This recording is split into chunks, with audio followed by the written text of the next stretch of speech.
Hello, my name is Take. I'm a monk for the Great Empire. Well, shortly after we reached the castle age, I was hanging out in a monastery, but I wasn't really religious back in the days. But 100 gold is 100 gold, if you know what I mean. To be honest, I expected a much more glamorous life. Most of the time, I just run around to carry relics from A to B, which really is an annoying task. You know, we have these well-trained, very strong knights with horses, and even some basic cartwheels who could do the job just as well. But no! Let the monk do it! Because he's so holy and strong! I hate it.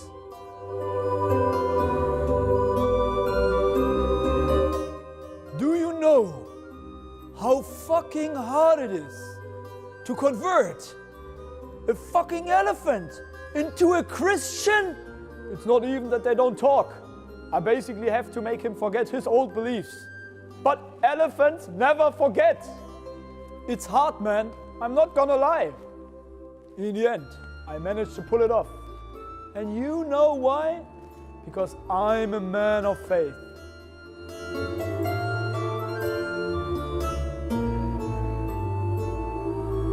Sometimes, and this might sound crazy, but sometimes I have the feeling there is a giant hand in the sky guiding me and telling me what to do next. And I talked to Brother Olaf the other day, and he had the exact same experience.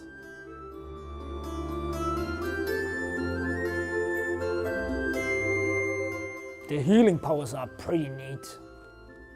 By learning the technique, they told me I can heal 1 HP every 0.4 seconds, or whatever that means.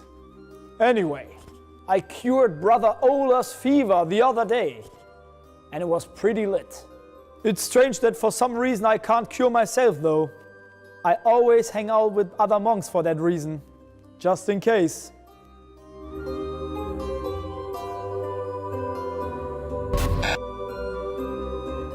Oh man, what the hell? Don't break the fourth wall like that. I'm just a unit in the game!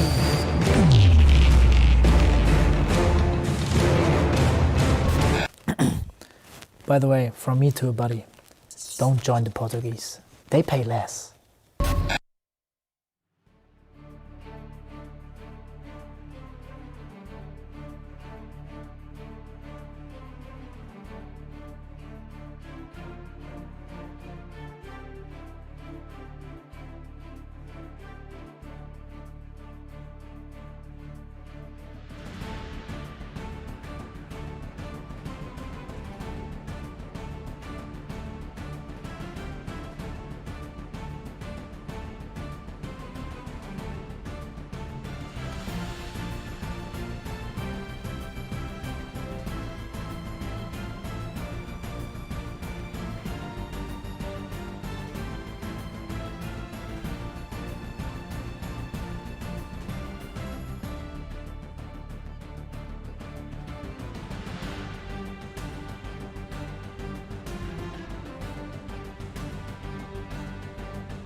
And 2 trebuchets were lost to 1 single cap ram on the front.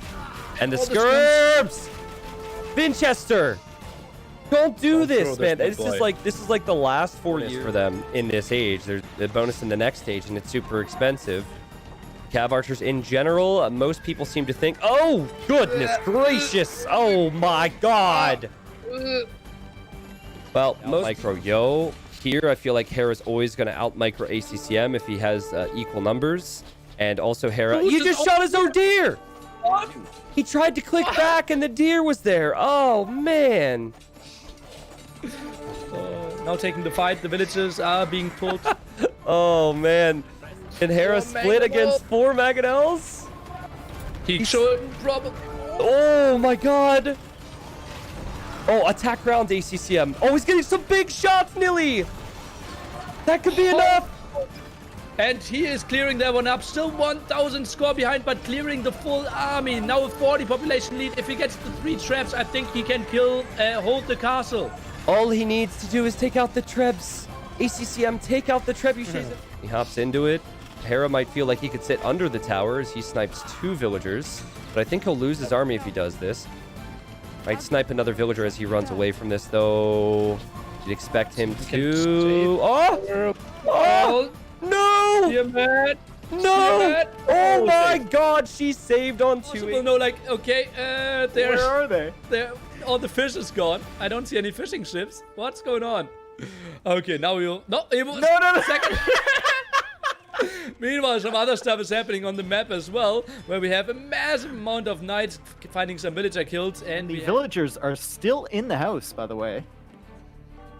we were really not like. Is that like self-isolation, home office? What's going on? That's their what do they call it? Their social bubble there. Oh, they came out. Oh, They're out. social bubble ended, and You instantly. gotta wonder it back in. Oh, okay, just a prank, just a prank. So now he's gonna engage against that tower, take that out. Kidding me? Buy the food. Dave, this is You not can't make supposed this to up. happen. Not from this position. Not from this position. Not if you're MBL. 28 villagers to 40. And he's gonna get in on the gold from the other side with the knights. And the archers are so out of position. There's no spearman there. He has to retreat from the gold. Oh my God, MBL is clawing his way back. Everything is on that gold. Everything is wandering around that way. The villagers are going back through the knights. What is happening? Oh, Archer's trying to defend MBL, losing some of his knights, some it early though. Camel still gotta repair so with more. low. He's got to repair with more, but he doesn't have the wood. No wood, Dave. And now jumping for the Mangonel, splitting away, gets the shot off, gets 1 Mangonel and 8 crossbow. Is it enough though? Military is 40 against 6. Capoch is going for the win. But MBL is repairing the TC and come Well, on. both Mangonels very low, needs to shoot. Bow and loses bows Yes, against the Bow! GC. The camels are going to clear up the scorpions, but the TC will survive. I can't believe he got... Scouts are expensive, and he's been streaming those into the spearmen. Is there a hole in that wood line from Tato? Dave! Oh, there is! And they have the armor! They have forging! And villagers not jumping in. And 2.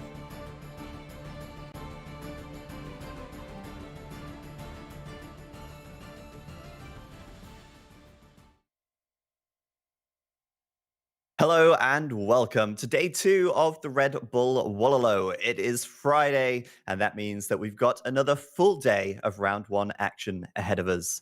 The bracket so far after day 1, defending champion Yo made it through to the second round with a strong and steady performance against Winchester. Vinch didn't make it easy though, showing a lot of promise and even taking a game from Mr. 7-0. It was a surprise for many of us in the MBL versus Capoch match, but an absolutely incredible show from the Argentine legend, who managed to win the series 3-2 after a 15-year break from the game. If you didn't see that match, I would highly recommend checking the VOD because it was a great series, and Game 5 in particular will probably go down in history as one of the best games ever. Tato managed to breeze past Dugao with a 3-0 sweep. He looked in great shape yesterday, and he rarely made any mistakes, not really revealing any of his prepared strategies either, because he didn't go past 3 games. So this could be an advantage for Tato going into round 2. Hira also took a 3-1 victory over ACCM, who, despite a rocky start and losing in just 6 minutes in Game 2, managed to find his way back into the series with a fantastic win in Game 3 and a solid performance for his final game of the match. If you did miss any of yesterday's action and want to catch up, the VOD is available on the Red Bull Gaming YouTube channel or right here on Twitch. There's still lots to play for, and with $30,000 on the line, the competition could not be more fierce this weekend. $750 guaranteed, of course, but the first place prize of $8,000 is in everyone's sights. If you did catch the games yesterday, then you may have seen some of the 6 brand new maps to this edition. These new maps have been really aggressive so far, and with the removal of the Shorefish heavy maps from last time, we are seeing some different Civ drafts as well. And you can look forward to all of those stats and all of that information as we go deeper into the bracket. But if you're new here, the Red Bull Wololo is a bit different to your typical random map tournament. Here's Barbecue Turkman to explain all about the Empire Wars game mode. The Red Bull Wololo is played using an altered version of Empire Wars, a game mode introduced with Age of Empires 2 Definitive Edition. Players begin in the Feudal Age, with a 27 villager economy already working and the corresponding drop-off points. Unlike the first edition of the Red Bull Wololo, players begin with a standard scout to explore the map. Due to the quick start nature of the game, players can pile on the pressure from minute 1, resulting in fast-paced, aggressive gameplay. Each player begins with a barracks, blacksmith, and houses to accelerate the player's choice of strategy. Loom has already been researched, as it's an extremely aggressive game mode. Each game is set to a 900-year time limit, roughly 1 hour 15 game time. If the time limit is reached, the player with the current highest score wins the match.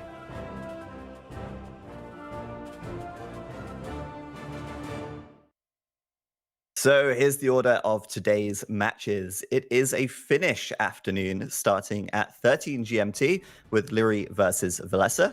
LIEREY has been invited back after a semi-final finish in Red Bull 1. He's yet to find any gold in any of his events so far this year, but he's got a consistent top-level performance and a lot of raw talent that could take the Micro Nerd to a good finish this weekend. VILLESE qualified through for a second time now, and as always, shows a lot of potential. He has never beaten LIEREY in a tournament match before, though. Could today be the day? At 15 GMT, LAAAAN versus THEMAX. LAAAAN returns once again as an invited player. Sorry, not once again, for the first time as an invited player, as he made his way into the top 8 last time after beating DAUT in the Red Bull 1. And THEMAX also qualified again alongside his fellow countryman VILLESE. This has a potential to be a really close match and an exciting one to watch, as it's the first time I think these guys have ever played each other in a tournament match before. At 17 GMT, we have the Clash of the Titans between DAUT and NICOV. DAUT and NICOV have met 6 times before in previous tournaments, with each of them winning 3 matches each. So this could be another close match if both of them bring their A game today. And our final match of the day at 19 GMT, one to look forward to, THEVIPER versus MIGUEL. MIGUEL had a close qualification, but he did make it through after beating Fire 4-3. Interestingly, it was actually Fire who played against THEVIPER in the first round of the first Red Bull Wololo. And with MIGUEL taking his place this time around, we'll see if he can take any games from the Norwegian Snake. THEVIPER, of course, no doubt, looking to prove that he is still number 1 after some mixed results lately. Last time he was here, he made it to the grand finals, but he was swept 4-0 by Mr. Yo. They are once again on the opposite side of the bracket, so let's see if history is destined to repeat itself. And for our commentary team today, it's T90 day. He's going to be joined by Dave this morning, and Nili later on. They're going to be covering all of the action for you. We've got LIEREY versus VILLESE coming right up, but let's hear from LIEREY in his player profile.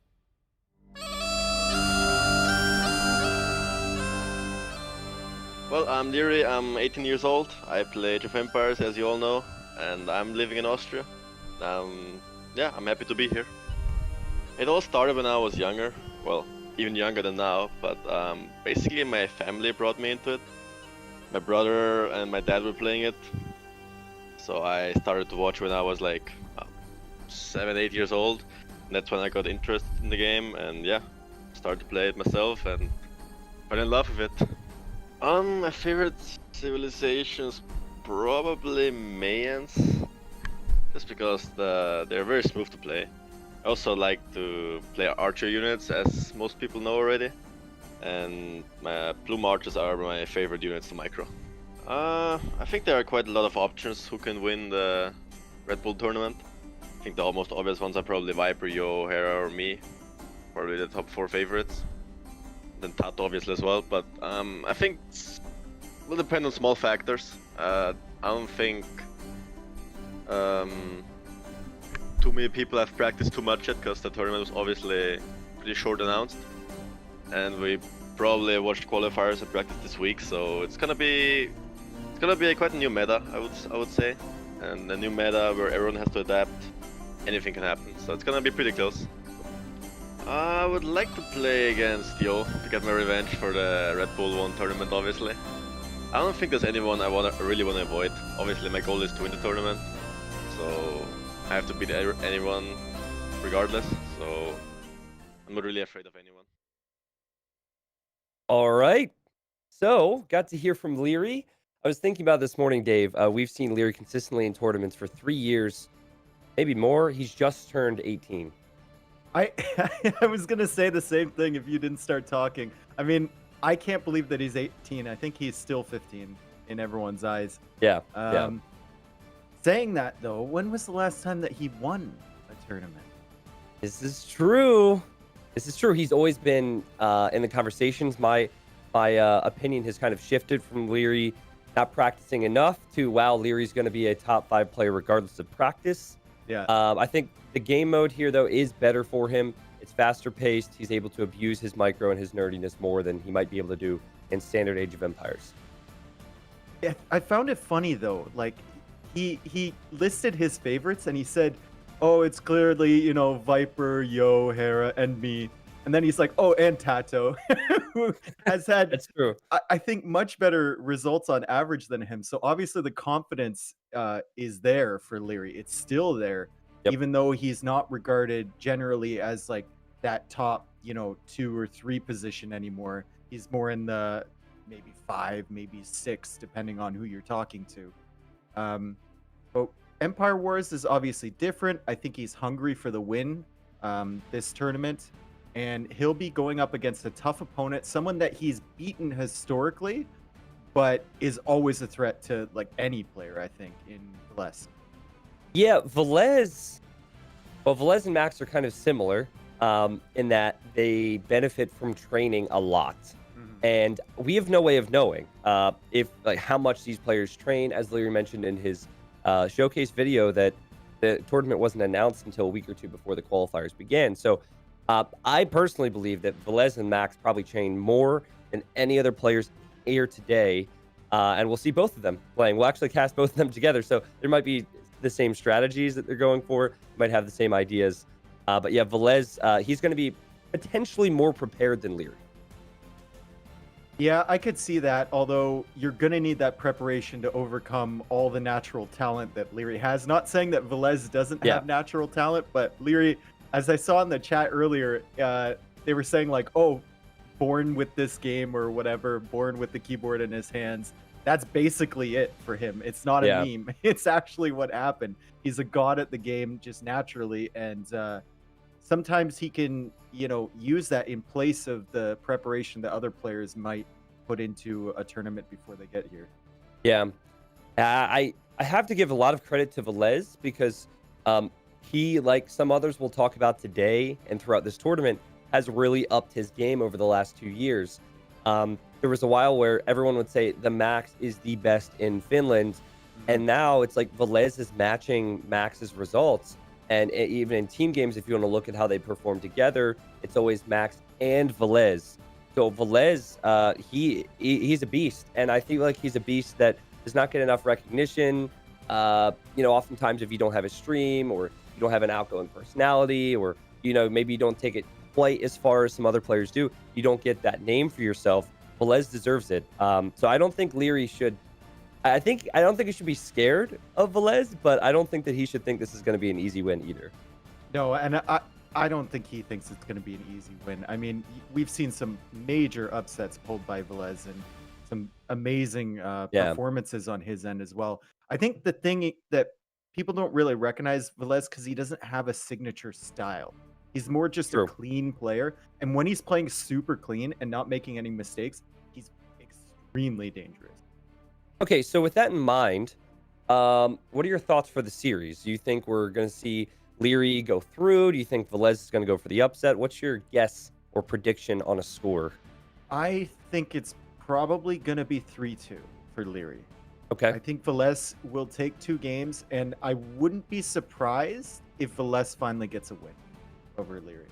Okay. Yeah, I was going to say 3-1, but 3-1's such a safe guess. Like, that's what everyone said. 3-1. I Like, could say 3-1 for every single set, Tristan. Exactly. I know. Yeah. It's such a safe guess. It's not fun, right? But yeah, I would say maybe 3-1 Leery, but I think it'll all depend on how this starts off. I think VILLESE is definitely a type of player that can out-strategize Leery, and Leery might, you could argue that maybe like Hera could have had the same issue yesterday against ACCM in the one game that he lost. Like, might have a little bit too much belief in his Archer micro. And then if VILLESE takes a position or makes a decision, could put Leery on the back foot. So I think Leery's got to play this safe. I don't think he should be too nerdy. Yeah, but then you're taking away like his best aspect. That's You can't true. just take it away. Like, you take the bad with the good. When you're talking about being nerdy and over microing and stuff, sometimes it'll win you games, sometimes it'll lose you games, both in spectacular fashion. So I think that's what I want to see, and that's what I hope we see from him. Okay. Okay, so we should have I forgot, we should have a Civ draft and maps. I assume they're ready at this point. We can talk about those and think through, there we go, what they might be going for. VILLESE has Kawasan and Lowland for his home maps. And you'll notice for Leery, very aggressive maps, Dave, Atacama and Cross. Yeah, Cross is an interesting pick here for Leery, because I would think that that's a map VILLESE would be very comfortable on. One of those like hybrid style maps. Kawasan is a good pick for VILLESE, I think. Atacama, that's the one where you're like, ooh, I think Leery really has an advantage here. Yeah, exactly. It's like Arabia, but more open. So, okay, let's take a look at the civilizations as well. I think the civs are going to matter a lot here. This is where the Finnish players specialize, where they often gain advantage. Wow, first thing that caught my eye is that VILLESE has Cumans there. Cumans in Empire Wars, you start in Feudal Age, Dave, with 25 pop or 26 pop. Okay, and also we had Tatars picked pretty early on from Leery on the other side. Maybe he'll take advantage of the Cav Archers and the Hill bonus. We also see Persians from Leery, so I'm assuming that's for Cross. And we see Britons, which is a civ that we didn't see in a couple of the sets yesterday. Interesting. Tatars, Britons, we didn't see those picked. No Aztecs, no Incas. So we have, so Mayans is banned out. We will not have any Mesocivs in this best of 5. So I can kind of slate some civs here to maps like Hun's Persian matchup on Cross. Tatars, like where is that being used? Kawasan, maybe? I don't know. Anywhere where there's hills, you would assume. So not lowland then. Yeah. It's in the title. I mean, there's hills on lowland. That might be the way to go, because I believe that's a very campy defensive one. It'd be difficult for them to kill you, but I don't know. I'm just happy to see Tatar's pick there, honestly. He might just be a debate. He might go for Khmer and Ethiopians or something, but I picked it rather early. And maybe if that is a home map of VILLESE, he feels like whatever VILLESE has planned will not work against Tatars. I find it interesting that Leery chose to ban Haboob as well. Yeah, banning Haboob. Wait, VILLESE banned Haboob, right? Oh, Leery banned blockades. Oh, okay. The blockades, that makes more sense. Yeah. You know what? Blockades is also interesting though, because they're pretty far apart from each other. Yeah. So like Leery's like, nope, I want open spaces so I can kill you, please. It always confuses me the way that the bans are on that player's side. No. I think I might be incorrect on that, actually. I think they pick 3 maps and then the other one gets to pick a ban. This is something... Oh, Nili says info. Tatars was actually a random pick. What? Tatars was random? Hog. Okay, so thank you to the Civ Drafting website, AoE2cm.net, for selecting Tatars for Leery. And so I guess he just ran out of time or something? Well, we'll see how he can use them. We were talking about Leery's preparation coming into this, and then you know, he hits us in the face with a random Civ pick. But it might, you know, they're not a terrible Civ. So it might play out in his favor. We'll see. It's so interesting being a caster because we were ready to speculate on that for the next 2 hours. Oh yeah, and it was random. Had Nili not said something, but yeah, I still feel like Tatars could be decent, but also like Britons could be great on a map like Lowland. We'll find out soon enough. So Dave says 3-2. I go for the very safe prediction 3-1. Any surprises here with the Civs? The big surprise for me is to see Kumans. Well, we saw Tato pick it yesterday, right? He didn't end up using it, but he did pick it, so he had something in mind. I don't think they're that surprising. I think maybe we'll see something like Kumans on Lowland for VILLESE if we get there. We can boom.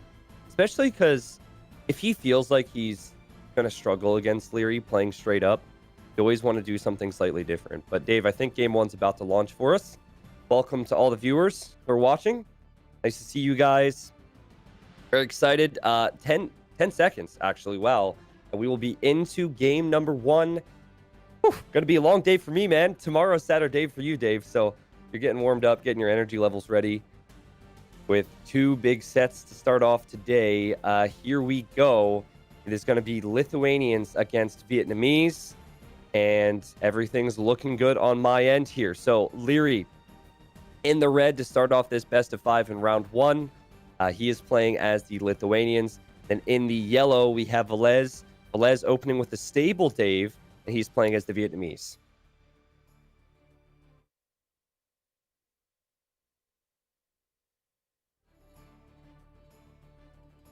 Leery's opening with the archery range, and he kind of has that forward wood on 2 different areas as well, which could be hit by those scouts pretty hard. But VILLESE has that forward gold, and look at his secondary gold. It's forward too, and it's right below that hill. Yeah, I spoke to NICOV while you and Nili were casting at length yesterday. So I'm going to be bringing this up a lot today, especially when I cast NICOV versus DAUT later. But he said that on this Arabia, said the gold positions, the main gold positions can be so huge. He also said finding the goats quickly is important as well, as you see Leery bringing his goats back. So these are some of the small things we don't immediately pick up on just because of how much population they have. But yeah, the golds are not going to do any favors for VILLESE. Population they have. But yeah, the golds are not going to do any favors for VILLESE. And here comes the scouts from VILLESE across the map. I think they're going to miss those skirmishers, though, from Leery. Looks like they are. There's a spearman there, too. And Leery sees the archer range. Man, this hill is so brutal for VILLESE. Oh, man. I just hate to see this. And maybe VILLESE is going to have to think about fighting that spearman. But Leery starts off strong, gets the Vil pick. VILLESE is completely off of gold. He has not done any damage to Leery, and he's actually coming back home to defend. Yeah, and he needs to do that because he needs to get that archer range up. Otherwise, Leery can just pressure this gold area. He's actually sending another villager forward. He had one by the house as idle.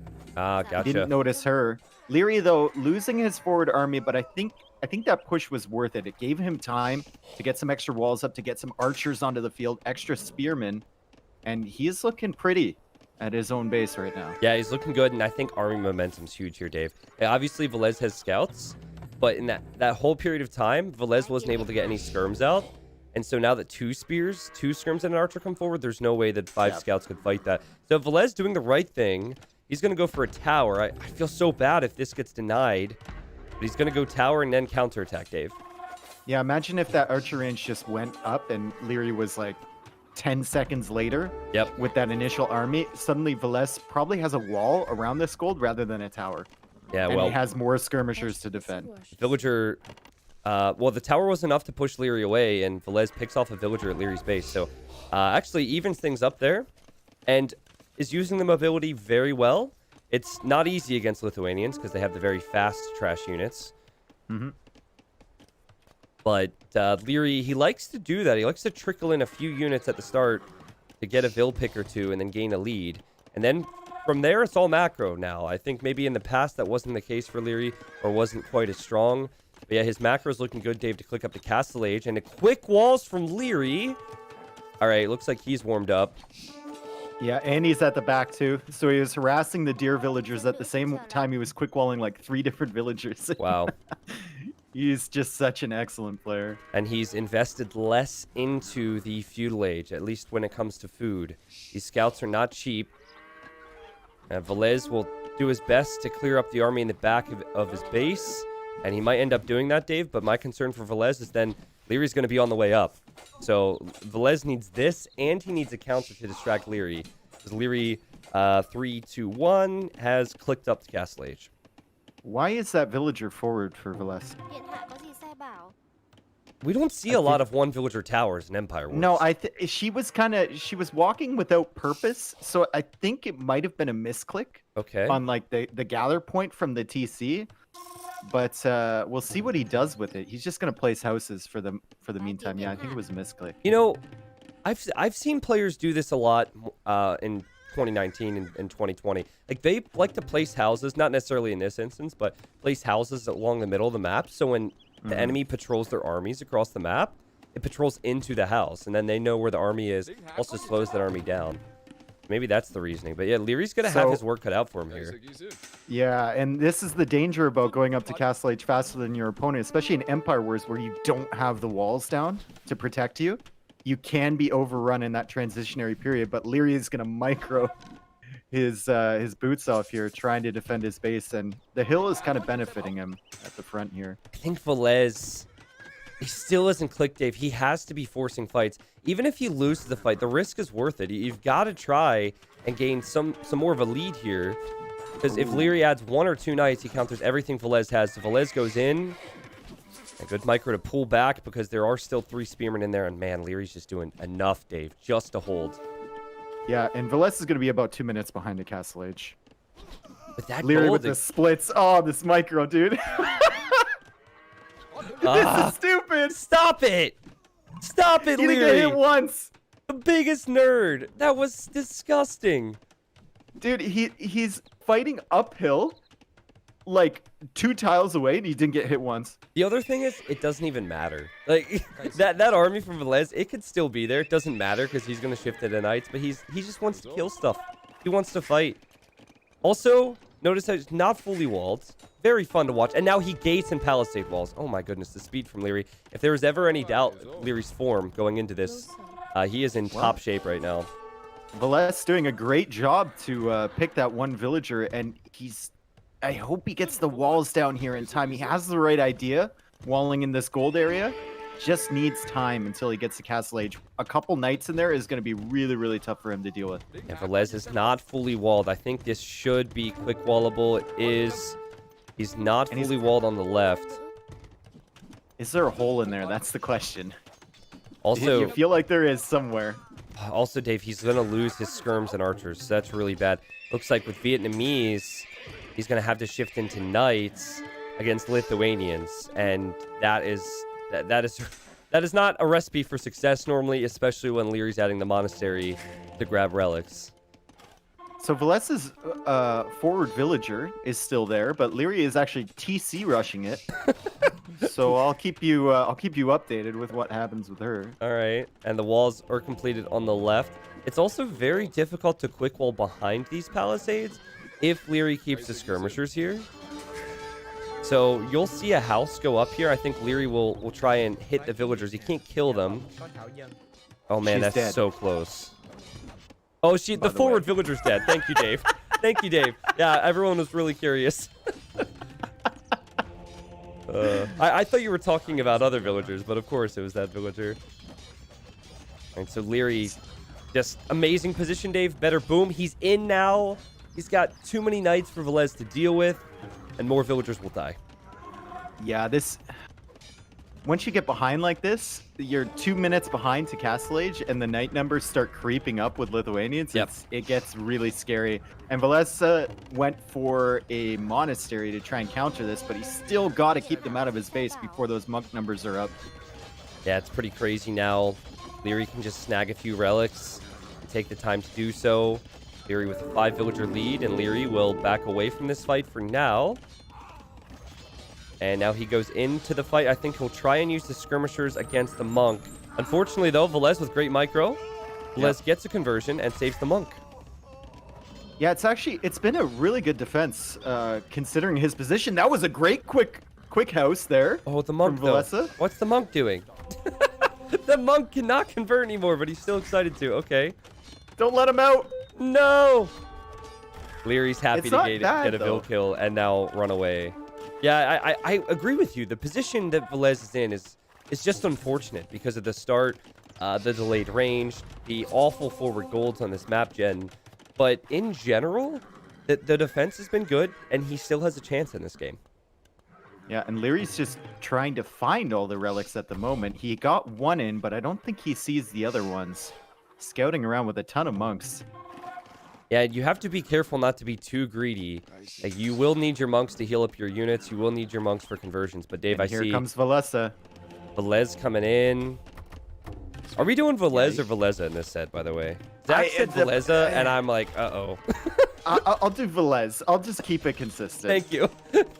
I think Zach might be saying it correctly, but I've always said VILLESE. And good conversion there for Leereyyy. And the gates from Leereyyy! That's sick, dude. Oh my god, you can't get out, my friend. You One are palisade stuck in wall here. away, and this army is trapped. And Look, watch, he VILLESE won't is even let it go. Oh my god, dude. Oh, he's just a second too late on trapping every single knight in there. But VILLESE came in with 10 knights, and he left with 2. And the 2 that are leaving are also very weak. At this point, Leereyy's closing in on getting 3 relics. I think there's still one in the right corner. Yep, there's one down here, man. Leereyy's going to have some incredibly strong knights. Oh, we'll lose a monk to the knight from VILLESE. Good job there. VILLESE is 4 villagers behind, Dave. What do you do as Vietnamese to deal with these knights, though? They're soon to be 10+4 because Leereyyy just found another relic, and he's going to find the final one in the corner of the map. So, what do you do against this? Stone wall and hope for the best? Yeah, I think so. And then maybe shift into Halberdier later. Is it just me, or were all the relics either in the middle or in the south? Yeah, they were all on the right side. Like, he hasn't scouted the north. And there should be one, like, the back of VILLESE's base. I haven't done my research on the map gens here on Arabia Red Bull, but it doesn't seem like the relics are distributed like they are in other maps. Leereyyy benefiting from that. Well, there's one in the top corner. I don't think he's noticed it yet. He did have a monk up there. Interesting. Or, sorry, the right corner. Not Yeah, the top okay, I was like, I know I'm blind, early, but man. yeah, it is early for us. It's 9:20. All these people in Europe watching right now are like, what? Come on, it's not early. Okay, well, 10+4, you simply can't fight this. VILLESE could maybe try and get a Vill pick or 2, but he's going to have to make some type of a transition. Jeez, man, these... It was like it was imp camels attacking those knights there. That was ridiculous. I like how VILLESE has kind of realized here. He's like, even if I make army, I'm going to lose these fights. Yeah. So I'm just going to drop like a 3rd TC. I'm going to try and get my eco rolling. I'm going to try and get myself to a place where I can potentially win fights with unit spam or like upgraded units. And then, I'll just take a chance on that. Yeah. Yeah, and it's that's all you can do. You still have to have the eco. And fortunately, Leereyyy has way too much here. Yeah. Even if you get to pikemen, these knights are so strong and in such a number that pikemen will melt to the knights. Like, you would probably need like 30 pikemen, maybe more, to take a good fight. Yeah, you need 30 pikemen and like 3 or 4 monks to back it up as well. It was a risk on VILLESE's part to go for that eco approach. But he knew that if he goes for the military approach, he's never going to win any fights in Castle Age against Leereyyy. Not against these knights. It's just too much of an advantage, and Leereyyy snowballed it. It was really, really clean from Leereyyy this game. All right, GG. Now, I understand that Leereyyy had an amazing opening, but I think everyone who watched that game realized that VILLESE's main gold, his secondary gold, his 3rd gold was awful. And the fact he was trying to protect it with the range, and the range got denied. Like, that is the worst start that you could have to a best of 5. So you can actually take that as a positive if you're VILLESE, because after the first minute and the map gen, you should think, well, okay, I'm going to lose this game. And Leereyyy did win. VILLESE didn't play his best. He didn't have a lot of luck. And so he still is going to have a lot to show us here. But just real quickly for that game, Leery had more food, wood, and gold collected. He had 4 relics. I don't know how he got 4 relics so quickly, but he did. And he had explored 73% of the map. All right, so to the civs and the home maps now. I'm really starting to get curious. Will we see Leery use Tatars? Will we see VILLESE have a special strategy prepared on one of these home maps? He has Lowlands and Kawasan as his options. Are you thinking Saracens for Kawasan? Yeah, I think Saracens for Kawasan. The Tato strat? Yep, just the full wall, early market. Honestly, I don't even know if it's easy to counter that strategy, because I recall in Red Bull 1, players going forward to try and tower the gold, and it still didn't do it. If it's Lowlands, I think a Boomy Civ, so maybe Franks, and then maybe Kumans. I'd actually be very surprised if VILLESE goes for Huns, because Huns he has for Cross, which is not his home map. I think Huns are one of the best civs there. Yeah, that'll probably be the Hun-Persian matchup. And Franks, I mean, Franks isn't that great on Atacama. So maybe you want to go with like Magyars instead there. So yeah, definitely Franks is probably either the Kawasan or the Lowland pick. Reminds me of you and Nili casting yesterday. I think Land Madness, Franks versus Magyars. I'm talking to NICOV. I'm like, why would MVL ever pick Franks on this map? And he's like, I don't know. It's such a dumb move. And then Franks win like real easy. Oh man. Yeah, that was funny. I love it when I bring up something to Nili. And I'm like, Franks are pretty good at this map, and he's just like, no. And then he just leaves it like, no. It's just typical Nili to not. We don't have a conversation about it, just no. Yeah, no. And then there's like a minute of awkward silence. Yep. I know he's doing it on purpose. This is great. Well, I won't be doing that today, but I'll get a taste of that later when Nili joins, of course. Yeah, it's hard for us to know, but I think, okay, we'll be Lowlands next, Dave. At least that's what they have in the game room. And if it is Lowlands, back to my point, I think we might see Kumans here because it was picked so late. Assuming that is the actual order they picked, which I believe it is. Maybe Kumans is just a throwaway civ, but you start on a hill, you start with a lot of resources, and Lowlands is pretty wallable. Like, could you not just have 2 to 3 villagers wall, and then build a second TC with 8, and boom? Empire Wars, though, you're under attack in like 30 seconds, so you got to get those walls down quickly. I feel like if Leery picks Britons and just goes for his typical one range opening into Castle Age, that he could maybe counter that. Britons on that hill could be great. I hope he goes to Tatars, though. Come on, Leery. Please go for Tatars. Does he have a typical opening for Empire Wars? One range. It's like Leery, Hera, one range, wall, castle, micro. He did it with Lithuanians last game. Oh, here we go, buddy. Here we go. Did the game start? Yes. I'm not into it yet, but I'm just seeing the civs right now. Oh, okay, gotcha. Are you able to spectate it? Yep. Sorry, my DE does not cooperate with me. I'll reload. What are the civilizations then? The civilizations are Tatars against Cumans. What? We're getting it. Yeah. Yes. I know, so right? Excited. All right. Well, give me 30 seconds. We'll get in there. I guess there might be.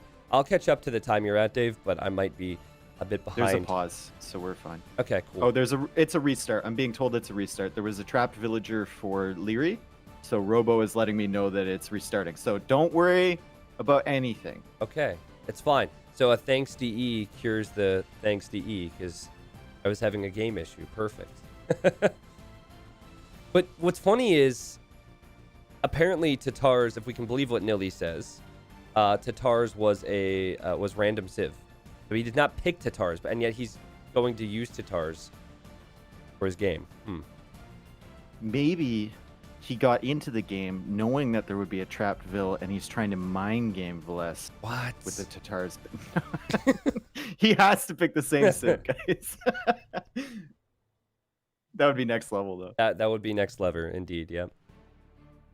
I'm so ready for Tatars. Instead of searching for the player name, I just searched Tatars. Like, that's all I searched. Okay, so if it's going to be Tatars against Kumans, I feel like we are going to see the boom approach for VILLESE. And then I'm just curious to see how strong these Cav Archers are going to be. I assume it's what Leery will get to. Maybe we'll see Elite Keshik run out of gold, but use Keshiks on hills to get gold as you attack. Do you remember testing that unit back before the Civ was released, Dave? Oh, yeah. Yeah. Oh, yeah. Don't see them too frequently now. I do recall a few games when Keshiks were buffed a bit, or players were going for that. I think it'd be more about the Cav Archers for Tatars. Yeah, especially with a player like Leery. Definitely, yep. Definitely go for the range units over the melee. Leery already had a bonus when fighting on hills. Why do they have to buff him even more? Yeah, that's with true. Tatars? Yeah, like, come on, man. Oh, looks like they are in the game. Looks like I can access it. Perfect. And 30 seconds till we're in. Yeah, I remember when Tatars first came out, everyone was saying how OP that bonus was to do more damage when on top of hills. And now it's very situational pick in tournaments. This was not something that Leery actually drafted, but I'm happy we'll see it here. Maybe this is the game right here, Dave, where people start to shift how they see Tatars as a Civ. Wow, you're really hyping this up. You're really Hell yeah, let's really go. Stretching here. Let's man. go. We already know Round everything one, about Kuman. round of 16. Here we go, baby. Tatars, top tier Civ now after this game. All right, we have it. Leery. He is playing as the Tatars in the red. Tatars get more food per sheep. They also do more damage when fighting on top of hills. They have great Hussars and Cav Archers later on. Leery opens up with an archer range. And then VILLESE has gone for Kumans, a Civ that can build 2 TCs in Feudal, and you start in Feudal in Empire Wars. I'm really curious to see where VILLESE will wall, because I assume he will do that, and where he will build his second TC. He's going Already for the stone. second TC. Yep. Just second TC immediately. So he's going to try and protect his economy by garrisoning his villagers in those. And like you said, he's walling up on the left-hand side. But he's got to be careful because it's not a huge distance between his base and Leery's. Yep, exactly. And it's a long way to wall. Leery heading out now to find the enemy. This map normally goes on for a long time because players have the hills. The Tatars will defend on the hills more so than normal. There is a lot of gold in the middle, Dave, so you can't just camp on the hill. You are going to need to expand. What do you think about the TC spot for VILLESE? I kind of wish it was up against the wood line and the stone, but yeah, it does take it to the stone. Yeah, I like the fact that it's in front of the stone. I agree with you, though. I would have preferred it on the other side, although I don't know if there's like enough space. It's kind of tricky with those, with that hill and those trees there. Yeah, true. Like, I don't know if you can put it in front of the stone, beside the wood line there. I know you can put it behind, but...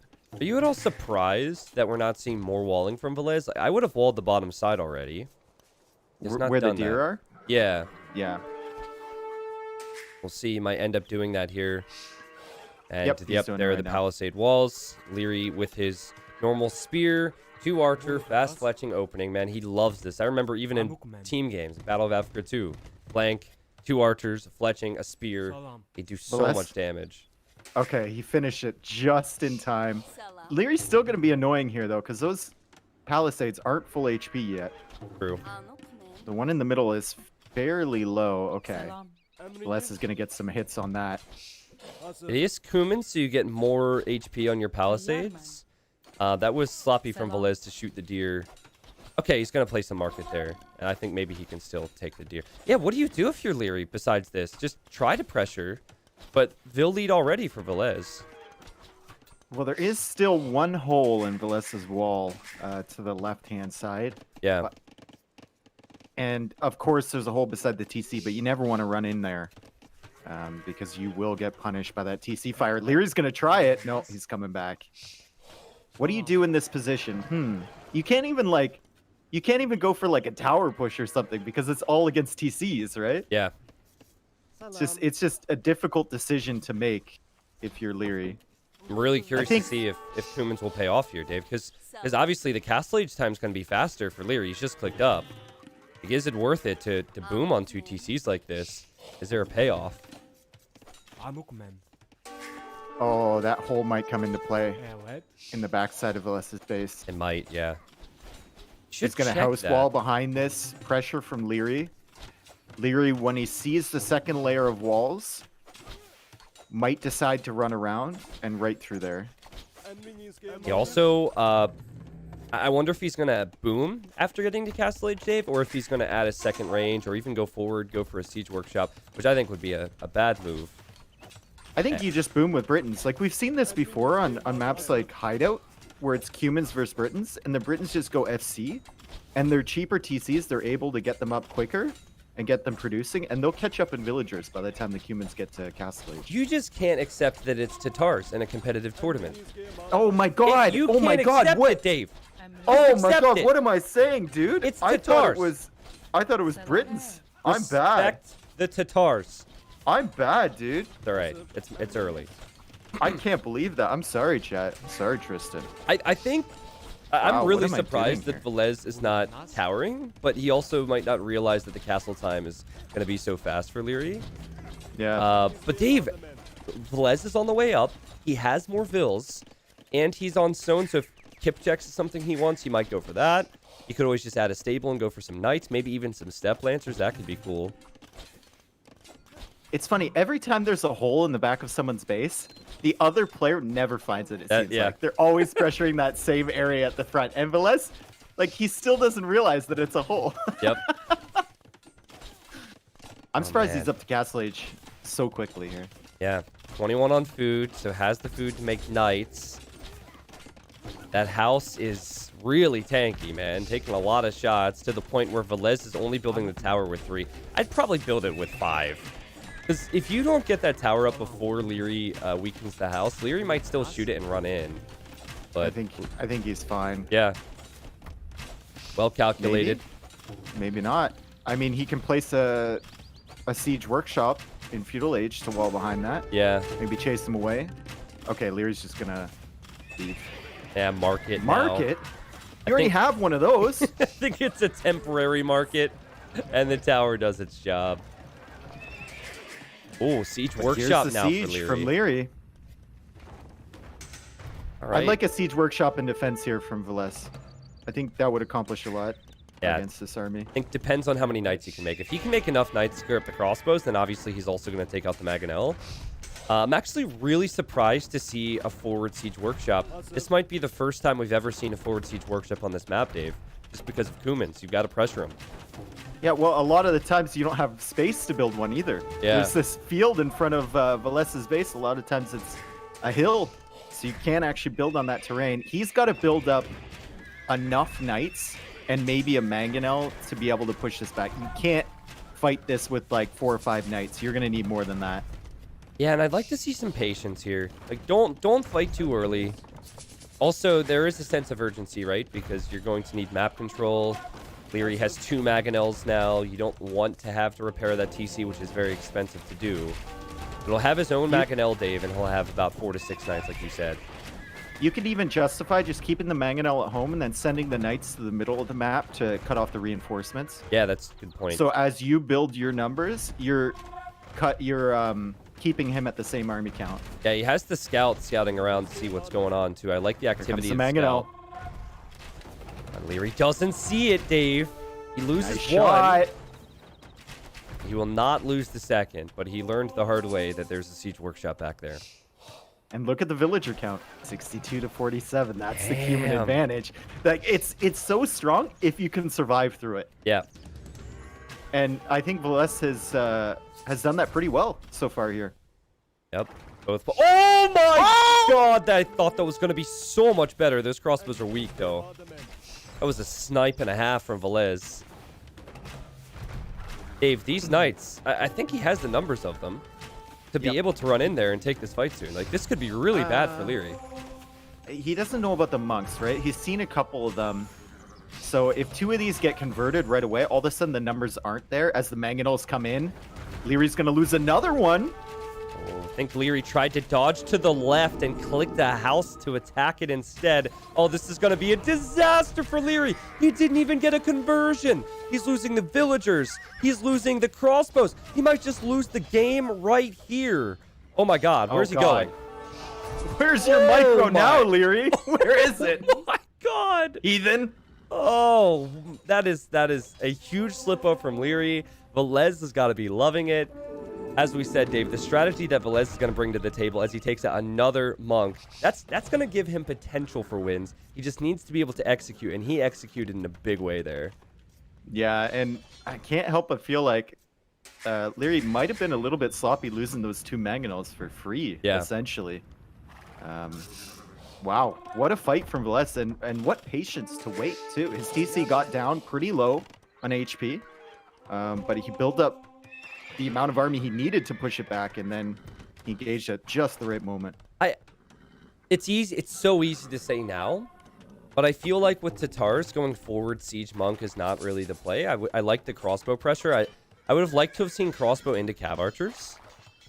He didn't go for that. Nice play from VILLESE to leave the gate open. This is cute. Yep. I see Nili in the chat talking about the army value, and it is a pretty big difference if you look at your overlay. Oh my goodness. Yep.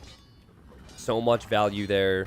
Leery was 69%, but that's not going to be nice enough. He's making camels now, Dave. So that's a good move against the Knights, but the Knights do have a lot of upgrades. Also, props to Leery for getting to 61 vills. I thought he'd be way behind, but he's only behind by 11 now, and that was after losing 4 of them that were forward. So VILLESE is going to go for a defensive castle on his hill. It's a good castle. I don't know how many Kipjacks we're going to see. Yeah, maybe not now, maybe later. The camels don't have many upgrades, Dave. I think the Knights can still take this, especially when the Mangonels help out with attack rounds. Oh, but Leery has monks. Did he get a single conversion yet this game? No. I think he had like 5 or 6 monks. Didn't get a single conversion. Nuked. They got nuked by the Mangonels. Oh, there's the first conversion. There we go. And then that other monk goes down. Camels going to be able to wipe up 1 Mangonel. They might get the second one with the hill here, too. Yeah, maybe he Probably prioritizes the Knights. At least he's Tatars fighting on the hill there, so he did a bit more damage than you would expect. VILLESE with a massive score lead. Good Vill lead. And good pressure. I think the big area for VILLESE to focus on is going to be the middle now. He just does not realize that Leery has a TC on that gold. Kipjacks coming out for VILLESE. Nice. And he's not making any other army at the moment, so it's just going to be Kipjacks for him. I think he knows that he's quite far ahead in eco, and he's going to think about transitioning into the Imperial Age soon. All right. Lots of gold in the bank, though. Yeah, ton of gold in the bank. Only 13 on gold. He definitely has the food count, though, to back that up. And Kipjacks are going to be a good decision against the camels. I'm wondering if maybe the fact that Tatars do more damage when fighting on top of hills is going to save Leery here. The middle's still really important, but if he could get castles up on these hills, Dave, he could definitely drag it out, right? Oh, yeah, for sure. And it's already come into play in those fights with the camels against the Knights. I thought those would have gone way better for VILLESE, but... Right. Tower Hill bonus. It's always something I keep thinking it's Britons. Too. He's Britons making camels. I'm gonna bring that up at one other point during our cast over this tournament. Okay. That's a lie. I'll bring it up at least 5 times. It's fine. Bloodlines now for Leery. Good upgrade. And booming on 3 T. If you were ever gonna add a 4th on a Red Bull map, this might be the map. Not from Leery's position, but maybe VILLESE. I don't know about coming in here with the Kipjacks. You know he had camels around here. Oh, and whoa, hello. They stopped and pathed badly. Yeah.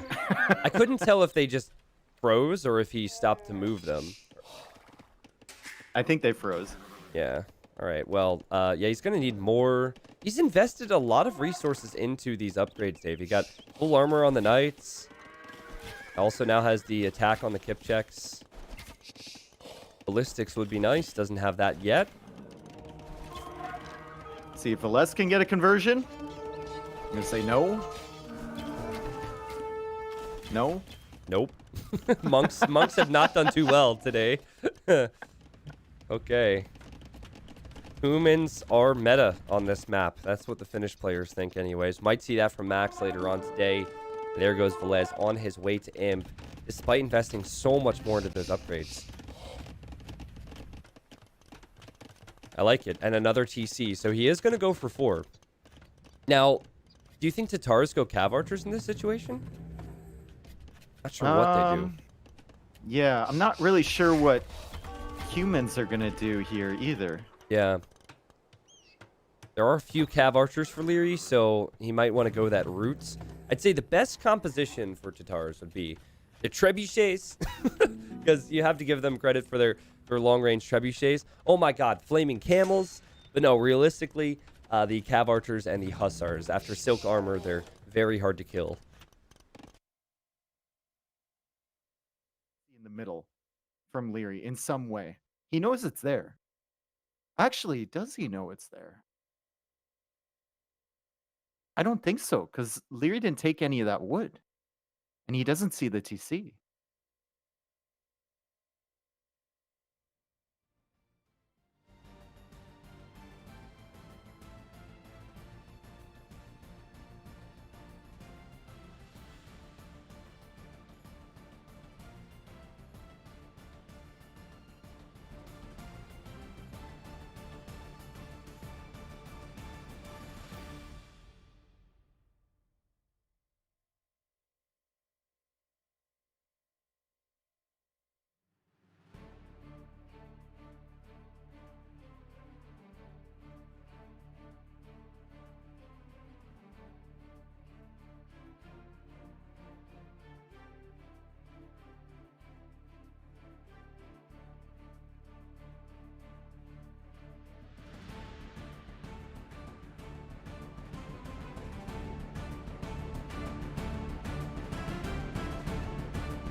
Hello? Hello? Hi. So, I assume I'm back? My internet just DC'd for a second.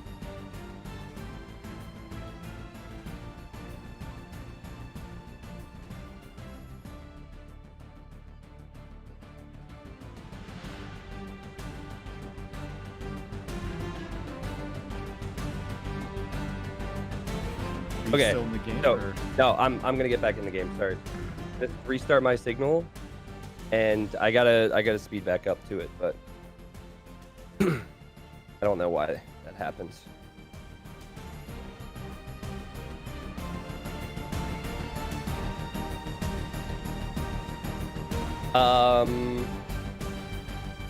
Red Bull guys, let me know if you can see my signal.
All right. Did you miss us? What's up, guys? We got a game on our hands here. Both players on the way to the Imperial Age. VILLESE going for a castle drop on the right side. We're a little bit behind due to technical difficulties, so we're gonna turn this into even faster Red Bull action. VILLESE with kip checks and knights, castle on the right side, and DAUT castle for Leery, Dave. I think it might be. I mean, he's got the kip check numbers here. Leery doesn't have anything in defense, and he's just kind of hoping that would go up. Yeah. It is going to be a DAUT castle. Looks like it will be a DAUT castle. The Cav Archers need upgrades. And the Cav Archers don't have upgrades. That'll be a big concern. Leery getting Bracer and Chemistry right now. Yeah, So, I think Leery's composition is better if he gets to it, like fully upgraded at the end. Yeah, But yeah. right now, VILLESE just has the economy, has the advantage. Wouldn't be surprised to see a castle from him forward as well on Leery's base. yeah, forward castle. We got trebuchets. I'm going to slow the game back down to normal speed again because there's too much going on here for me to speed up like this. I think the kip checks can take the fight against the Cav Archers until Silk Armor is completed, and Silk Armor cannot be completed if Leery doesn't complete that castle. Yeah, and I don't think he's got a chance, especially with that Treb right beside the castle from VILLESE. Like, that can take that out. The TC is going to go down. Leery's doing a good job microing, though. Look at that Cav Archer that he had in front, just kind of dodging the shots. He's doing a really good job building his Cav Archer numbers, and once he gets that mass, it's going to be tough for VILLESE to continue this push. Yeah, he's made... It almost looks like VILLESE wants to kill him fast, which is interesting. Because he has a lead, and on this map, I feel like you normally try and hold the lead. But he's trying to kill fast, and he's going for kip check, which is a unit which might not translate too well as the game goes on. So I think Aguirre's certainly behind right now. He's down 30 villagers, but it is 13 to 15 military. It's just going to take amazing play from Leery to be able to expand his eco elsewhere, because losing that TC, the other one being fully garrisoned, leaves Leery's eco in a really bad spot. Yeah, castle going up defensively for Leery. That's going to help, and that's going to get him the tech that he needs Yep. to get those Cav Archers upgraded. Getting to a dangerous number now. Ring Archer armor. I would like to see Leery... I feel like he's not using the hill right now. There you go. Use the hill. These kip checks are not elite kip checks. Kip checks do not get Bracer. They do fire faster. But Dave, I'm not convinced with the kip checks at the moment. Like I said, like Cav position's Archers good, are though. better than Yeah. kip checks. Like, we need something else from VILLESE, and he is adding There a we ton go. of stables. Yeah. Stables and Hussar. There you go. If you're going to finish this game off, VILLESE, and get this win... And, I mean, you started off Castle Age in such a strong way. Go for Hussars. Raid Leery. There's eco to be hit. I continue to do that with the kip checks. He's got 50 on food, Dave, so he's definitely going to have the res to make the Hussars. I love how Leery still has like 120 villagers, and he's expanding to the north. He's got 2 TCs out there. Wouldn't be surprised to see another one go down on the wood to the north. And he's making his way back into this game. He's got some Cav Archers in VILLESE's base, raiding. Cav Archers in VILLESE's base.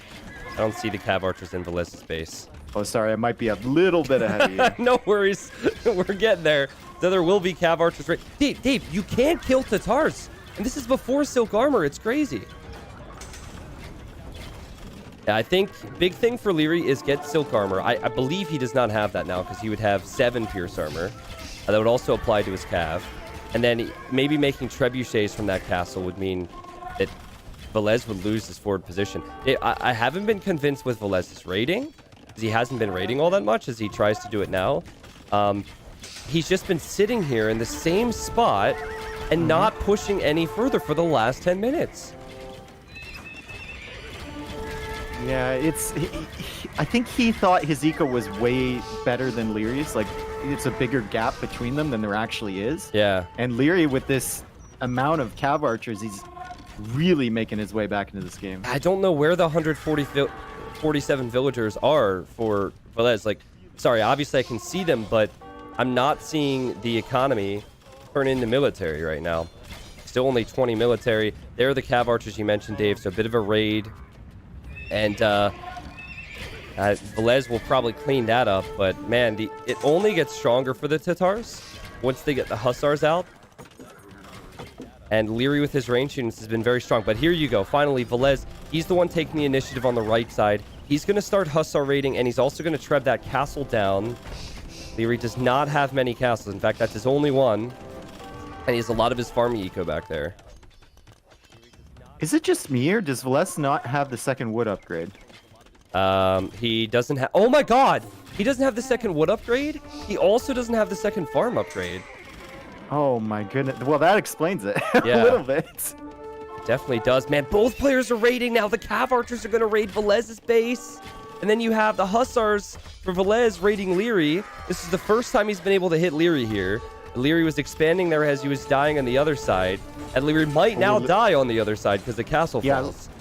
Leery just loses that defensive castle. He was trying to take out the Trebs with the villagers. He's doing a ton of damage in VILLESE's base, but you just kind of feel like VILLESE just can't kill him.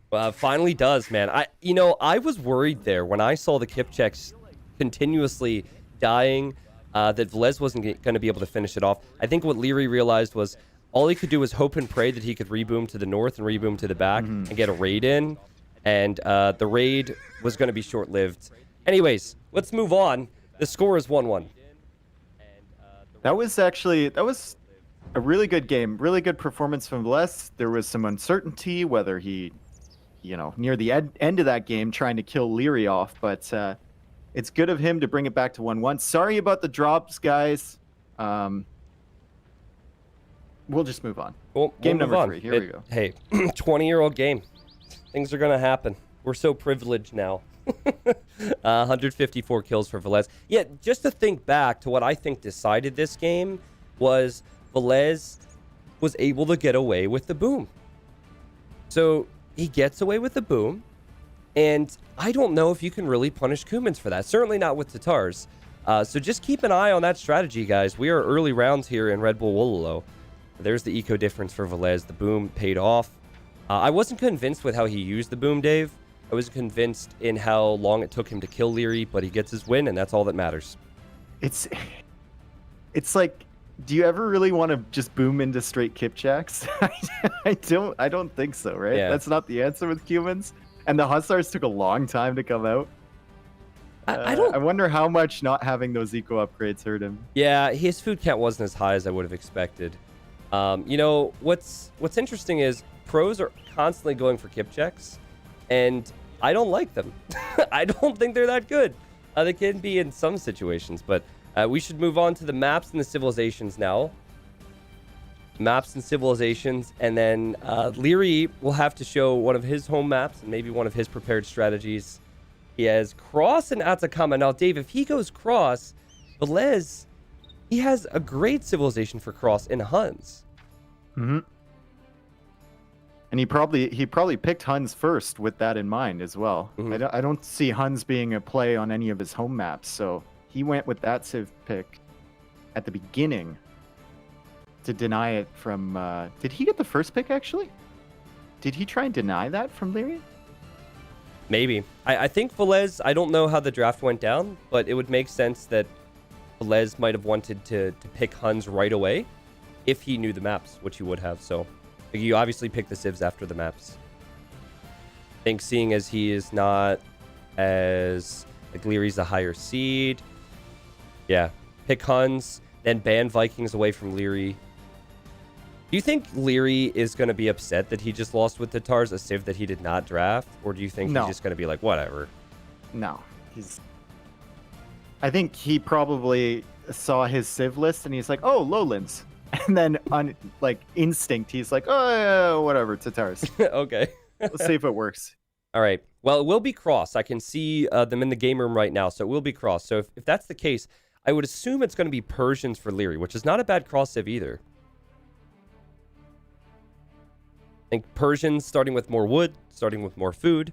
They also have the high HP TCs that are hard to push, the higher HP docks, which is very helpful on Cross, because you're fighting for multiple ponds and you won't have 3 or 4 docks on each pond like you would a normal water map. Mm-hmm. You think Persians or Huns is better, Dave? I think we saw Byzantines yesterday from MBL. That was decent. I think it depends on your style. In Empire Wars, I would say Huns are probably better. Okay. Just because it's so open, right? You can put all that aggression down, and Persians are more of a. They strike me as more of like a slower style of Civ. Okay. Yeah. But if you can get the pond numbers up, the fishing numbers with Persians, they can be very, very strong. Yeah, I like Huns just because of how mobile they are, how aggressive they can be, how flexible they are in the mid game. I'd say Persians have the potential to be stronger in the matchup, but it's more about that early flood that Huns can do and how much they can do at the same time. With Persians, you just have to survive. Well, that's basically any Civ against Huns. You just have to survive. Make Huns great again, man. It makes me happy to see that the Hun flood is devastating in 2020. Because I haven't seen Huns do too well over the last year. Makes me sad. Still a great Civ. All right, we just got the game ID. I don't know if they've started yet. Now, I think they were in the game room. They must be having some type of an issue because I'm not seeing anything on my end. They're waiting for you. Yeah, that's probably what it was. Yeah, but I've been ready for a while now. 15 minutes. I genuinely, if we're gonna blame anyone for that, I don't mean to put the blame on an animal that cannot defend itself. I think it was the cat. You're gonna blame your cat? Yeah, really? It was the Ethernet cord was pulled out, and I heard the cat making noise in the hallway, and I have the cord running through the hall. We haven't done anything with it yet. I swear it was the cat. So if you guys want to put the blame on anyone, blame it on the cat, who might be behind me today at some point when I'm on face cam, because I have like the Red Bull can next to the cat bed, so we'll blame it on an animal. Anyways, I think the game's gonna start. You can't blame DE, you can't blame the production team, you can't blame me. No, I can blame DE. Don't blame yourself, blame the cat. You always That's a gotta great find play. Listen, that's a great play. I know the way your mind works, all right? You tick the list. As You're DAUT like, would I say, can't blame any of them. As DAUT would say, anything I can do for the team. Anything I could do for the team. All right. Leery in the red, playing as the Persians. VILLESE in the yellow, playing as the Huns. Looks like the game is underway. I have been having DE issues. It's not showing me games. And Dave, this is going to be an aggressive one. They're right next to each other. Yeah, which is something you don't want to see if you're the Persian player. Like I said before, you're just trying to survive in the early stages and mid stages of the game. So being this close might hurt you quite a bit. There's also some hills in between their bases. Yeah. Which might come into play here. I'll tell you what, though, Leery, and you'd expect it, picks off an archer with the starting scout right away, and now has two archers fast fletching. This is Leery's thing in Empire Wars. He realizes how just 2 or 3 units can do so much damage. He also is going to have scouts. VILLESE is going to have 1 archer now.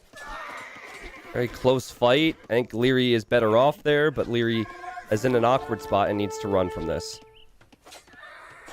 Yeah, it's the good thing he did pick off that that unit quickly, and he got the pressure down because he needs time to secure that forward gold position. Yeah. Really not a great gold position for Leery at all. Right underneath that hill, right at the front of his base.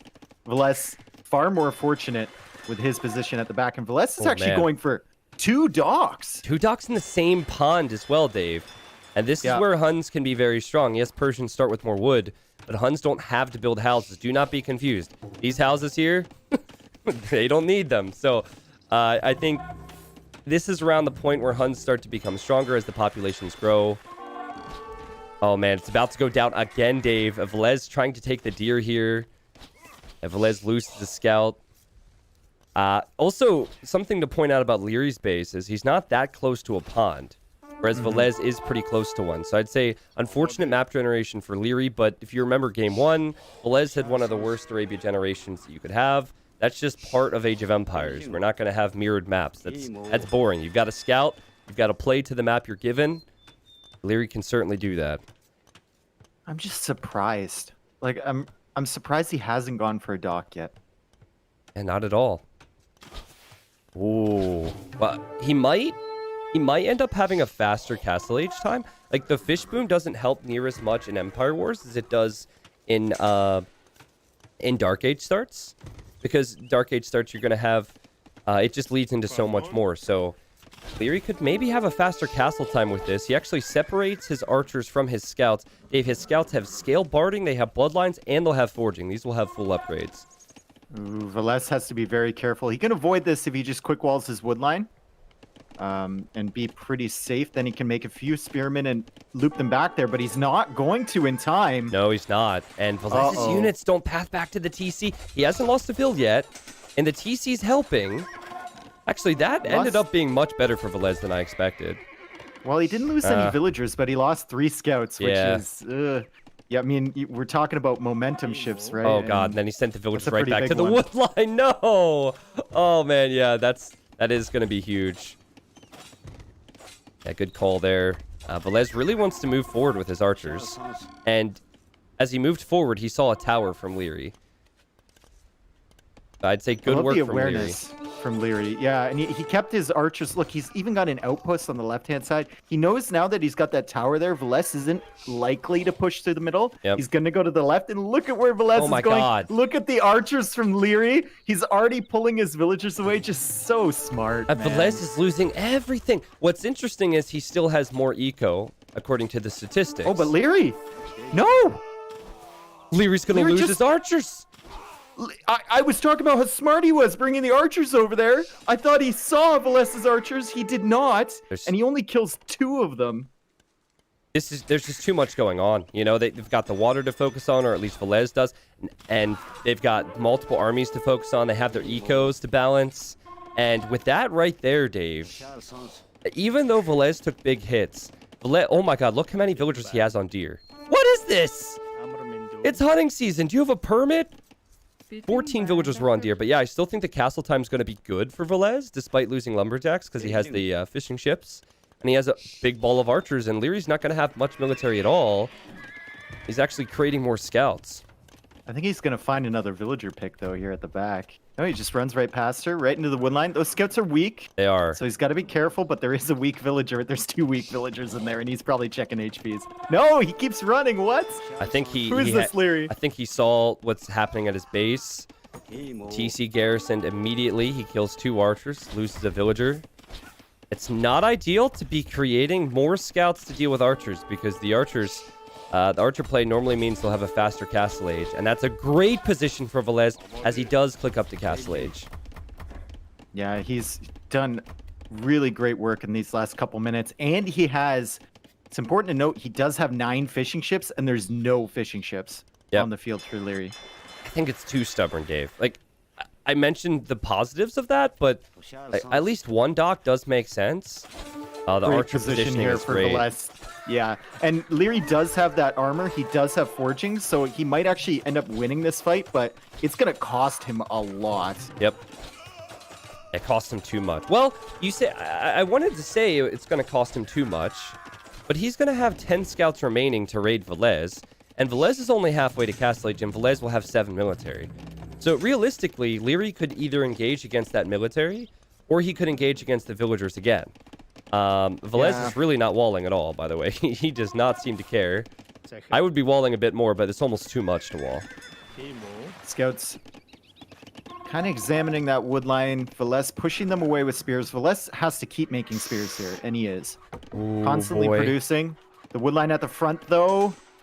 I mean, those villagers should die. Immediate reaction, though. Okay. Dave, are you surprised that VILLESE did not research Town Watch? He can't see much at all here. Another villager dies. He has the food for it, too. Like, I would have researched Town Watch before going up. But a few quick walls here or there. And Leery now clicks up to Castle Age. VILLESE is on 2 stables. And we'll also get crossbow, and we'll also get botkin. Actually, no, he canceled the crossbow upgrade.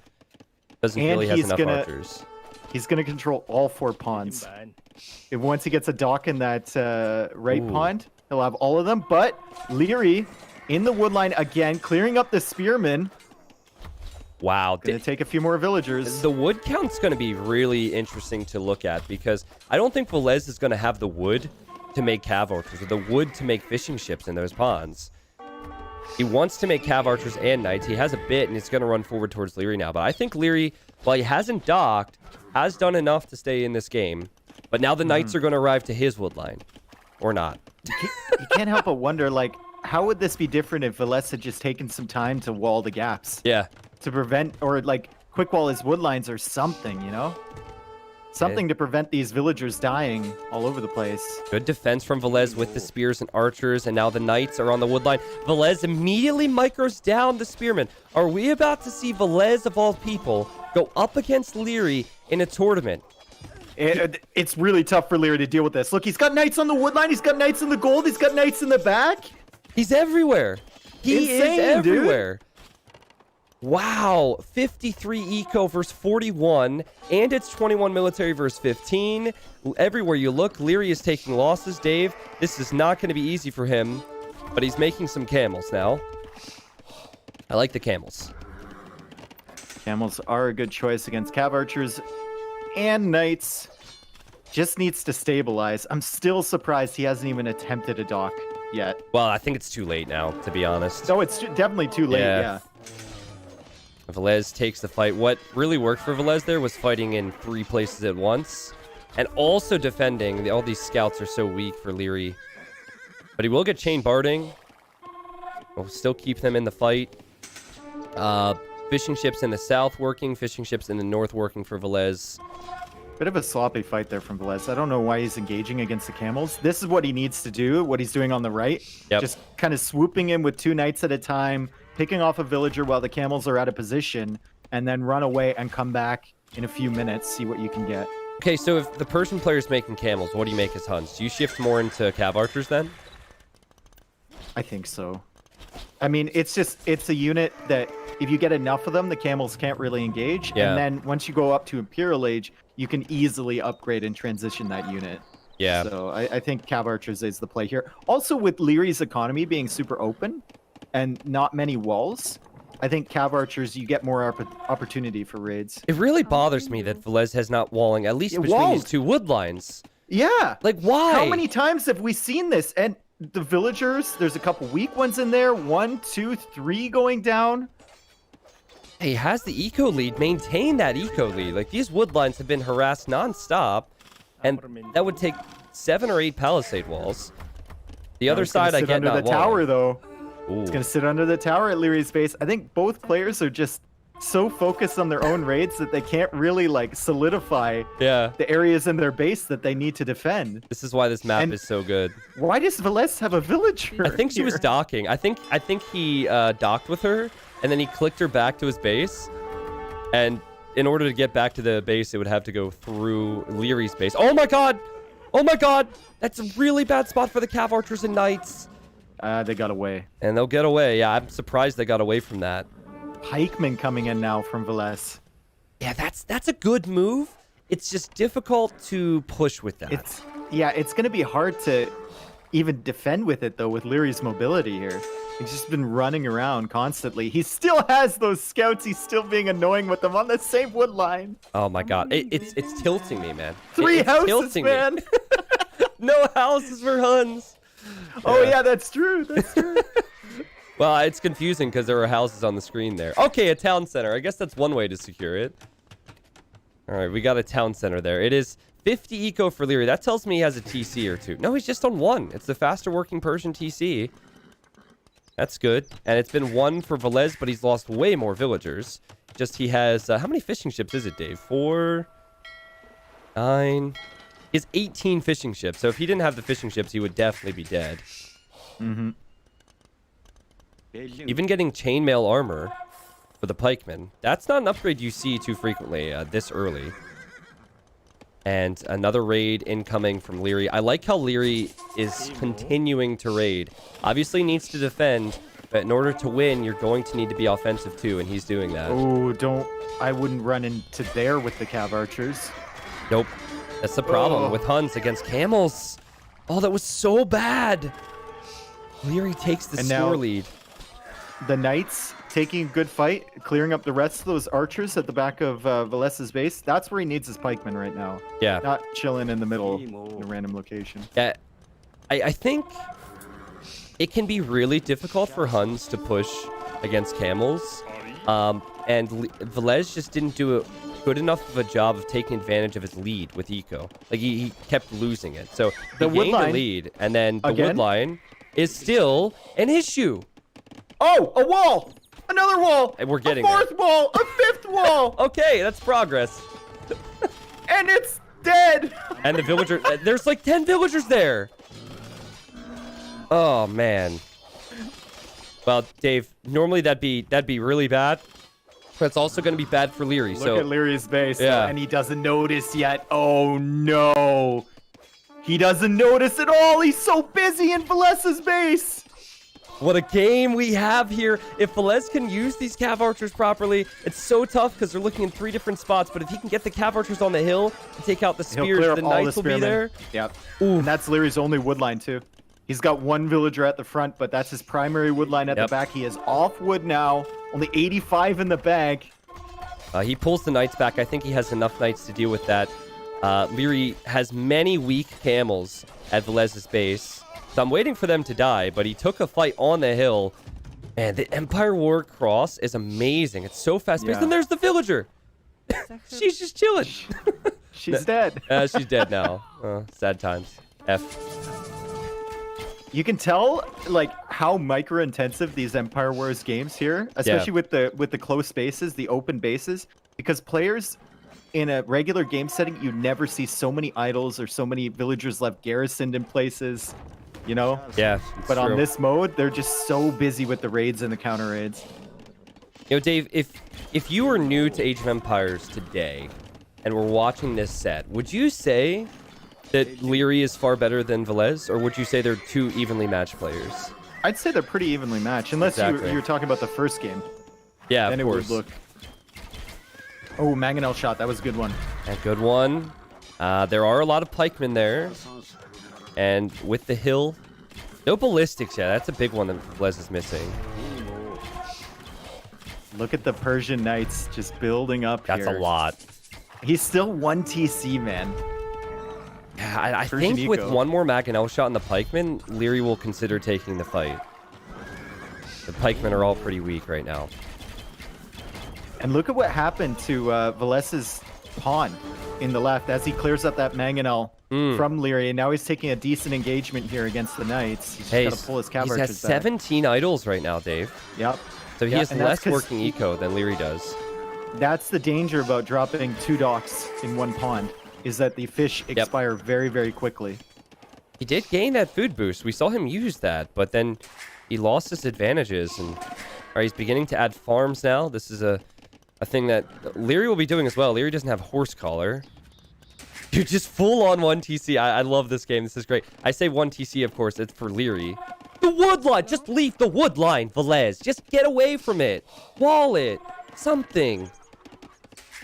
So frustrating. Yeah, it's just that one little stretch between those 2 would be perfect. And then make one between the wood and the pond, and you're fine. Then he has to go through this hill to get to your base. This game is starting to remind me of the quote from Leery, where he's like, "My philosophy is simple. If you don't lose fights, you can never lose the game." So he's trying to win every single fight. He's taking great fights, and he does not have the economy to back it up, but it might not matter. Dave, on the hill, those Knights. Yeah, you got to wonder about the decision there from VILLESE to go out and try and make that TC. He is running out of his main gold in the back, but he didn't have enough military to secure that position, and all his villagers get wiped up. His Cav Archers look like they're going to get wiped up. Does Leery take this game right now? I think Leery might win the game right here. That, or he starts to add town centers. But my goodness, he's killed so many villagers. It's 66 eco against 66. And half the eco is idle. 10 of those are idle. For VILLESE, yeah. Amazing man. rating from Leery. It seems so avoidable, though, for VILLESE. Like, he's back on the wood line again. I think it's that, but also Leery's such a nerd. He continues to abuse the fact VILLESE hasn't done it, and Leery wins the game without any docks on cross. No docks, and VILLESE looked like he was in the superior position there for a while. I mean, he was getting good raids on Leery's base, and then there's 2 things I don't really know what VILLESE was thinking. Not walling that wood line is a big deal. We mentioned it so many times. And then that forward TC without enough military to protect it. Obviously, it was going to be tough for him running out of his main gold.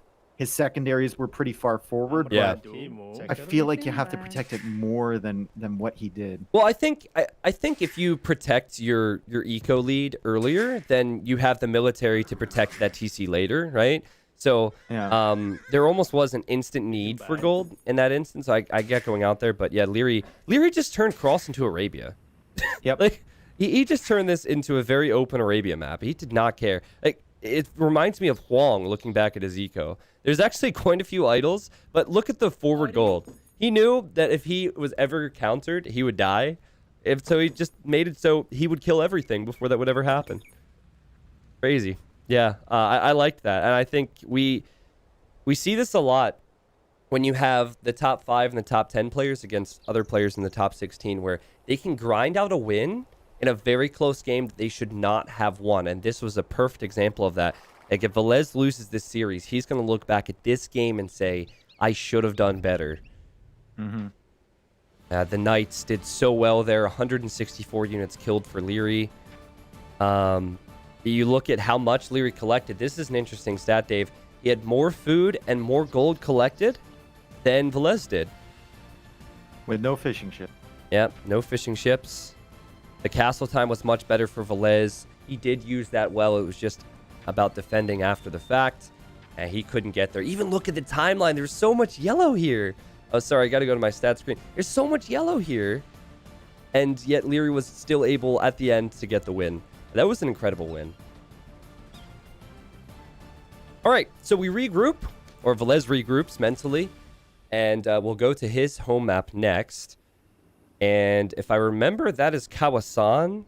And then VILLESE has Saracens, which is what we both expect to be picked there. And then what about Leery? Maybe Britons or Ethiopians. I'm not sure. VILLESE could go for Franks as well, right? On Kawasan. That's true. Yeah, maybe I shouldn't say Saracens, because Franks could be decent. They have the berries in the middle. No Lithuanians for Leery, so he used that in Arabia. That would be cool on this map as well. We might see Ethiopians for Leery.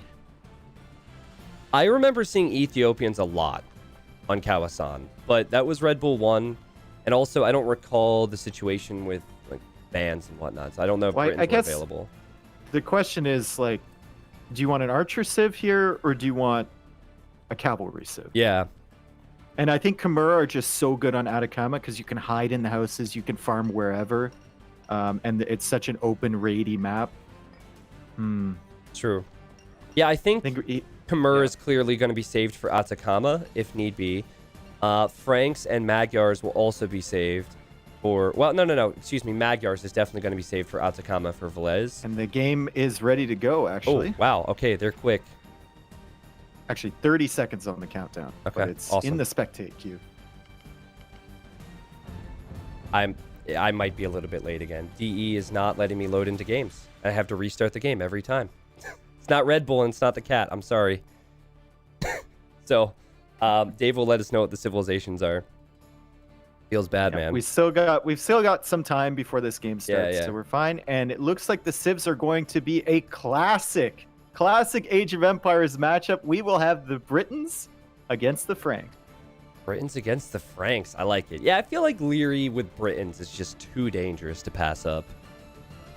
Ethiopians are good for a lot of different reasons, but this will be a fun one. I don't know how well VILLESE is going to be able to use the mobility with the Knights on a map that Leery could possibly wall up.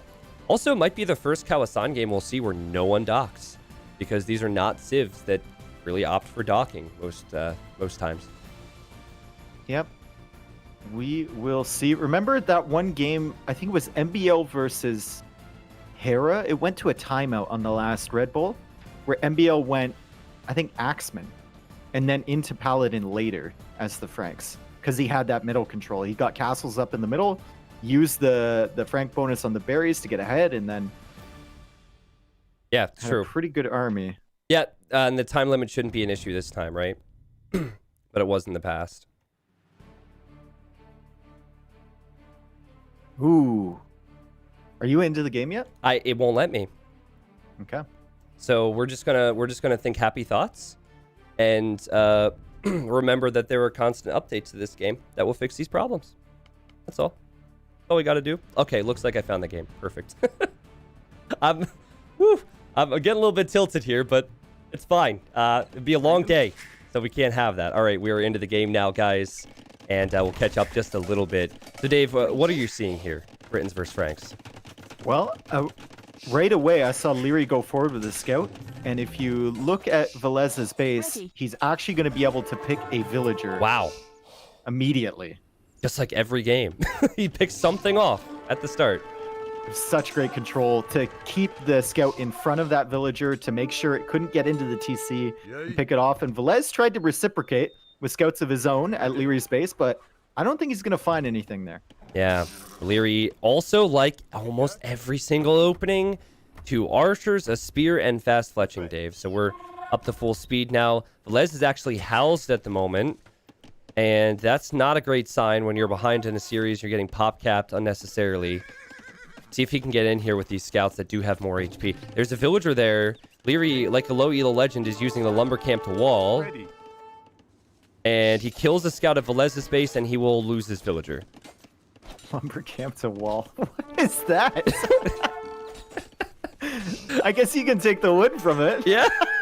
It's just funny. That looks so weird. I've never seen a pro player use a lumber camp as part of a wall, but since the lumber camps are built for you, it kind of makes sense. VILLESE did well there, Dave. He defended. He picked off a villager. He also picked off an archer.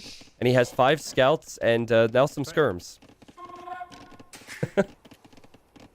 Yeah, Frank scouts too. So obviously, once Bloodlines comes in, if a Civ does have Bloodlines, they'll be stronger. But initially, the Frank scouts are the strongest in the game. How's with that 54 HP, and he's trying to look for opportunities at the back. There's only 1 spearman there from Leery. This could be really bad for Leery. And Leery brings another spearman over, and he clears out 2 scouts from that. So I think Leery be happy to hold. Also, Leery will love the fact that he has not invested a lot of food into military. So he's on his way to Castle Age, and VILLESE is going to have to go full feudal here. VILLESE has had some good things happen, but I've been on his point of view a lot in this game, and I feel like it's been very sloppy. He's been pop-capped more than once, and he's going to need to get to Leery's base soon before Leery gets to those crossbows. If he's going full feudal, I think he needs another stable, to be honest. Yeah. And he's getting the armor for his scouts, which would be super strong. He has skirmishers to back it up, which is great, but you need like scout numbers to prevent the walls and then just to overwhelm the archers from Leery. Because you can dance around with those skirmishers all day, but there's no guarantee that you're going to get kills with them. This kind of reminds me of game 1, right? Kind of reminds me of game 1 where Leery does a little bit of damage and then goes up to Castle Age. I think we'll see this a lot from players who are successful in this tournament. The skirmishers are still so far away, so VILLESE can't even run through here if he wants to. Yeah. He's not going to get through. And Leery kills his own deer? He's like, I don't need food. I don't need the food. It's the second time this tournament that we've seen that. They're just trying to move their units, man. Yeah, Leery in the other game also tried to move his Mangonel and accidentally clicked the enemy house. So the Mangonel went to attack the house and then he lost it. Okay, VILLESE is going forward to take the berries from the middle, which is good. Oh, God. Well, normally I'd say he's going to be kind of exposed there, and Leery's coming out. Oh, no. But VILLESE, he has opened the door potentially for VILLESE to clear up this army before it gets the upgrades. He doesn't see it. He's going to miss it, man. That's see it. Oh, boy. That's just one of those moments. And Leery now sees the entire army from VILLESE, and he has to be just giggling right now. Yeah. As soon as he sees this mill. Oh, this is so free. And they're going to be crossbows. Crossbows. Bodkin's not in yet, but still 7 range with Britons before Bodkin. Leery will have a huge lead. If he plays this correctly, he should get every single villager. I think Bodkin's going to come in at the right time, Dave, and might be able to snag the... he stopped moving for a second. All right, never mind. I think this might be... It's hard to come back from this. This might be one of the deciding moments here. VILLESE is on the way to Castle Age, though. He does have a number of scouts, and he does have a number of skirmishers, along with some garrison in the buildings. I think he can clear up most of this. The villagers are going back out there? What? Do you know what happened? Yeah, okay. Confidence. I think Leery will probably lose these crossbows, but he's killing an awful lot. So he'll be happy with this and happy with the fact that he's been able to kill those villagers. Because he will have an eco lead now. Yeah, good fight. Really good management of the scouts and the skirmishers there. And a second stable now in the middle for VILLESE. What do you do here in this position? You have to feel like you're so far behind at this point.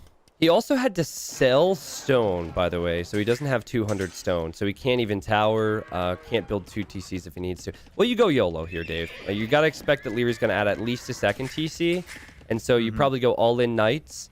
Maybe Skirmishers if you can afford it, but I think Knights, Mangonels. This is going to be a test of Leereyy's defensive play now. And also how greedy Leereyy wants to be. I remember Hera yesterday, who has a very similar style, opted to go for 2 TCs and then add in a siege workshop and a monastery and a lot of defensive buildings instead of the 3rd TC, realizing I already have an eco lead, let's hold it. And I think Leereyy's going to need that same recognition here, because going 3 TCs, okay, as he's going to do it, he can get away with it. Do one at the front. But this is like, this is the type of thing that could also lose him the game. It gets him further ahead, or it gives VILLESE some potential. Is this a forward siege workshop here from VILLESE? It is. And in the middle, I think this is what he needs. Siege and Knights, right? Yeah. I feel like this whole game, so many things have gone wrong for VILLESE. He just now is getting double bid axe. Leereyy's going to come back to the middle. The siege workshop is going to be up, so Leereyyy just a little bit too late there, but he might get some villager picks here. No, VILLESE moves him away. Okay. Yeah, no ballistics, so I think Leereyyy will choose to just sit back a bit. I guess having the TC on stone is really important, because if you are Mangonel pushed, you can go for guard tower defense if you're collecting the stone, as well as a castle later. But yeah, he'll go Mangonel crossbow for now, and some monks. I like how Leereyyy made that siege workshop as soon as he got up to the next stage. He kind of delayed his 3rd TC, but it was more of like, if he YOLO pushes me in some sense, I'll have a Mangonel in defense. I won't have to wait for that siege workshop to go up. And it's out on the field now, just as VILLESE's Mangonel comes to the front of that hill. VILLESE played so good in the last game. Really hoping he can do something more in this game. He tries to get a shot off. And Leereyyy has his own Mangonel there. He snipes the scout. Not the biggest deal. The big deal is going to be if VILLESE can mass enough Mangonels. Well, I mean, killing the scouts is it's pretty nice, especially when you're going to have monks on the field to convert the knights. Yep. 62 villagers against 47. Still 1 TC from VILLESE. This is not an incorrect call for VILLESE. If he tries to catch up an eco now, it will not work. This is the only way that he can win this, is if he goes all in and takes advantage of this hill. Villager defense really starting to climb now. Yeah. As is the stone count for Leereyyy. Leereyyy somehow dodges there. What? And gets it. Yeah, that's so... Okay. That's got to be so frustrating if you're VILLESE. Also, if Leereyyy wants to, he can sit his crossbows between the berry bushes. So if there's not a Mangonel there, I don't see the Knights being able to take good engagements. Yeah, the Mangonel micro here is going to be so important. See Leereyyy with a good shot again, and I think he's going to get this one from VILLESE. Oh, it's perfect. Yeah. Oh, it's so good, dude. Yeah, very good. But also, there's so much VILLESE has to do, you know? Yeah. And unfortunately, he's just... He's going for behind. a ram. A ram? Really? Really? Okay.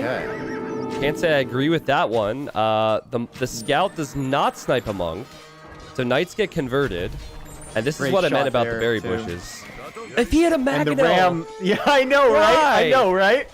Oh, if he had a Mangonel, he could slaughter that. Maybe that has to be a misclick, right? Even just a scorpion would have demolished that. This is just not his game. Yeah, now he's making a Mangonel, and GG. VILLESE, he tried, man, and the series was a lot closer than the 3-1 scoreline suggests. But Leereyyy, as many expected, will move on in Red Bull Wololo. He played good, Dave. Very good. He played very, very clean, especially that first game and this game. Like, the two in the middle, it kind of looked even, but the first game and the last game, you can see a clear difference between these two players. Yeah. And I can't help but think that if VILLESE won the cross game and took his advantages, we would be going to a game 5 here. Like, you can have moments where you make mistakes, but when you get a lead, you have to capitalize on your lead. And he did not do that in the previous game, and that's what I will remember from this series. Now, Leery, I don't know if he's going to feel like this is his toughest test ever, but we might find out. He'll be happy to be moving on. He had mentioned that he believes himself, Viper, Yo, Hera, and then I think the last one he mentioned was Tato, but he was like, oh yeah, Tato. Yeah, he's like, Tato, I guess. Which is interesting because Tato and Leery went to 5 games and Red Bull won. And Leery won the final game, so it was really close. But yeah, Leery believes that he has a good chance here. I'm sure he does. I'm excited to see more of this kid. Can we call him a kid now? Yeah, we'll call him a kid. No, I won't call him a kid. Whatever. Dude, I'm old now. I call everyone a kid. That's You're a true. kid to me. What? I'm 30 plus, man. I'm months away from death. Months away from death. What is Doubt? Is I guess Doubt's in heaven. He's the Lord. So they call what do they sense. call that? Octogenarian, I think. The elderly. What is that the word for it? I don't know. Yeah, definitely the word, because I know the definition of that. Okay, so there's the KG. It was honestly not a good game for VILLESE. Many mistakes were made, and Leery played too good. So probably not the most interesting game to go to the statistics for. What do we do now? We get ZeroEmpires in here. I think ZeroEmpires is going to interview Leery, and you guys can hear what Leery has to say on his set against VILLESE. That's right. We're going to have an interview with Leery briefly, real quick. He's just joined the channel, so hello to Leery. Hello. Hey, how you doing? You feeling good? Yeah, after a win, you always feel good. Yeah, it's a nice feeling. Yeah.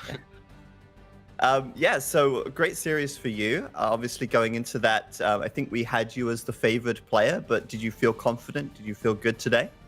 Yeah, I felt quite confident. I was not in a bad shape, and feel like I made the best out of it.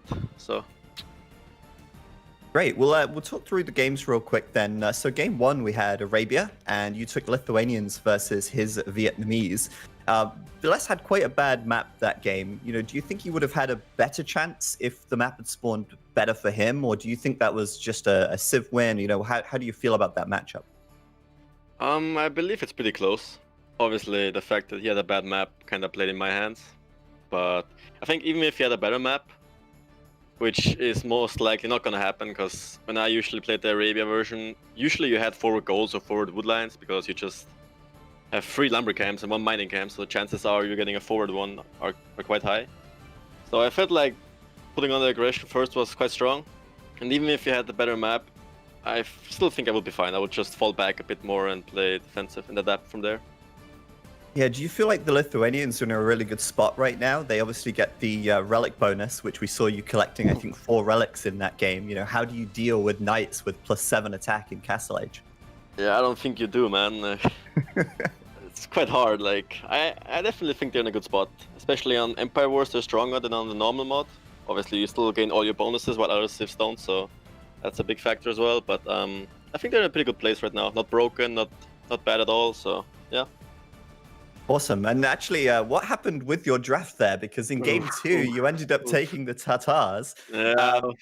What happened there? I was looking for a civ. I'm not gonna mention which civ, but let's say I did not find it in time. That happened.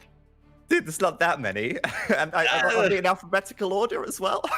I didn't know that. Like, I was like, okay, I'll pick this civ and this civ. First this civ, and then it was just like no time, you know. And then I was looking panically, and yeah.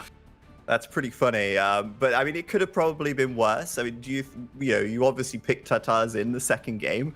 Do you think that, you still had a good chance with that civ, or was it just a write-off from the start? Well, I didn't plan to pick Tatars or play them at all in the series. But I knew the map had a lot of hills, so I was like, might as well try to use them, right? I wanted to save my better civs, so the maps I actually prepared, so I was left with Tatars anyway.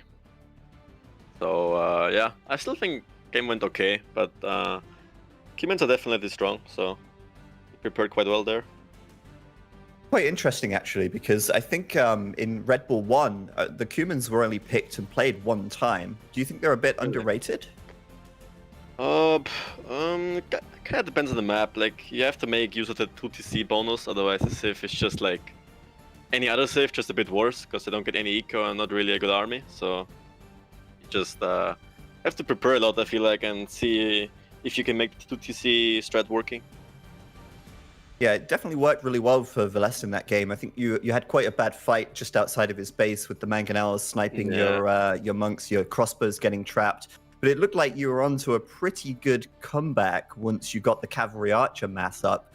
So sort of what went wrong in the end was just the raiding too much to handle? I think I just fell way too behind. He started 2TC, so I didn't really do damage with my mangonel push. Like, I forced him to repair the TC, but that's about it. And I didn't really kill any vills, neither in feudal age or in castle age. So I knew I was behind. I didn't add a TC right away either, so I kind of went all in for the first 5-10 minutes. And once I lost all my army, I knew I was bad in eco, and then just snowballed. Like, I hold the first push from his keep checks. Yeah, you held really well there.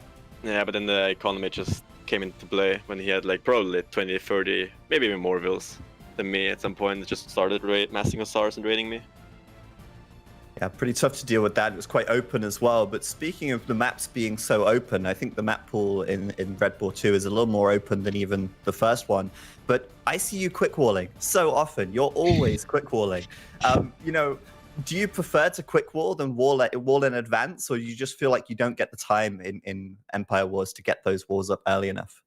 Well, it obviously depends, right? If you see the opponents going scouts, obviously walling before you see the scouts is better, because chances are you might still have a hole, then your whole woodland is screwed, or gold, whatever. There's always a hole. Yeah, indeed. But quick walling is definitely one of the most important skills nowadays, I feel like. With trapping armies, Palisade Gate makes it way easier. And yeah, you can just pull so many things out, so definitely important. Do you think quick walling's good for the game? Or do you think, you know, it can kind of cheapen it a bit when a player sort of plays better than another player to get to the position of raiding, and then, oh, he just quick walls him out and he can't do any damage? I think it's good for the game, but I think it has to get nerfed. I think it's a bit too broken, especially Palisade Gates. The fact that you just make a gate like 1% to trap an army and then just delete it if it doesn't work, and you don't lose anything is just ridiculous in my opinion. So yeah, it's super cheap, right? And it's 4 tiles, so it's got a good area as doesn't well. Cost you anything either. It's just like, right. In this case you trap an army, worst case you lose what, 1-2 wood. I mean, like nothing. So no big deal. So you play against either LAAAAN or Max in your next match. So how do you feel about that? Who do you think you'll be playing against? Oh, I think it's a pretty even match. I'm pretty sure Max and VILLESE prepared together for this event, and obviously it favors me now that I played against VILLESE strategies already. Well, one of them at least, and I have an idea how he plays. And obviously I will try to watch this series as well. So I will see, but I think it can go either way. There's a new LIEREY here, watching the series. Yeah. Actually doing some research on your opponents. All right. Well, best of luck for that. Thank you. All right. Well, thanks a lot for chatting with me here. We'll maybe chat to you again later on in the tournament. Best of luck to you, and we'll catch you later. Bye-bye. All right, so there we go. Thanks, LIEREY. And we'll be back after a short break here with that series. LAAAAN versus Max will be coming up next, and we'll have T90 and Dave back to cast that one for you. So we'll be back after a short break. See you soon.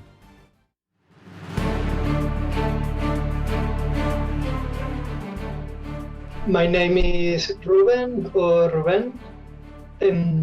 I work as a secretary for a local company, and I play Age of Empires on my free time. And I like this game since I was a child.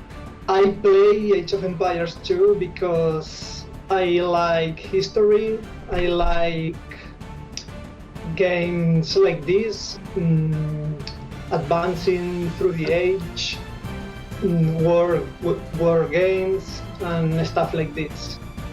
And I have been playing for 15 years, 16 years, so that's why I play this game. I don't have any favorite civilization, but if I had to choose one, I will say Hans, because I have played a lot of games with Hans. They have a lot of options. You can go knights, archers, they have everything, so it's funny playing with Hans. If I had to be a unit, I think I will be, I'm not sure, but maybe a petard to troll the others. Or if not, a paladin, I guess. In my opinion, I think this event is going to be quite hard because the level is awesome. It's really good. All players are, well, everyone is playing a lot, but I think Viper will win because after what happened in the previous event, I think he will try hard, and you know Viper is really good. All right, we are back. That was a very interesting interview. Many people might not know Lan. He's a great guy. Dave and I had the opportunity to meet and hang out with him at NAC3. He would be a petard. What do you think about that, Dave?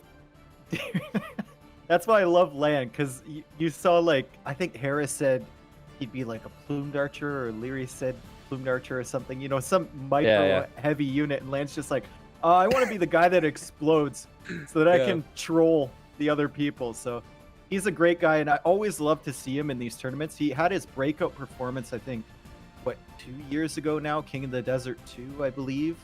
And he's kind of been on the periphery of all of these events, obviously invited to NAC. So I want to see what he can do in this Wololo 2 event. This was, on paper, I think this was my closest matchup between Max and Lan.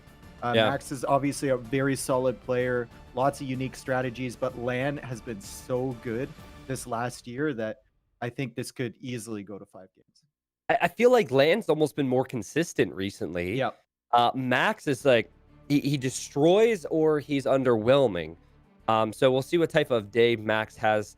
Let's move on from that, and let's just go right into the strategy with the civilizations and the maps, because that's what it all comes down to with the Max, at least. And we also just saw his training partner, VILLESE. Leary mentioned that he's not too upset about the fact that he will face the winner of this series, because he's already faced VILLESE, and he knows those strats. And if you look at the home maps, they're a bit different. Max went for Lowlands, and he has blockades, and Lowland is one we did see before. And then Lan has Haboob and Frigid Lake, which we have not seen much of so far in Red Bull Wololo. Yeah, we haven't seen any Frigid Lake, I don't think, so far in the main event. I think we've seen one Haboob game between Dogao and Tato. It's a really, really interesting map. Super close spaces. And I think Lan will definitely favor that craziness against Max. You never want to give Max time to get his strategy rolling, that's for sure. Okay, so my immediate thought is, as we go to the civs, is will Max pick Kumans? Will he have Kumans on Lowland like VILLESE went for? And actually, Lan has Kumans in his draft. Interesting stuff here, Dave. We see Celts. What? Celts? And that was not just a throwaway pick. That was rather early, too. Well, I think the only other series that picked Celts, I think Dogao picked it. But obviously, he never got to that point because he did go out 3-0. Yeah. Celts is, maybe that's the Haboob Civ. You never know. It's a boomer, right? It's a boomer. Yeah, so we see... Oh, Haboob is not a boomy map. Yeah, what am I talking about? I was thinking of blockades for whatever reason. Yeah, I'm thinking maybe Celts for blockade. Kumans could be good on blockades too, because you can get the second TC up on a gold possibly.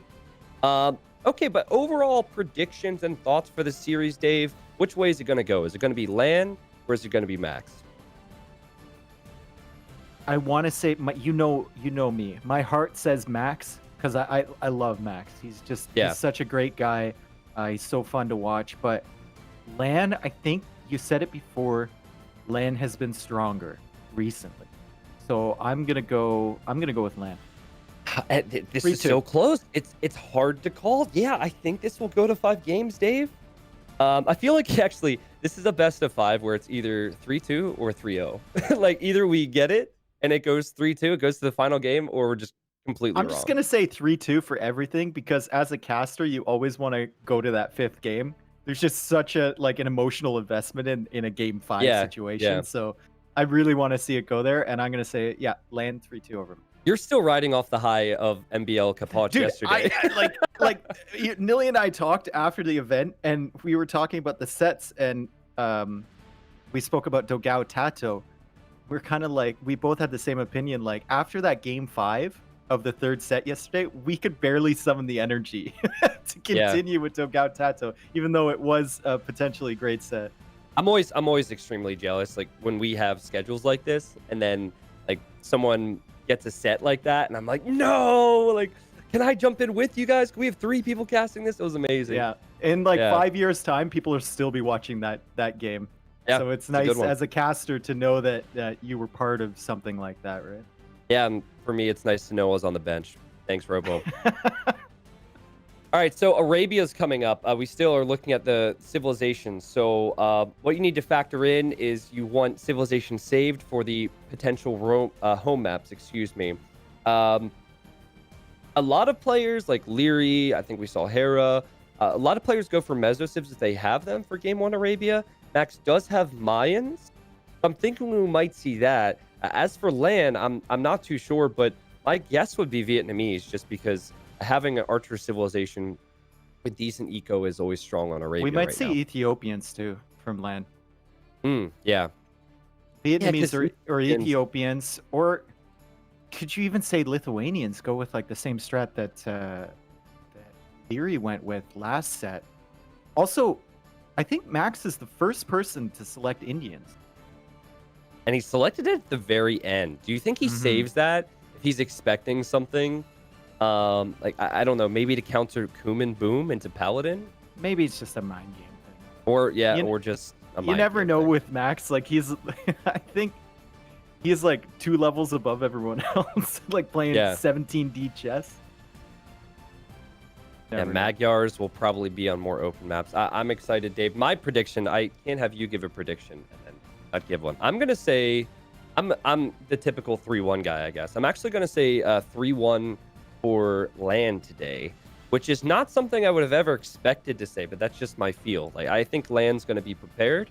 Obviously, Max is prepared, but LAN has been so strong both in Red Bull Wololo 1 and also in general. So even though I am known to be a Max fanboy, I believe that LAN could take the series.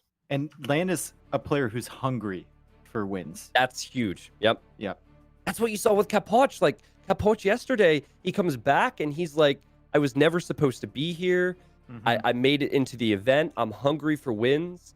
And I think that Age of Empires 2 needs more of that. We need more situations where players are hungry to get into a game. That is me right now. And we sorry, still got 20 Dave. seconds. We're fine. I'm sorry. It's going to be a bit longer than that. Guys, I'm trying. I probably shouldn't say this, but I'm trying to deal with this issue where the games will not launch for me until I restart DE. So we're sorting that out. It might be 10 seconds late to starting the game, but you guys will see it at the same time that Dave ends up seeing everything anyways. People want the cat. Yeah, I can't give you the cat either. Sorry. Thanks, DE. What are the civilizations going to be, Dave? We're going to see a Vietnamese for LAN and a Britain's pick for Max. Okay. Britons versus Vietnamese. Vietnamese can be so good.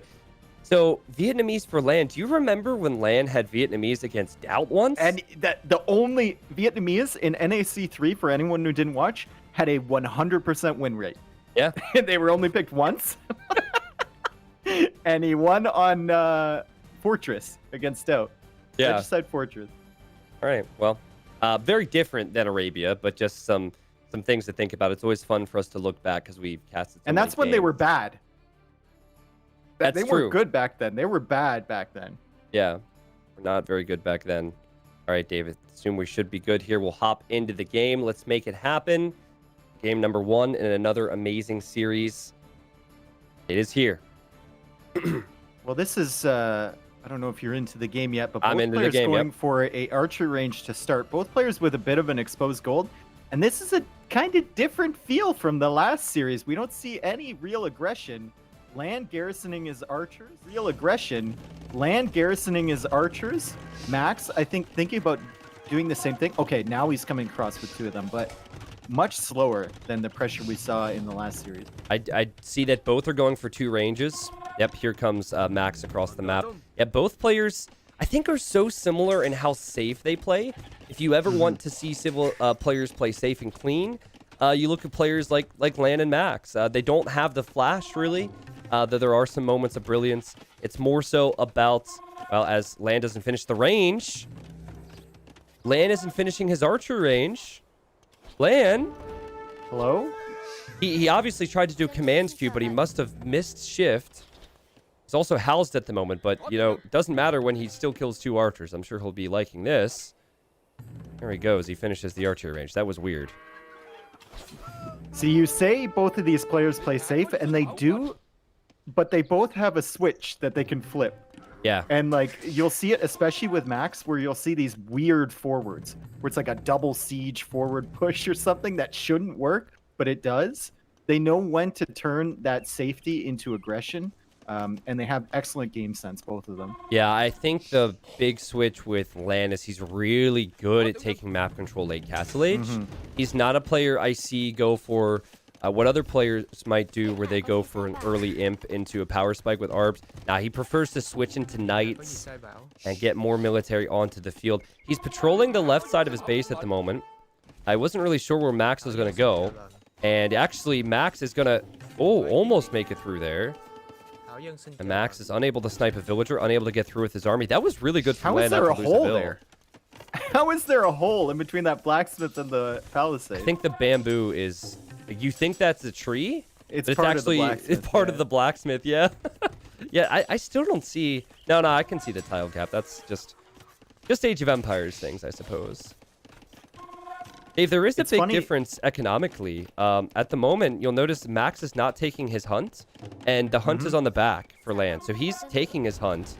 So I feel like his uptime might be better because of this. Just something to keep in mind. Yeah, both. I think LAAAN with a few more skirmishers. Okay, there's some skirmishers behind for Max. It's going to be really tough for both players to push past this hill. Yeah. This is a great defensive position for Max. He needs to make sure he holds this so that LAAAN can't pressure his gold at all. But he's got another hill even to fall back on to the right of the gold. So he set his base up quite nicely. Yeah, I like that preemptive defend. tower. I think in Standard Age, we always judge preemptive towers because there's always so many negatives to it. But here, Empire Wars, you need it. And LAAAN, he's going to click up to Castle Age here faster than the Max. Might need his own defensive tower, but if he's able to continue to create military, it might not be a concern at all, Dave. Max is going to be much later to Castle Age. Yeah, and the military's even, so that hunt really coming into play, like you said. And Max just can't take it because his is exposed. Like, no, he's not that much later, dude. Oh, what? Oh, did you use the market? Oh, use the market. He did use the market to... Probably sell wood or something and then buy food. Yeah, I think I'm so. not sure. Okay, well, that's pretty good. Britons are going to have a better power spike when entering Castle Age. And also, LAAAN still on the berries here. And there's archers with fletching, Dave. Oh, this is really bad for LAAAN. Actually, could be worse, but he loses 1 vill. And also, he shows Max that he was going to add a stable. And look at Max split up those archers. He split up the skirmishers as well. Now they're coming from the left-hand side. Yeah. I think he's just got to try and save these archer numbers right now. Maybe double back. Keep tabs on that army with your scout. She's not doing right now. Well, but he's going to the wood line. I feel like LAAAN desperately wants to go towards the Max. He does not want Max to have early Castle Age pressure, but in doing so, well, is he just searching for the army? I guess he just couldn't see it. He is. Yeah, I thought he was going Max forward. is going to get away, and LAAAN is going for double stable. I don't hate it. I don't love it. Like, normally, double stable works well if player going ranged units has a lot of skirmishers, and that is the case. Max does have 4 archers at home, about to be 6, so he'll have about 12 and 12. With ballistics, I imagine, Max is choosing to go 3 ranges.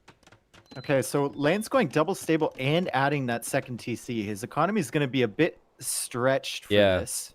I don't think he can afford all this right now, Dave. I don't think he can go 2 stables and also upgrade these ranged units. You got to choose. And he had to get bloodlines, and he has to get like the second armor upgrade. There's so many things he has to do. Oh, good pick off there. And Elite Skirm is in or is on the way, and Bodkin is also in already. So good fight so far for LAAAAN. Good pick off from the Max. Max is just waiting for his ballistics upgrade behind this, I'm sure. Don't see the university yet, but it'll be coming. Yep, there it is. Have to remember that Vietnamese archers and skirmishers get more HP as well. So that might come into play in these fights. Yeah. Every little bit counts, especially at this level. And then Britons Max have the going extra university range. first. So not dropping the TCs like LAAAAN. He's going to upgrade his military right away. And then, of course, with the Britons, it's fairly easy to get those TCs down afterwards.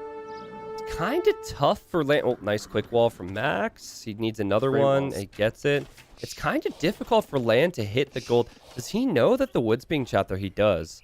I kind of feel like, while it might be risky to allow Max to push forward, hitting the wood line would at least give you some ability to do damage. And Max, realizing, I'm vulnerable here, is going to build an outpost so there. good.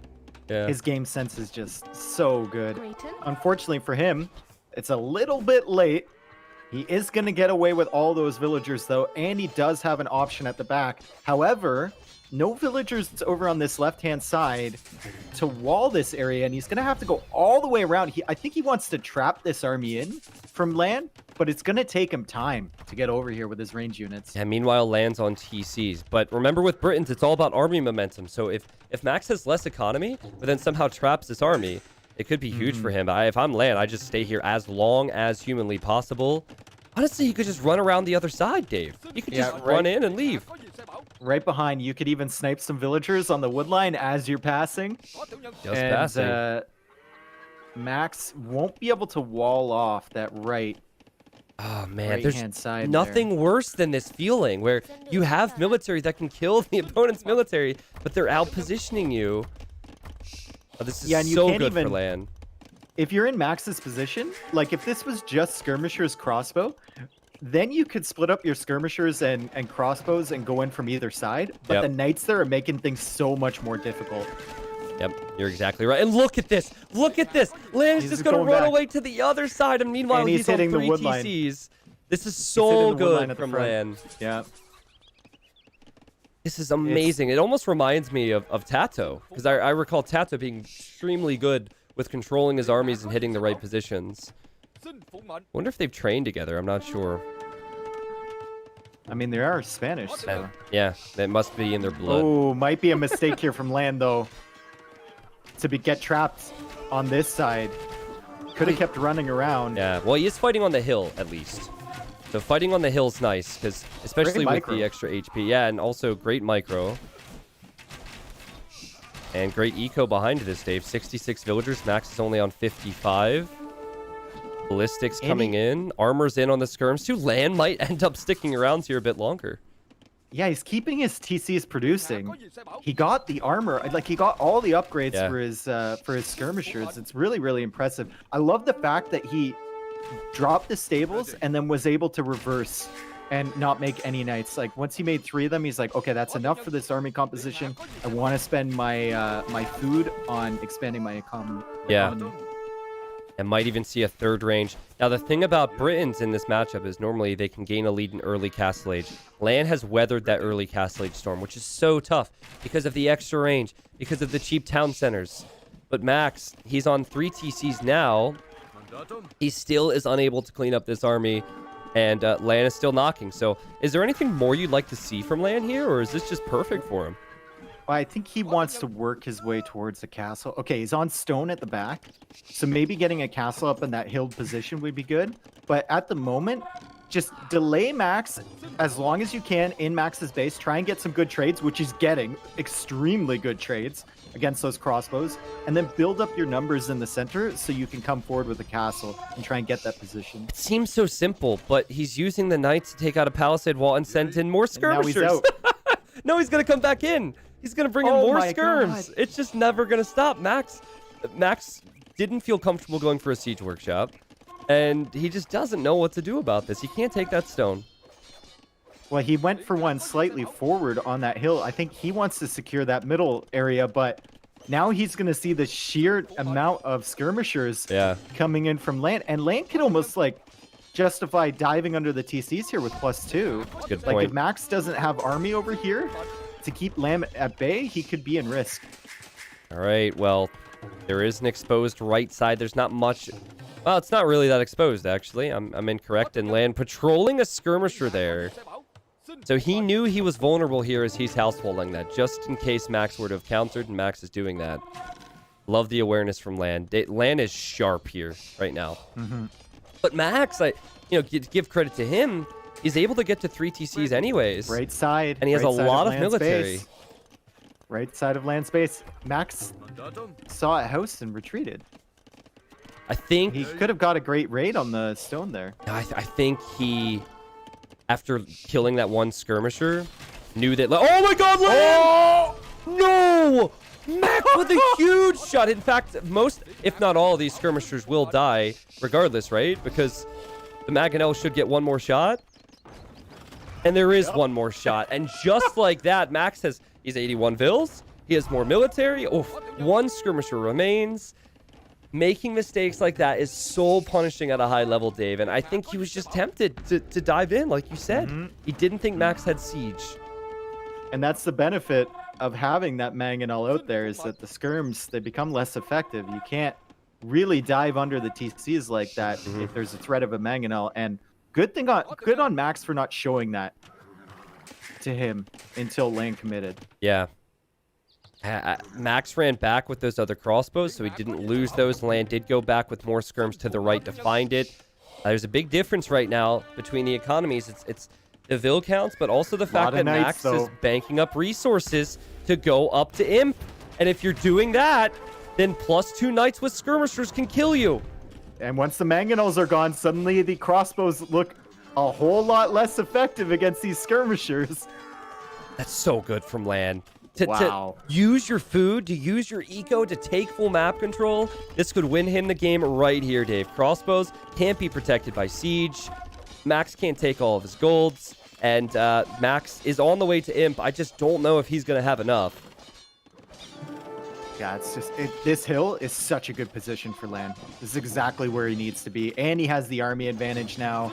The Knights so effective against what Max is making, especially with that +2 armor. And there's the castle I was talking about from LAAAAN, right in front of that stone. Very aggressive position, but he can hold this with the army that he has. Oh, Max could get a big shot. He has 2 Mangonels here, Dave, and a third's on the way. A lot of Knights will die. The skirmishers are still there, though. You gotta think maybe he should have deleted one of those Mangonels. Another one pops out here, but right within minimum range distance, and LAAAAN clears it up. Yeah, and LAAAAN also cleared up a lot of crossbows there. And LAAAAN, so smart from LAAAAN. He's making rams now. He knows that the Siege Workshop is over here. The only thing that can deal with the rams that Max is making is Mangonels. He's going to take out the archer ranges, stall the production, and make another forward castle. This is Get out of this game, Max. It's over. This is the style that LAAAAN is so good with. He's not like many of the other players who will go up to Imp like Max is doing now. He loves to flood, even with Vietnamese. +2 knights, skirmishers with full upgrades, constantly taking out the crossbows, constantly taking out the Mangonels. Max cannot do anything about this. This is so well played from LAAAAN. Beautiful. This is like scary how well played. I know. Even after losing those skirmishers to the Mangonel shots, like, look, Max's army is in the back of his base. Yep. He's got no eco over there. He's in Imperial Age, but like, what do you do with Imp in this position? You resign. Nothing. You resign. The only reason you hang on there for another 5 seconds is so you can hit Imp before resigning, right? Because your score is really low. After you hit Imp, your score goes higher again. So, you get the score boost. And, I'm sure many people watching the stream right now do that at home. GG, man. What a statement from LAAAAN. This guy's a beast. I remember he gave Yo some troubles, though he did not get past Yo, of course, champion of Red Bull 1, but that just shows you how good he is. I'll go to the statistics now, and this all stems from early Castle Age. Like in early Castle Age, the boom was so much better for LAAAAN, but the control, Dave. to have the skirmishers and knights running around and then stay on that hill for close to 5-10 minutes. That's what, in my opinion, won LAAAAN the game. I love the fact that I think he made a mistake making 2 stables going up to Castle Age, but I love the fact he was able to realize that it was a mistake and not make too many knights, just enough to push those skirmishers back. And then later in the game, when he saw that Max was only making crossbow mangonel, then he started flooding more knights and got those upgrades. It was really, really impressive. Yeah, he got ballistics, he got full armor on the skirms, the timing on it, the positioning. That is as good a game 1 as you will see in this tournament. All right, well, for Max, he's a guy who will have some strategies prepared. He maybe needed some warm-ups there. Maybe he was shocked at the power and strength of LAAAAN in game 1. He will have some strats, and he has Lowland. He has Lowland just like VILLESE did in the previous set, Dave. I thought he was going to try and pick Cumans, but then LAAAAN picked Cumans, so LAAAAN might go Cumans there. I don't really know what to expect if we see Lowland for the Max. Yeah, I don't know. I was on the same page as you because usually VILLESE and Max have like the same strategies, right? it's like a Tato DAUT kind of thing. You have the same kind of strategies as your practice partner. Could you justify maybe Mayans on Lowland? What I'm thinking is that Indians pick. Let's say Max thinks that LAAAAN will go Cumans on Lowland, and he believes that that is the strongest strategy, which he now cannot do. If he believes that that is the best strategy, he might try and get the best counter to that, which I would argue would be Indians and camels. So it's almost him picking Indians after realizing that he couldn't go for his strat. But this is assuming we see Lowland. Blockades is also very boomy, though. So, could see Slavs on blockades. Yeah, maybe Slavs versus Celts. That would be epic. You could even great. make an argument for Cumans on Lowland, but I don't love the idea. Otherwise, I don't know why you pick Cumans if you're not going to use it on Lowland. Sorry, why you pick Celts if you're not going to use that on blockades.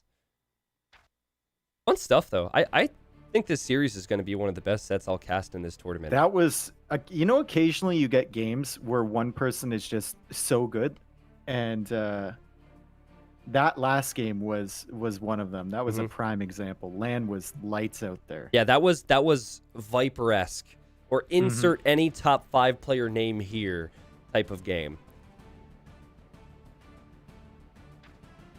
All right, the next game will be launching in a moment, and it looks like it will be on Lowland, Dave. So if that's the case, my guess is Indians for Max, and then Cumans for LAAAAN. But maybe, what if you think that Max is going to pick Indians to counter your Cumans? Do you switch it up and go for something else? Well, I can see the civs, so... They must already be on the way in. Cool. You were 100% correct, though. All right, yeah, it is Cumans Indians versus Cumans. Yeah. I just love how there's already strategy in the draft, right? Yeah. It's pretty cool. Hey, Max definitely wanted Cumans. That's exactly what VILLESE went for. I'm sure they practiced counters. Max, once he saw that Cuman pick, he kind of just he saved Indians for last, yeah, right, to make it look like it was a throwaway pick. Yeah. Yep. Or just didn't have any reason to pick it early, and then LAAAAN's Cuman pick was near the end. But 8 seconds until we were in the next game.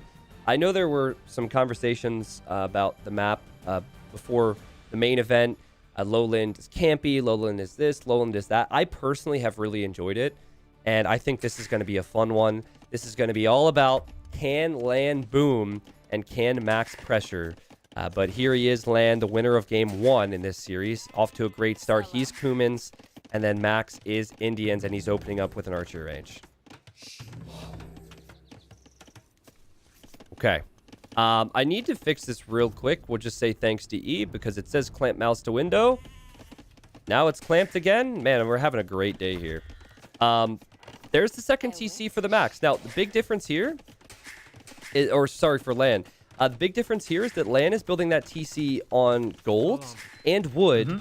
He did not build the TC on stone like we saw from VILLESE in the previous set. So he's probably not thinking about going for kip checks early.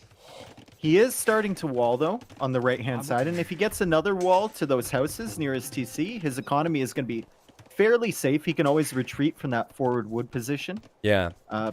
Meanwhile, Max, do you think he just tries to go up to Castle Age as quickly as he possibly can and get some camels on the field? Yep. Maybe some like token pressure with some archers and spearmen, but not a whole lot in the feudal age. It's hard to know what the meta is to counter this Kuman boom, but I remember when Liere did it, he was in Castle Age faster, and then he went forward with a Siege Workshop and Monastery, which then delayed his TCs. So I think that was a misplay from Liere to do that. I was surprised he went for it. So what I would say is you pressure with archers, you're going to get to Castle Age faster, and then you get to a second and third TC ASAP when you're in Castle Age, and maybe mix in those camels to defend from the knights.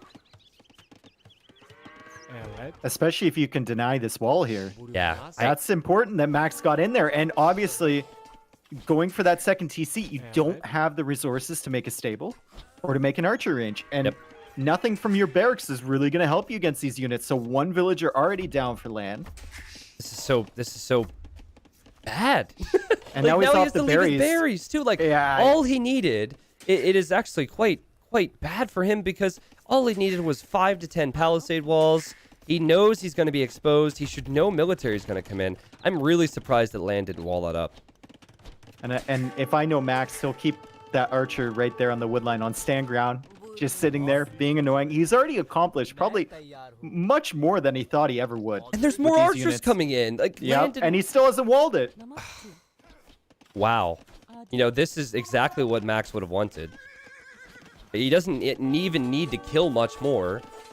Land will still gain a Vill lead, but I think Max's castle time will be so good.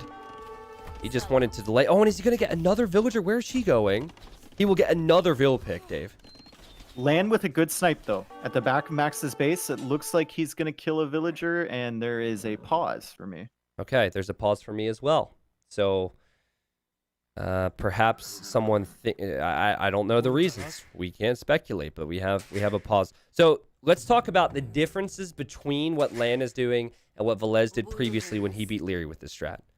The first difference is the fact he's not walled. Second difference is the fact he's not on stone. Third difference is the fact he's actually added a range, which is 175 wood he cannot use for farms, and he's also making skirmishers and getting fletching.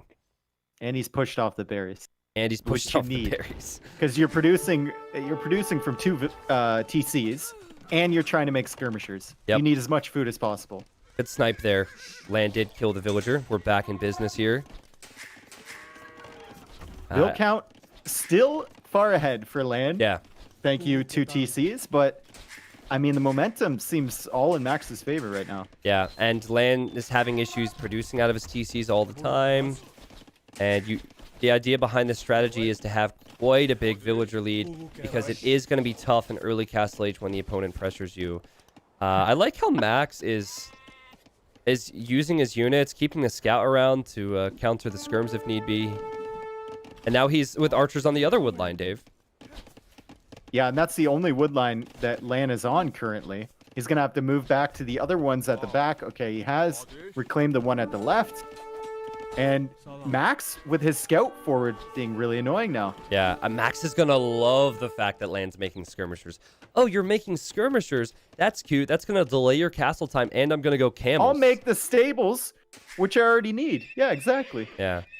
Another pause. Another pause. I imagine there might be technical difficulties or something. Yep. Lan's like, my wall hotkey didn't work. I placed a wall. I looked at the chat when we unpaused the last time. I saw an underrated comment. Someone in the Twitch chat said, "Sorry, go." which is like what they would say. We've been saying that for like 20 years. Yeah. After you unpause the game. Yeah, well, I mean, we don't have in-game chat, so we have no way of knowing. Could have just... So, the one I miss is GG no re, I go eat. I missed that one. That's a great one. That's what was that, Loiza back? He had an account, I think, that was GG no re, I go eat. I think that was his name back in the Voobly days. And, okay. Obviously, Max is resigned because Lan is so far ahead, and we're moving on. No, they have to restore, I believe. Somebody has dropped. Thanks, DE. It was not a pause. It was a drop. It will go back. We'll look at the civilizations and the maps again and try and figure out what went on and probably do a restore. Like, if they can't restore, Max should be pissed, actually. Yeah, he was in a very good position. So they should restore from that point. And we get the confirmation from Robo. It is going to be a restore. Good. So we're just waiting to get into this game. Thankfully, we do have that functionality now, so no interruptions. Yep. So one player dropped out for whatever reason.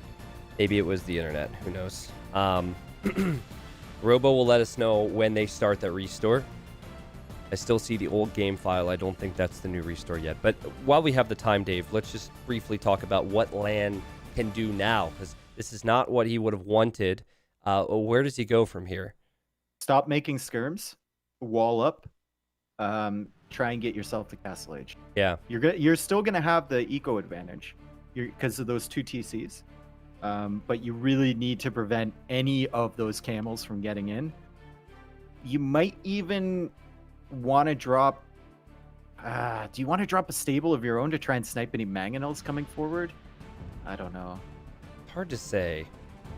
I think you're still going to have an eco lead. You just have to hold. As you said, play defensive. If you want to, you can make your own camels to match THEMAX's camels. Cuman's... I don't think they get heavy camel. There's one Civ that doesn't get heavy camel, and I always forget. I think it's Cuman's. But anyways, you can make knights and camels, you can make monks, you can boom. What's really good about Indians, though, is their villagers get cheaper as they advance through the ages. So it's pretty easy for Max to be able to be on multiple TCs and make camels. So it evens out a little bit. Twitch chat is saying that it is indeed Cuman. So we can't trust Twitch chat, right? So it must be another Civ. Someone... Okay, we're just waiting for the game ID now. Yeah. It's great to see how into it people are. I feel like as a caster, I should know these things, but I always... You know what? I never want to say something unless I'm 100% sure. We need like a direct phone line to Ornlu. Yeah. That's what we need. Say, buddy, do humans get heavy camel? And then he'll talk to you like you're an idiot. He's be like, of course they don't. Yeah, it's what I use Trirem for. I'm sure Trirem's out there. Trirem, the all-knowing one. Trirem or T-West. Is waiting, and it looks like the restore is live, Dave. But I have to restart my game, so we'll get into that in a moment. Yeah, we got 25 seconds. You're fine. Okay.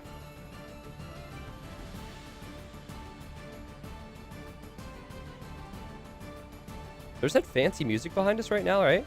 It's good, man. That's a tune. I don't know if that's if that's DE music or if that was made for something, made for the event.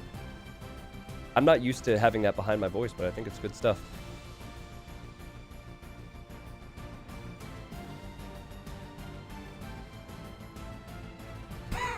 Thank you, Maverick. Yeah.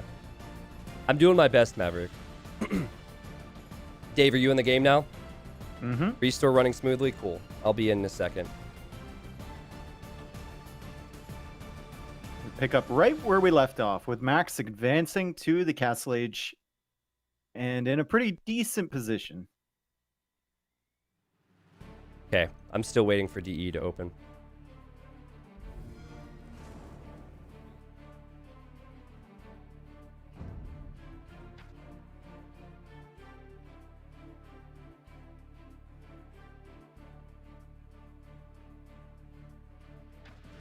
How much of a villager lead do you think Lance going to have when Max reaches the Castle Age? 15? 15 is my guess. I assume 15. Looks like I'll be back in. Mm-hmm. All right, here we are. So we'll speed up to what we missed here. I wonder if Max is going to go crossbow with Bodkin. That's probably the biggest thing. 2 stables. We'll be making camels. Will he go crossbow Bodkin or will he boom? Ooh, he's going to find a villager on the left side of Land's base. That was great micro with the scout to prevent the villager from running back. Yeah. All right, so 20 Vill lead for Land, but he's just not clicked up to Castle Age. So he can produce out of 1 town center. And Max is getting crossbow, and I think Max is playing this perfectly, Dave. He's adding the second TC, and he's picking off Vills and taking map control. This is exactly what Max wanted. He wanted to gain a lead early and then be able to hold against the power of the Kuman Boom. It was 20 villagers, by the way, by the time Max hit Castle Yeah, Age. okay. And now LAAAAN is on the way up to Castle Age. Forced to actually drop a tower on that left-hand side. Oof. Yeah, none of this has gone down as LAAAAN planned. He's taking stone in 2 different areas. He has farms that have been abandoned. He tried to counter and died to camels. I think Max could even afford to be on 3 TCs here in a moment, and he's still pressuring. And what's LAAAAN going to make? LAAAAN's going to make stables in the next stage, and the camels are already out. This is a huge lead for the Max, despite the build difference. I think you could have justified just like with this amount of walls in your base and the potential for walling, could you justify like a siege and monks in defense? I don't know. It's difficult. Yeah, I think Knight, Camel, and maybe some monks is good, but getting to a 3rd TC ASAP will be a good thing for LAAAAN.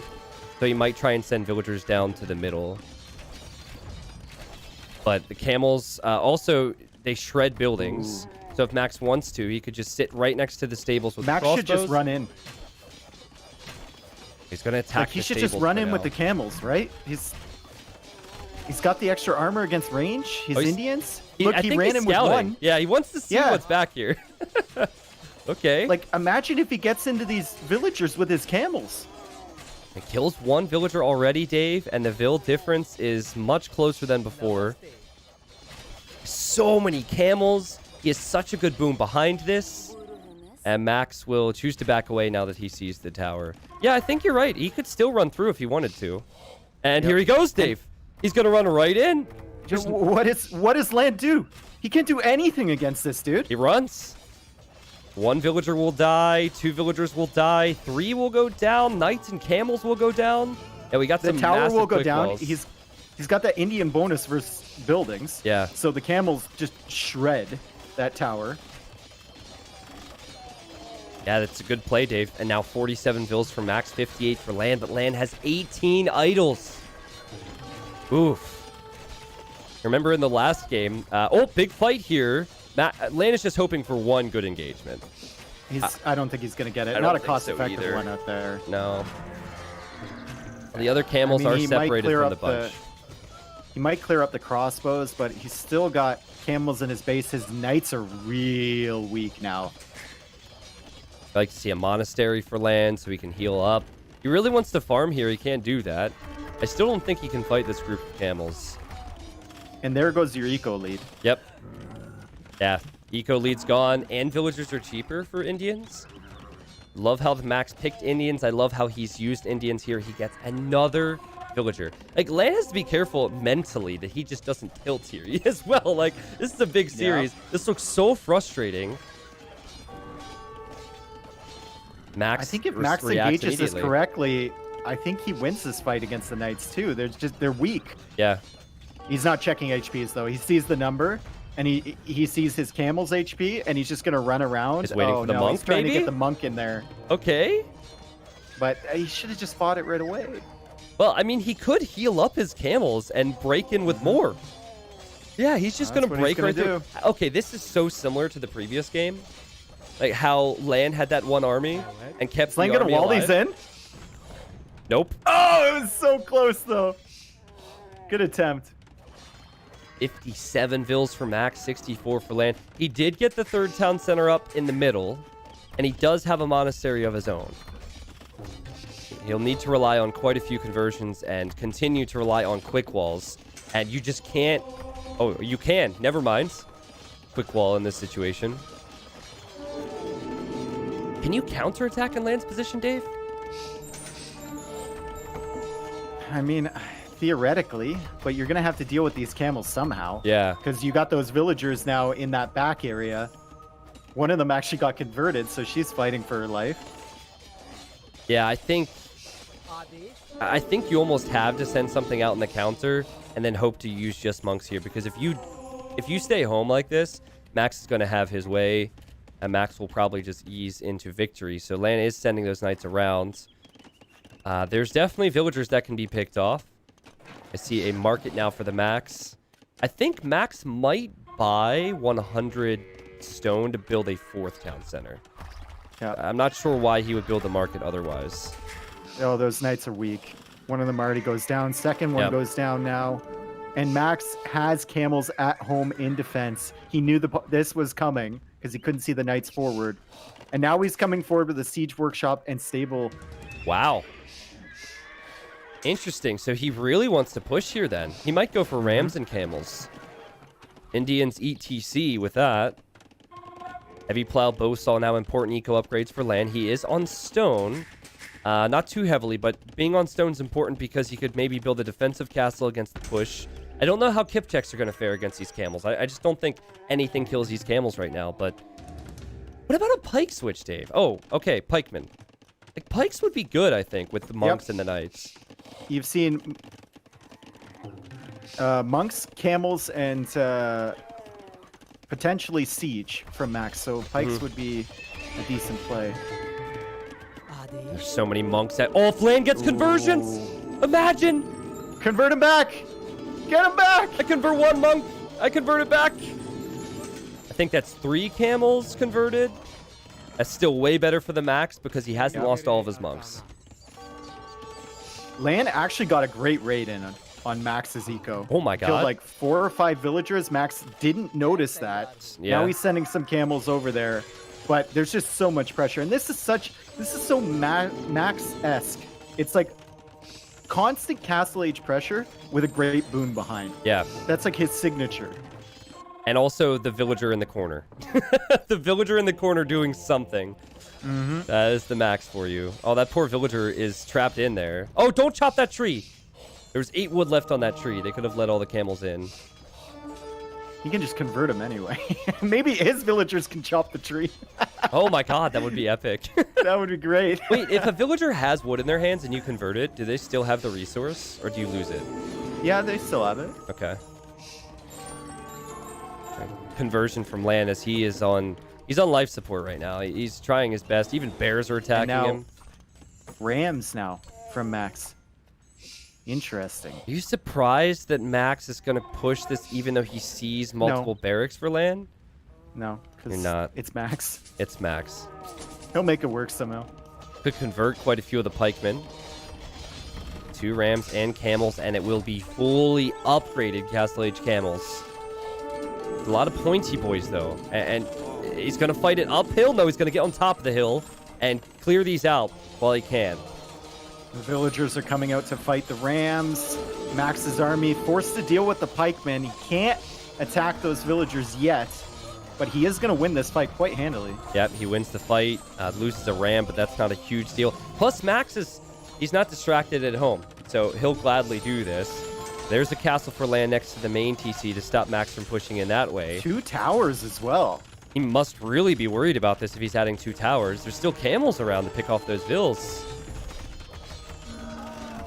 I'm very surprised that Lan is still at like 100 villagers. Same. Yep. It almost reminds me of the first game how like, Lan had that amazing push and Max couldn't deal with it. It's the same thing here. I think this whole series is going to be like this because these guys are so close. It's back and forth trading games.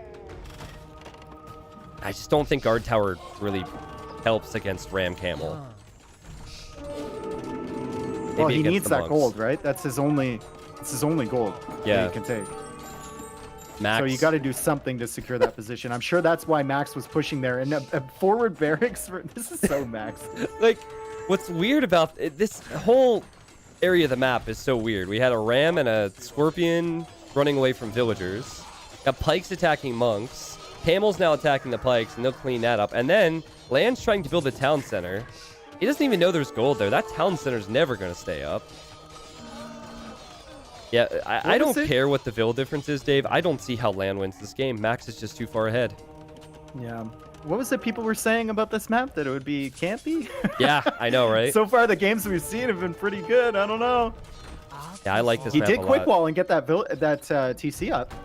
TC's up, but can he keep it up if there's a ram there and the camels are around? Max is imping.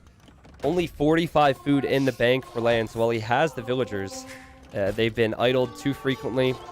And he's putting food into his town center still. I think maybe with a big old pike push, If he can trade against the camels before they're upgraded, that's Lan's way back into this game.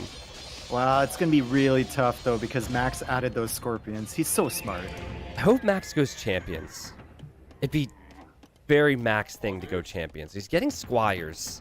It's not really something you think about with Indians. I know. Not really something you think about at all. I think And he'll he's just still- go for he's his own making- pikes. He continues to make crossbows, too. Okay. Few Just crossbows add there. a few of those in for the pikes. We've got variety in this town. Oh, and a castle drop with 2 villagers. Okay. Go for it, Max. Here come the pikemen. This is the big old pike push that you were talking about. Scorpion slightly out of position. I think Lan is going to have to engage here, though, because Yeah. of that castle going down. You can't allow that to go up. And Max really does not want to lose his camels, but But he has the nothing he can pikemen do. there. Great decision to just match the pikeman from Lan with his own.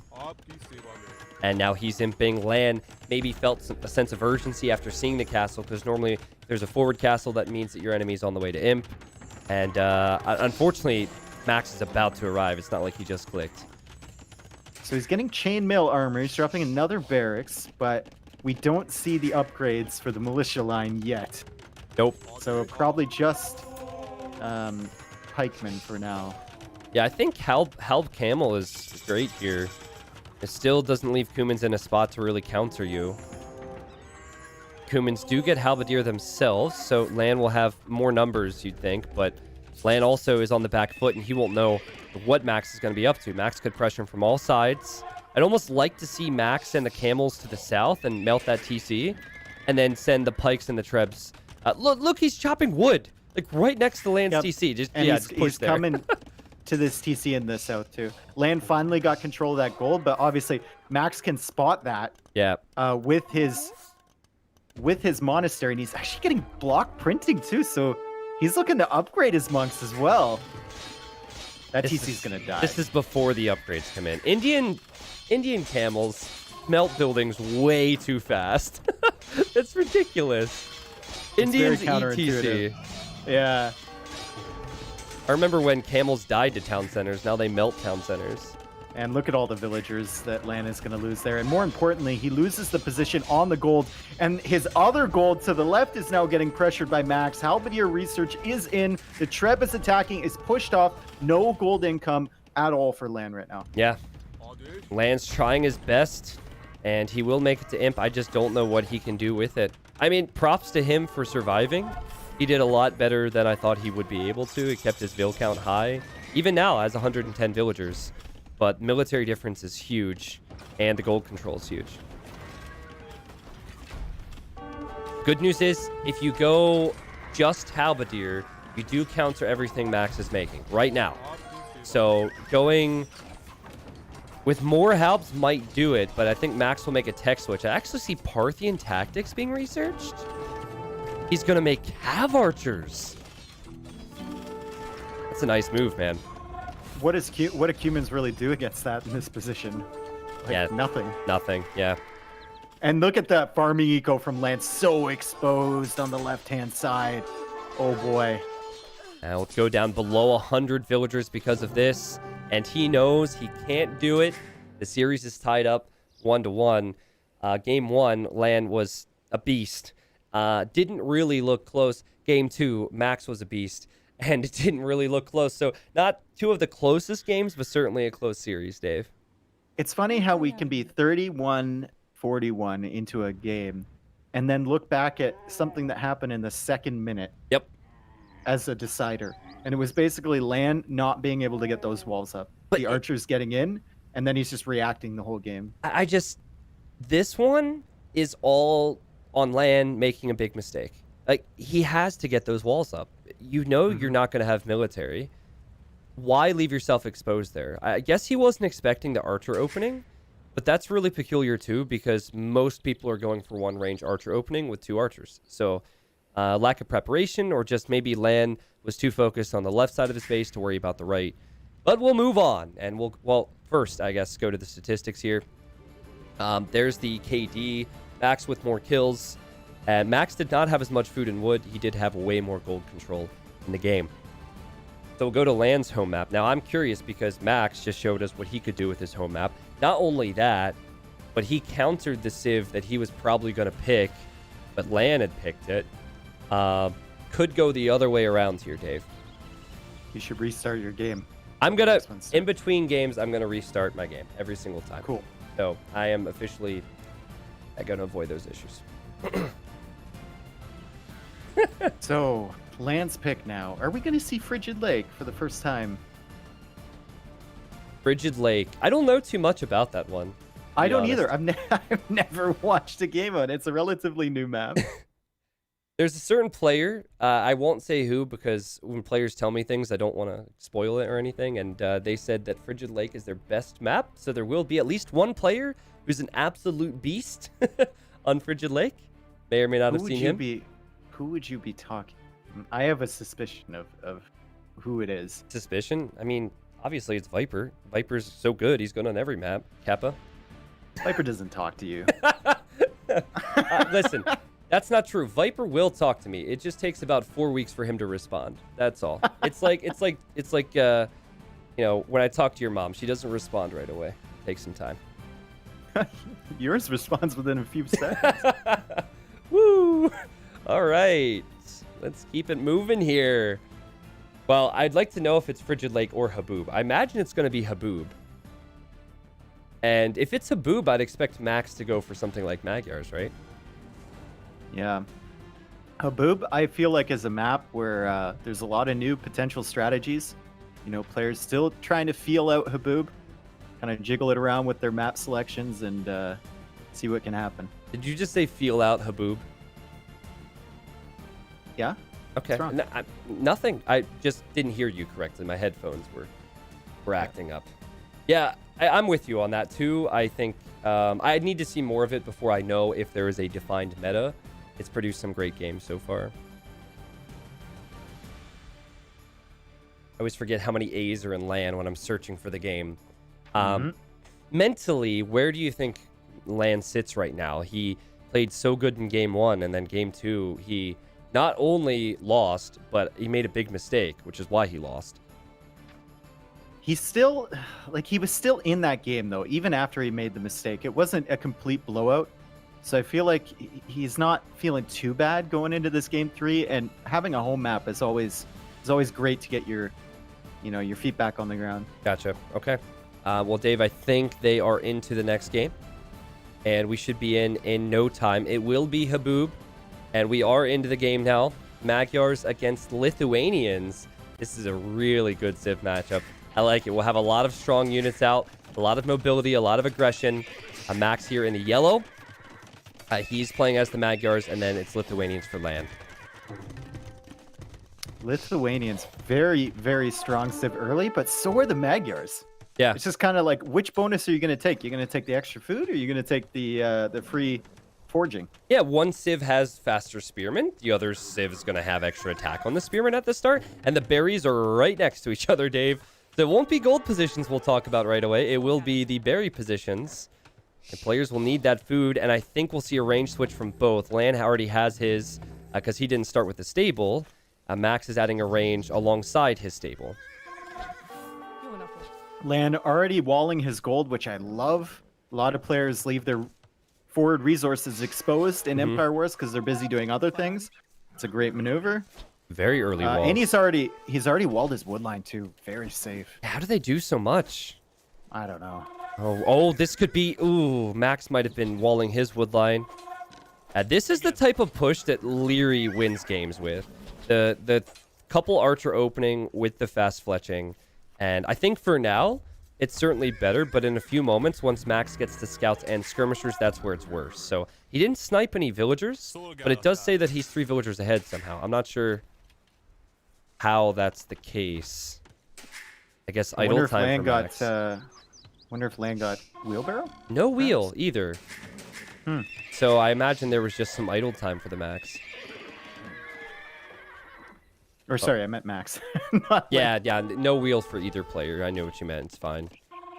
But the scouts for Max arrived to the berries. This is not something Lan expected. And that villager should get doinked down. It does.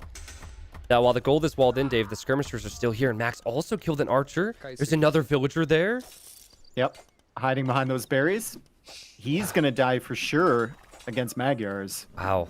And Max is in a very good position. Lan's getting the armor. Oh, he switched out the armor. Now he's getting forging for his units.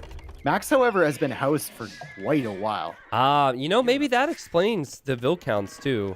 He just opted to build a tower on his wood line because he knows that he cannot kill what Lan's sending that way.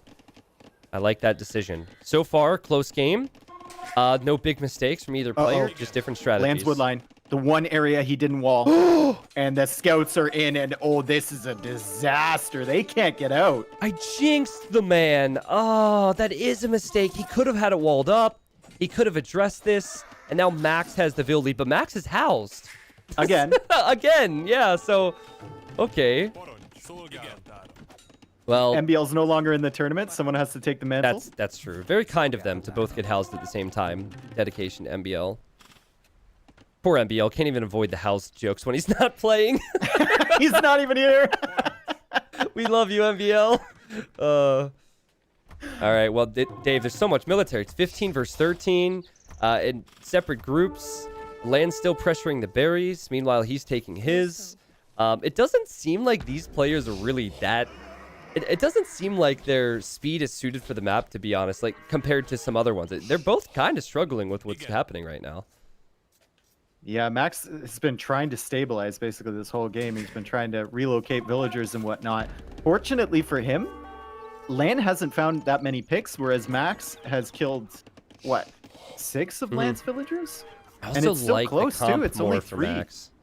Yeah. I feel like Skirm Scout is way better. The archers and spears do so little now.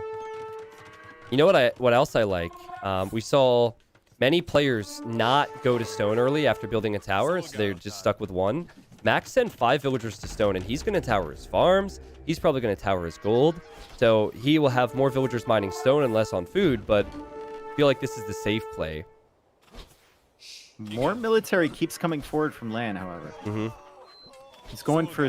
He's still producing scouts. He's still making archers. I would like to see skirmishers instead, I think. Yeah, the difference would be if the scout numbers are high enough for Lan, he can kill the skirms from Max, but I don't think that's going to be the case. Max with great micro to take out the spearmen, and the Max is in a big position now. 14 military against 7, and he also has the villager lead and tower defense. Yeah, it's looking really great for the Max here. His Second scouts are stable weak from for Lan. Okay, so he's going all in feudal. I love it. That's the only play here. I think if you try and save and go up to Castle Age, you're going to get really punished. You see that KD? 24 kills for Max and 8 deaths. That's all right. That's not bad. It's not bad. I've seen better. Max just now getting the first wood upgrade, though. A bit late. I also don't think it's a great thing that Lan is going to the wood in the middle when he's behind in military numbers. Now, his units are all fresh, and they're on low HP, or full HP, rather. But that's an area that Max will try and control. But I think here, if the spearmen weren't there, Max would definitely lose everything. Great micro from Max. Oh, my God. He's going to take out these archers, all of them. Yep. Now the spearmen can engage against the scouts. Yeah, well played from Max. A fight where Lan's probably expected to clean up just because of the scout numbers. Yep. But always whittling the archer numbers is really, really important. Because now you can just go straight spears against these scouts. I think that's what we'll see, dude. We might just see no skirmishers, no archers, full scouts now for both players. Yep, second stable for Max now. Max has 28 on food. It is 17 on food for Lan. Big difference there. Max also had horse color, and Lan's just now getting horse color, so I can actually hear his farms expiring as we speak. It's not a good sign at all. And also, the amount of houses, the amount of towers that Max has is good. I suppose the towers don't help that much against the scouts, though. Max needs to do something about this wood line on the fringe here. A couple houses, and he should be fine. Nice quick walls there. And hop inside the tower. Also has his own scouts and spears. What's good for Lan is he's currently...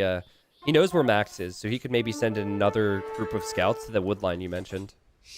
And Max with another tower on the berries. He just and loves land with a towers. third stable. This is an all-in feudal here, boys and girls. And also, Lan does have some archers, which will help. Suddenly, it's 19 military for Lan, and it's 12 for Max. Max isn't really producing. There's no scout coming out of his second stable. There's no more spearmen being made. It's like he was a bit indecisive there. Whether he wanted to go up or whether he wanted to keep producing military, and Lan can take advantage of that. You could pay the price for that, man. If you want to just play tower defense and go Castle Age on this map, you better be further ahead. Now That's Max really is getting a dangerous. market down too. Ooh, wow, he might have just thrown his opportunity away here. I think so. Also, didn't have bloodlines. So, Hey, he got it now. Was not thinking about going full feudal like Lan has been. Lan was maybe forced into it because he fell behind. I like this fight for Lan. He might not win it, but he's killing a lot of scouts, and he also has his other scouts on the back And side. look at the back of Max's base. There's nothing to deal with that. Okay, now the villager picks are going to even here as Lan takes out 4 of Max's. Dave, Lan is right back in this game, and the wood line's not walled. Max Oh, needs to no. quick wall here, or he's in big trouble. No. He's in big trouble. He is in big trouble. I'd love to see Lan micro and send the spears away. He's not doing that. He just kind of patrolled into this and is hoping for the best. It's Lan has 2. just brought himself right back into this game, and Max kind of put himself in a terrible position by not producing military. Yeah. It's too greedy. You can't do that on Haboob. Especially when you get ahead, you've got to expect they'll try and come back with a lot of military creation. It's so easy for us to say, all right. I don't think anyone heard anything. Okay, we're good. Never mind. We'll keep moving here. Dave, what does Max do now? Does he just create military? Does he go up to Castle Age? What's the thing? Keep creating military. Yeah. You have to. Going up to Castle Age, you already lost your window for that. And he dropped a third stable, so he's going to keep making scouts. He's going to hope to clear up these armies running around his base and maybe get in some counter raids as well. See the scouts going around on the left-hand side. Those are all full HP. They have the full feudal upgrades. And so Lan is going to struggle, especially if they get into those wood lines of his. Well, it's now Lan who, after taking the good fights, is going to go up. So he is vulnerable here. But he's way less vulnerable than Max was because he has so many scout numbers and he's walled his wood line. I think Max just saw a land score dip because he stopped producing scouts. He's thinking about he's going gonna up. click up. Yeah. Well, he's gonna click up real soon here. Max didn't have the gold locked down. Lan is going to be faster to Castle Age. He has 22 Lan? military versus 17. Can Max get in here on the gold from land? Oh! There is a hole. Oh, that one hole. Oh my god. Oh, that's so frustrating for Lan, I'm sure. He thought he had it walled. You can't make these mistakes. Both players taking losses, but it's Lan who's taking more losses. He's also losing the gold, which is really important for night production in the next age. Good work from Max. This is a great game. Just raid, counter raid. Man, I'm And not like the amount of sure. production buildings that Max has is crazy. He's got 4 stables, dude. Yeah, I feel like Max has recovered a bit. If Max goes heavy spearman, Max can definitely hold against early light cav and early knights. He has 9 spears right now, if I'm reading that correctly. Still raiding with scouts, Dave. Still sniping some villagers with those scouts. Now losing scouts on the front, though. Lan will be happy to see that. 16 military versus 17. What a map this is. This has produced some great games. Yeah, I really, really like this. The whole map pack is great for this tournament, to be honest. I think it's one of the best we've had in a long time. Yeah. See, look, the Scouts from Lan spearmen are going into the here. gold, but the spearmen? Oh, so many great hits. Oh my goodness. That gold will be towered as well. Finally a wall on the wood line, too. Nice job, Max. Building houses now. He just needed to chop enough wood where he could build houses there, I guess. I feel like He's the got faster spearmen at the Castle Age front. is huge. Yeah, the spearmen are there. Full upgrades on the spearmen. The knight's not doing much, Dave. And neither are the light cav. What? Now, hold on. The light cav killed some vills, but still, most of them are dead now. What a game, Max dude. getting This is pikeman sick. upgrade. And immediate husbandry and light cav as well. What I like about this for the series is that it makes it as even as could be. Game 1, Huge win for LAAAAN. He looked way better. Game 2, Max looked way better. Here, they couldn't be closer. Another barracks for Max. So he's going to have 4 stables and 3 barracks at the beginning of Castle Age. They're so close together. LAAAAN added a Scorpion, Dave. I think he thought he would have more Cav, and he wanted to go Cav Scorpion against the Pikes. Was not expecting to lose as much as he did. A lot of these farms on the front need to be abandoned now. The eco is not protected. We actually see LAAAAN opting for crossbow. I was not expecting to see crossbow here. I thought it'd be full knights and pikemen for both. Crossbow seems... I don't know. I mean, Max has towers everywhere, so I don't know how effective crossbow are going to be. Nice quick wall there from Max on the wood line. Has been harassed all game. LAAAAN tried. LAAAAN will fail. But LAAAAN is looping around again on the left with a much bigger force. A lot of those are weak, though. 4 of those are very, very weak. Yeah, the knights, too. I guess the farm area there is the best area for him to hit. Bit of a raid trade, a bit of a base trade. LAAAAN will definitely lose villagers. He is ahead, so he can afford to lose a few. And here comes LAAAAN into Max's economy now, and Max has nothing here. He's got some pikemen at the front, but his wood line is open as Swiss cheese. Can fit 5 villagers in that tower. 2 die, 3 make it into the tower, and now more house walls. But look at the damage that Max is doing in LAAAAN's base, too. I know. LAAAAN has to prevent him from getting in on that gold. Has to. Yeah, and he can't really address this. If he adds crossbows, the knights will kill the crossbows. Now he's on Max's gold, though, as Max is patrolling spears this way. Is Max going to get in? LAAAAN is not repairing the walls. Oh, he needs another Just wall. in time, dude. He's in! No, he's in! This is the second time that Max has made it to the gold. I think And he gets cleared up. Oh, my word. Everything was lost on the other side. That could be the game right there. Despite the Vill difference, that could be the game right there because it's 24 military against 8. Dave's got his head in his hands right now. You guys can't see it, but he just can't believe that happened. From bad to worse for LAAAAN. He had the villagers there. You just got to repair. There's no range behind. You just have to repair. I think add stone walls. He's 75 stone. Like, add stone walls behind. He had the tiles. And now, the Scorpions were always a bit of a question mark here, and 4 of them get cleared up. That's a big investment. Yep.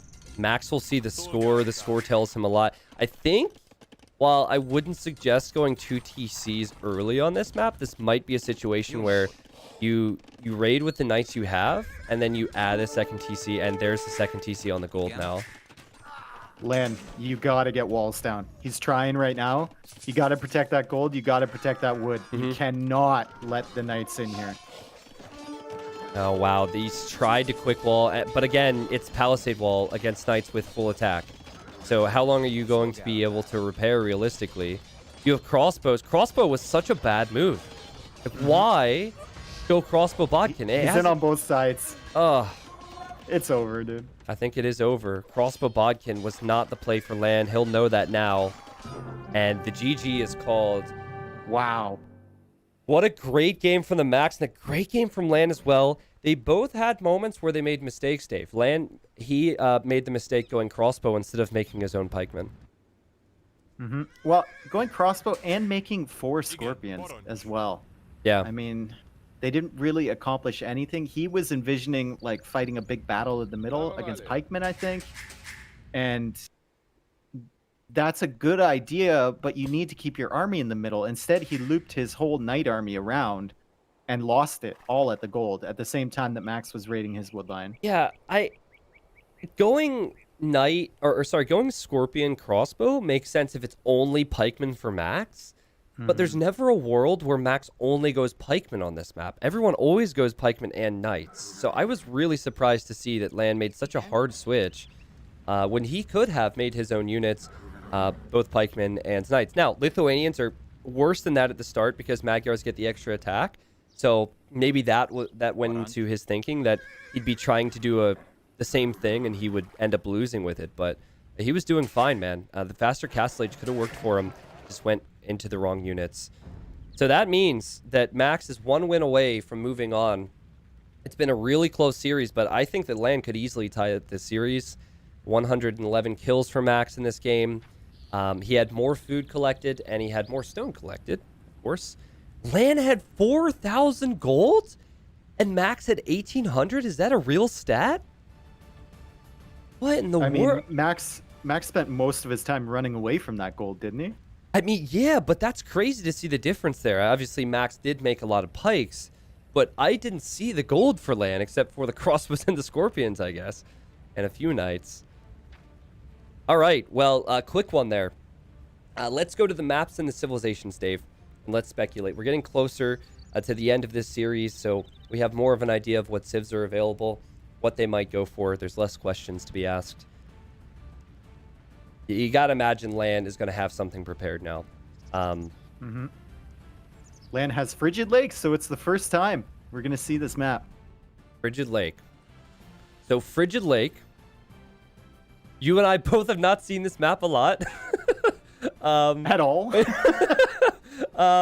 We have Khmer, Celts, and Ethiopians. Keep in mind that if... Yeah, okay, that, I guess Haboob isn't crossed off there yet. I was confused, but... And the game is starting, actually. Game is so starting you might already? Yep.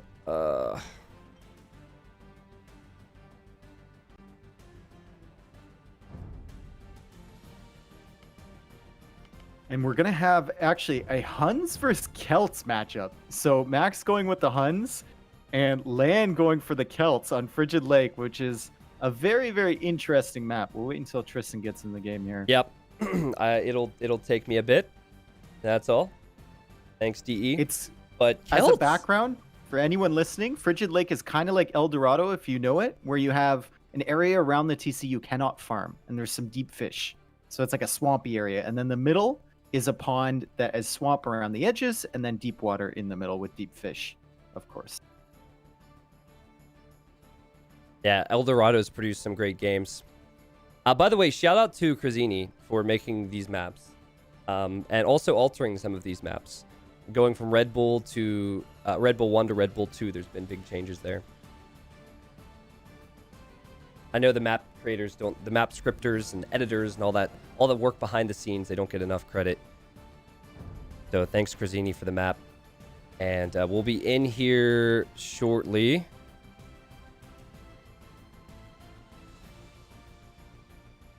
Yeah, I'm trying my best here, guys. DE does not load games sometimes for me. I've restarted my game.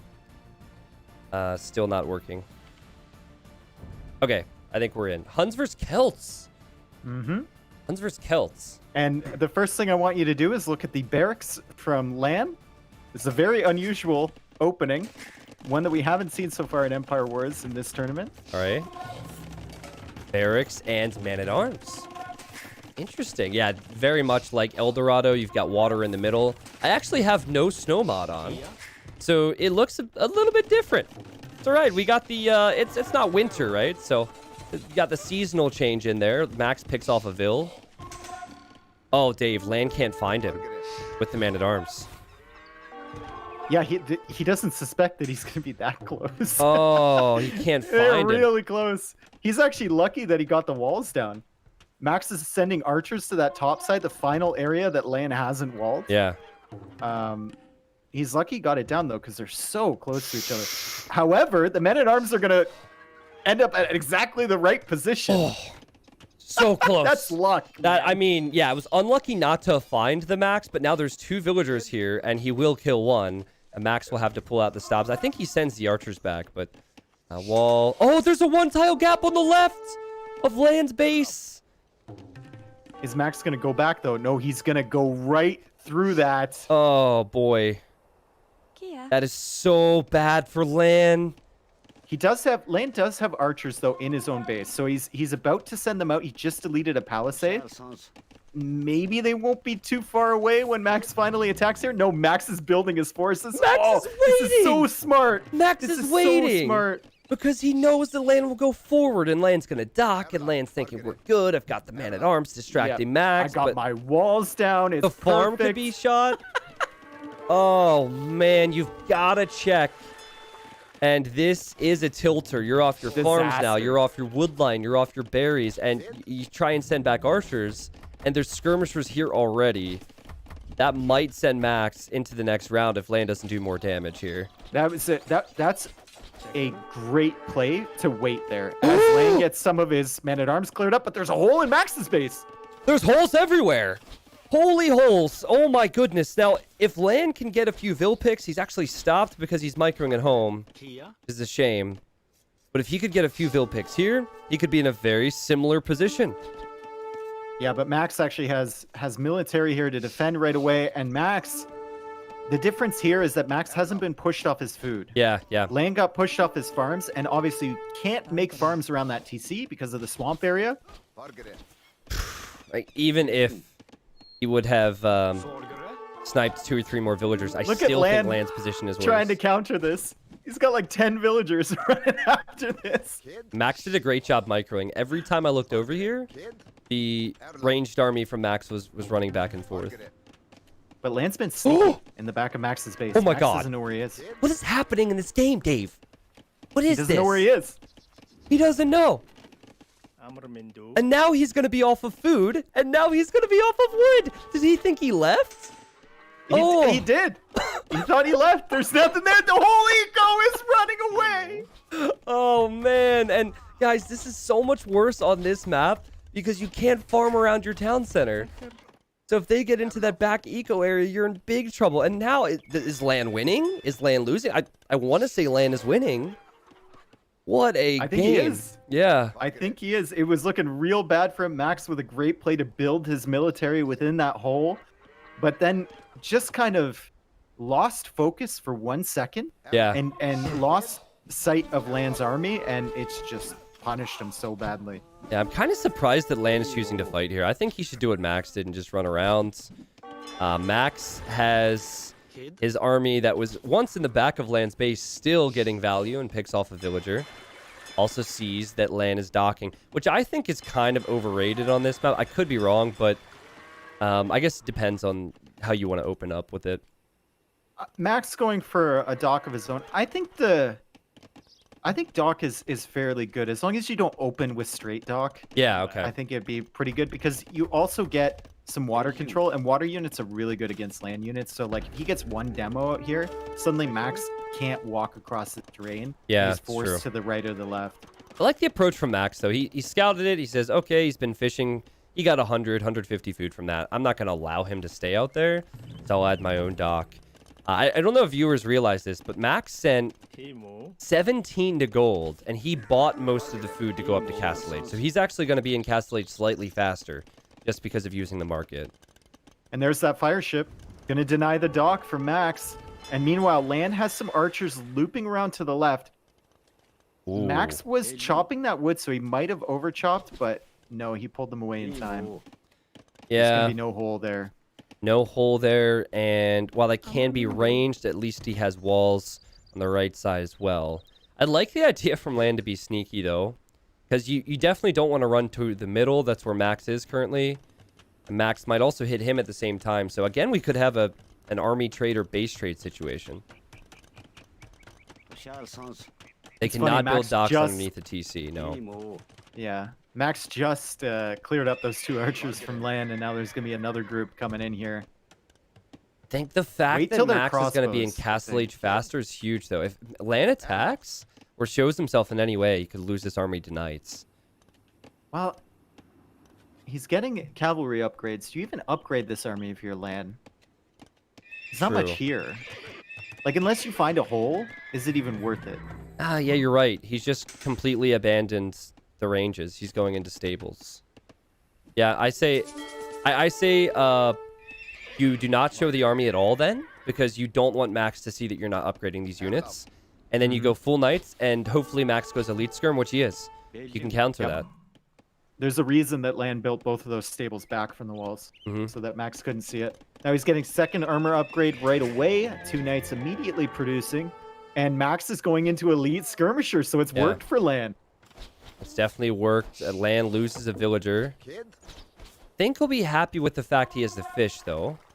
And now he's going to see the Knight from the Max. He can send his army into the water area, the lake area. I think you wait for... Well, how many Knights do you wait for, Dave? Do you wait for 4 here? That's what I was going to say. Or are you more patient in Land's position? I think you're more patient. Fire galley for both players. And military Wait for units 6. for both players. I guess it all depends on if Max is actually going to run in. I feel like Max senses the fact... Like, he now sees the army. And he knows that army's not being upgraded. So he's going to back away with his skirms. I'm not sure how I feel about that play from Land to show his unupgraded archers and skirms. Because it makes his night attacks so less effective. And now Max is going to get away. Yeah, you really want to debate Max into your base. Mm-hmm. So you can take a good engagement. Land going for the second TC just now. Max already with his second TC up. And both players going to have a monastery on the field as well. Okay, so knights and cav archers. Max will go cav archers with the knights. I like Huns a whole lot more in this situation. Like, maybe you pick Celts for the fast man-at-arms opening. Maybe... Oh, we have a fun demo coming in here. Well, that's a good demo. Boom! Nice. Yeah, Huns are a lot more flexible when booming and making a mix of units in the mid-game. Cav archers are cheap. And the knights also get bloodlines. And Celt knights do not get bloodlines. So Land coming out trying to secure those 2 golds with the TC. I think he's got enough military to prevent Max from pressuring that, or punishing that. And he's actually making a siege workshop too to help against cav archers. Don't think that Land can do anything offensive, except for maybe 1 or 2 knights running out in a counterattack. He is going to go full boom here, try and take advantage of the fact that Celts chop wood faster and get some farms going. I think maybe Knight, Scorpion, Monk defense. And then there's a point in Castle Age where you can shift into pikes and rams or pikes and mangonels, and that's where it gets dangerous. Yeah, you just got to make sure that those cav archers don't get into your base at all. And you can see Land is double walled in most places to prevent that. Yep. I think Max will be comfortable booming as well right now. He's got to be careful, but with a monk, Land should run away. Oh, Land doesn't run away. Oh, he's going to engage against that monk. Nice. He does get the monk before it gets a conversion, which is a great play. But remember, Celt Knights, no bloodlines. Yeah, bloodlines matters here. I think if Land runs away without losing many knights and can just heal them back up, he'll be happy. And that seems to be the plan. Dave, how good could a demo or 2 be? Yeah, that's what I'm thinking too. That's the only thing that Land can really produce here that'll actually do anything. Everything else is just a defensive unit. And I think Max has no incentive to push either. Yep, just 3 TC booming. 58 villagers against 56. The same eco upgrades. Just that Celts chop wood a bit faster. I love the house villager from Land. Because with Town Watch, your house will show you a lot of what's going on over here. Just so he doesn't get pushed in that area. Because I think those palisade walls right in front of the TC would be bad. Another demo for Max on the field. That's 2 really good ones. The very good demo, and those knights are so weak. Oh man, that thankfully the monk is there. This reminds me of that video with the monk that Red Bull made. I encourage you guys to be here at the start of the show. Boom, big demo. That's a great video. But yeah, if you guys can get here at the start tomorrow or on Sunday to watch that video. I don't know if it's uploaded to the YouTube channel, but it's hilarious what this reminds me of right now. Max, be careful, man. There's no reason for you to really engage here. That's slightly better farming eco, slightly better gold eco for Land. He's now going to stone. This is doable for him, man. He has not died to the Hun flood. You could argue that maybe Max should have been more aggressive. I think in this matchup, Huns have to flood in late castle with cav archers and knights, Dave. I think if it gets to imp, Huns struggle so much against siege ram and halberdier. Well, I think there's a moment in early imp where Celts are really just sitting there with no easy transition that you can punish them. I don't really think from this position there's much that Max can pressure right now. If he gets a Mangonel shot, though, boom! Takes out nice. 2 Scorpions, also gets conversions. That was really good for the Max. I'm surprised that Land felt the need to fight there. Yeah, I'm wondering why he came forward. Now Max has an excuse to come forward with his own cav archers. Yeah. Like, Max was doing exactly what you wanted him to do, and that was stay at home. Oh, demo again? Max has been so good with these. And another demo. God. It might even be worth getting the War Galley upgrade so his demos are a bit stronger, because this has worked more than once now. University now for Max, so he's going to get ballistics. And more stables. 2 more stables. So he's going to go Knights with CA. This is where LAAAAN having a defensive castle would be really important. He's transferring more to stone within his walls. Why sit here after the demos, though? I don't understand. That's really weird position. Or at least make your own water. Oh, I guess right now he's keeping an eye on the dock. Okay, that makes more sense. 5 scorpions, Dave.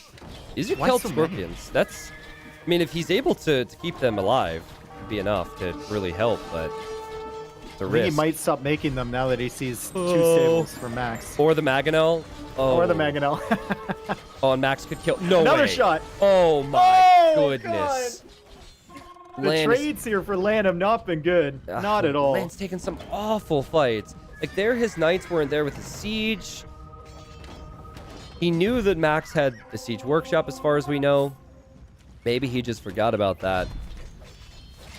As long as he can hold to the defensive castle, he still has a chance.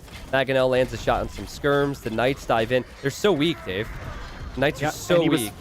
He was forced to engage against that Mangonel, and then he pulled them back, and Max managed to get a good shot, convincingly winning this fight. Yeah, out-microing siege against Celts. It's not easy to do. And double the military now for the Finnish pro. LAAAAN, where's your castle? Where's your defense? Because I don't think Knight Scorpion is going to work for you. You're going to need something behind this. I'd like to see a castle actually behind the house wall. And then maybe one to the left of this, next to the water. Yeah. If you're in LAAAAN's position, you just need to delay as long as possible. I could see a castle out in front of those 2 golds as well from LAAAAN. Maybe just wall up the right side of his base. But he keeps streaming knights in here. I don't know why. Why is he not making a castle or building a castle? That's my question. And why the Scorpions have had a negative impact on this game for LAAAAN. Yeah. They've done like nothing, and he keeps making them. Max's monks are healing at a faster rate than the Scorpions are destroying. I think LAAAAN... See, this is the castle I wanted in front of the gold, and you mentioned it too, but if he castles there, he's going to need a castle in the other spot, which he's now doing. He's got one on the right, yeah. All right. Should be fine. I think securing that gold is the most important thing, though, because you're going to need gold to get all your upgrades once you're in Imperial Age, and you're going to need to stall this game out. But LAAAAN opened the door for Max to be able to do this. Yeah, exactly. It was a complete stalemate, He didn't and then have to LAAAAN fight. pushed the issue. Yeah, that's really weird. And now Max with a forward castle of his own. If Max is up to Imperial Age quicker, oh boy, LAAAAN could be in trouble. But it looks like LAAAAN's resources, he's going to click right now, so he could potentially win this Treb War at the front. I think in this Civ matchup, now this is not necessarily on this map, right? This is what I would think on Arabia. It's not uncommon for Huns to go 200 population Castle Age, but as you mentioned that, like if LAAAAN is you have up, a forward castle. yeah, the forward castle's probably just going to get trepped down. But Max still should produce and harass. Go ahead, Dave. I love the fact he's going to the left side. I also love the fact he's already sent villagers out to that neutral gold. I think Max also has 4 relics. No, he's getting the 3rd one in now. Okay. So he's really, like, really great macro from Max here. Yep, he sees everything, too. He sees all the extra golds. Max with that map control, LAAAAN just defending. There's still a gap there. Actually, the lumber camp is the weakest part of that wall now. Yep. This is the point where in early imp, it's not that great as Celts, right? This is why he needed to hold on more. I think Celts should destroy Huns in post-imp if they get all their technologies, but because of Max's pressure, who knows? Max could just run right past this castle. He'd run right back into the eco. Decides not to, but I wouldn't have hated that move. LAAAAN building up World Raiders, but only the armor for those so far. And look at his food eco. It is not so good. At 24 on food, there's not much space back there.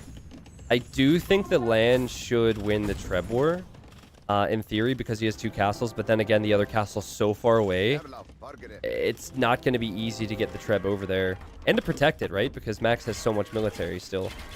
Yeah, the good thing for LAAAAN is that Max doesn't really have any, other than these knights on the left side, doesn't really have any units that can come in and just snipe the trebs right away.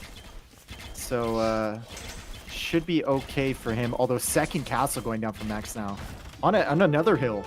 Yeah, he knows how important it is for Celts to get to Wodes. So he wants to turn this into a treb war. And I think Max is sitting on this gold, attacking that TC deliberately to kind of prevent LAAAAN from getting more gold in the bank to produce siege. Now that was the right play for LAAAAN to use Scorpions defensively. He just can't move out from his TC because then the Knights will go in. See, he's too close. Max will realize that if he patrols the Knights, then he'll take out the Scorpions.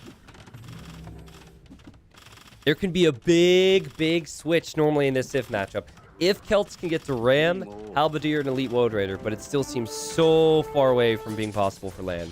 And the Knights clearing up the Scorpions again. Once again, the Scorpions not really getting much value.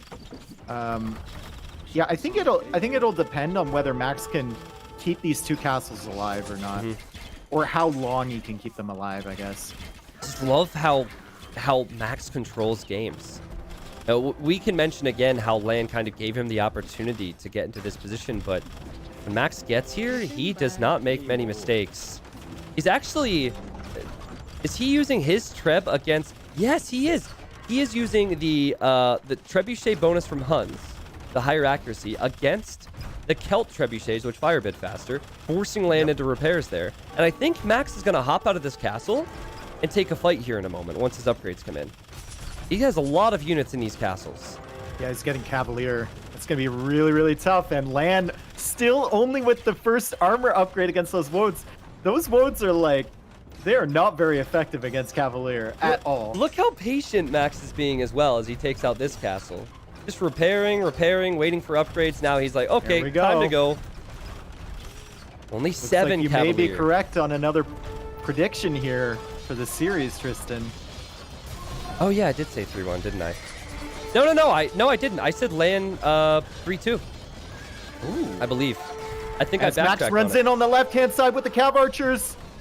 Yeah, Dave, He's there's into no the way back eco. for LAAAAN. Yeah, Look at the farmers leaving. There's no way. Even if he keeps some of these trebuchets alive, he doesn't have military. He does not have economy. He has no control. He tossed that away at a time when he shouldn't have. And while LAAAAN performed very good in the first edition of Red Bull, it is Max who moves on. Both these players had to qualify. Oh no, LAAAAN didn't have to qualify, excuse me. I'm just used to having to say that. But Max is like, no, I deserved a spot in this. And he will move on to face LIEREYY, I believe. Man, what a great late Castle Age push from Max. That was incredible. You saw everything in that game. You saw Max's strengths there. Like at the beginning, he waited for that hole. He waited till he had enough. He wasn't too eager. He knew exactly what he needed to do. Came in with those archers, those skirmishers, disrupted LAAAAN's economy. And then later in the game, he just kind of waited for LAAAAN to make a mistake.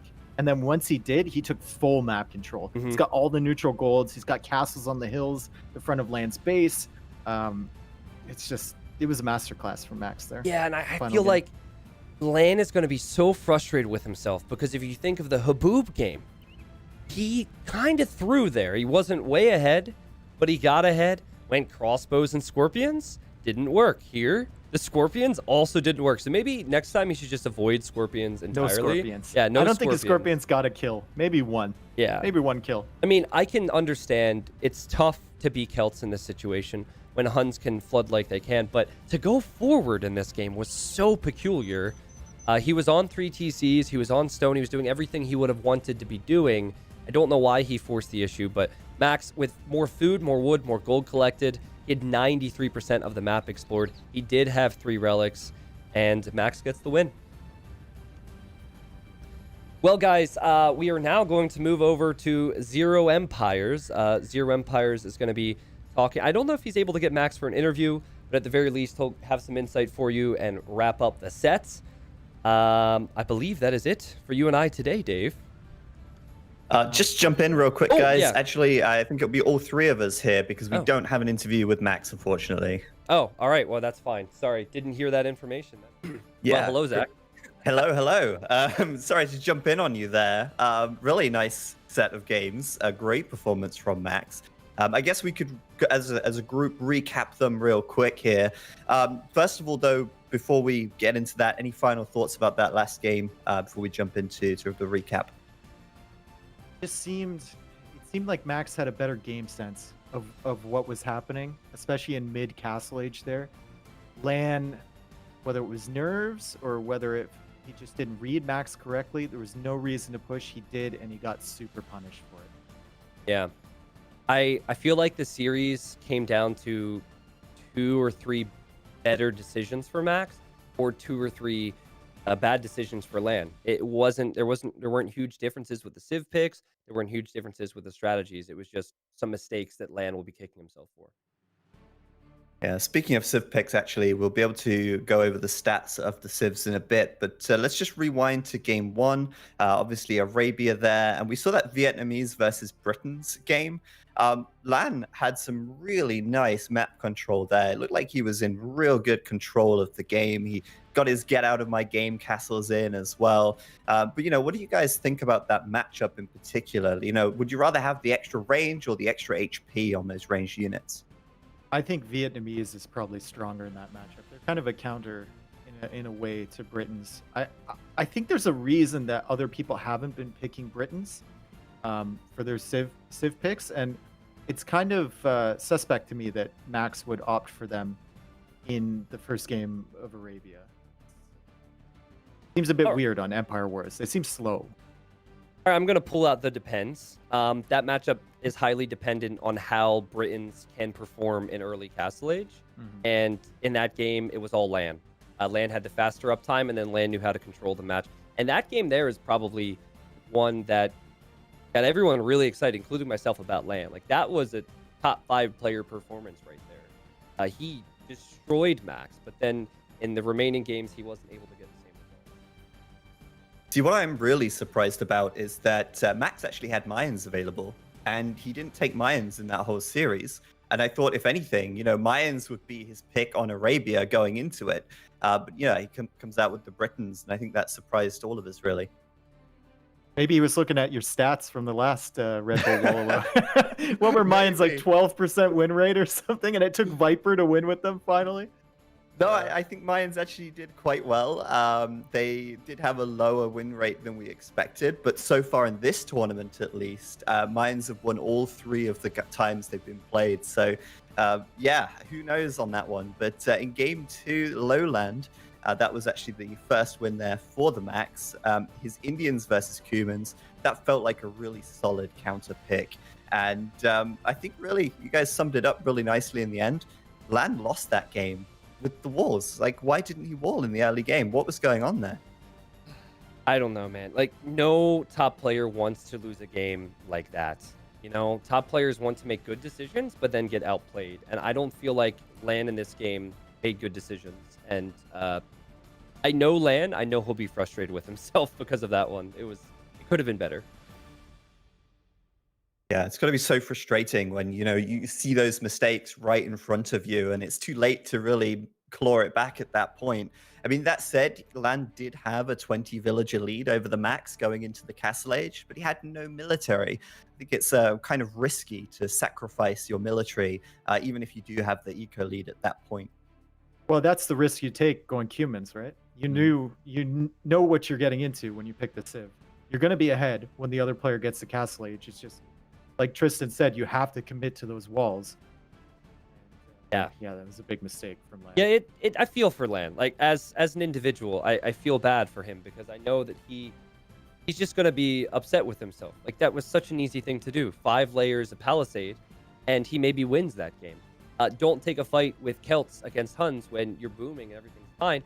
Maybe you do a bit better. And you don't get answers to those questions. You don't get a redo. That's what makes top players, the guys who can consistently make good decisions and not make those mistakes. However, I feel like LAAAAN is playing in so many tournaments now where those things will be less frequent.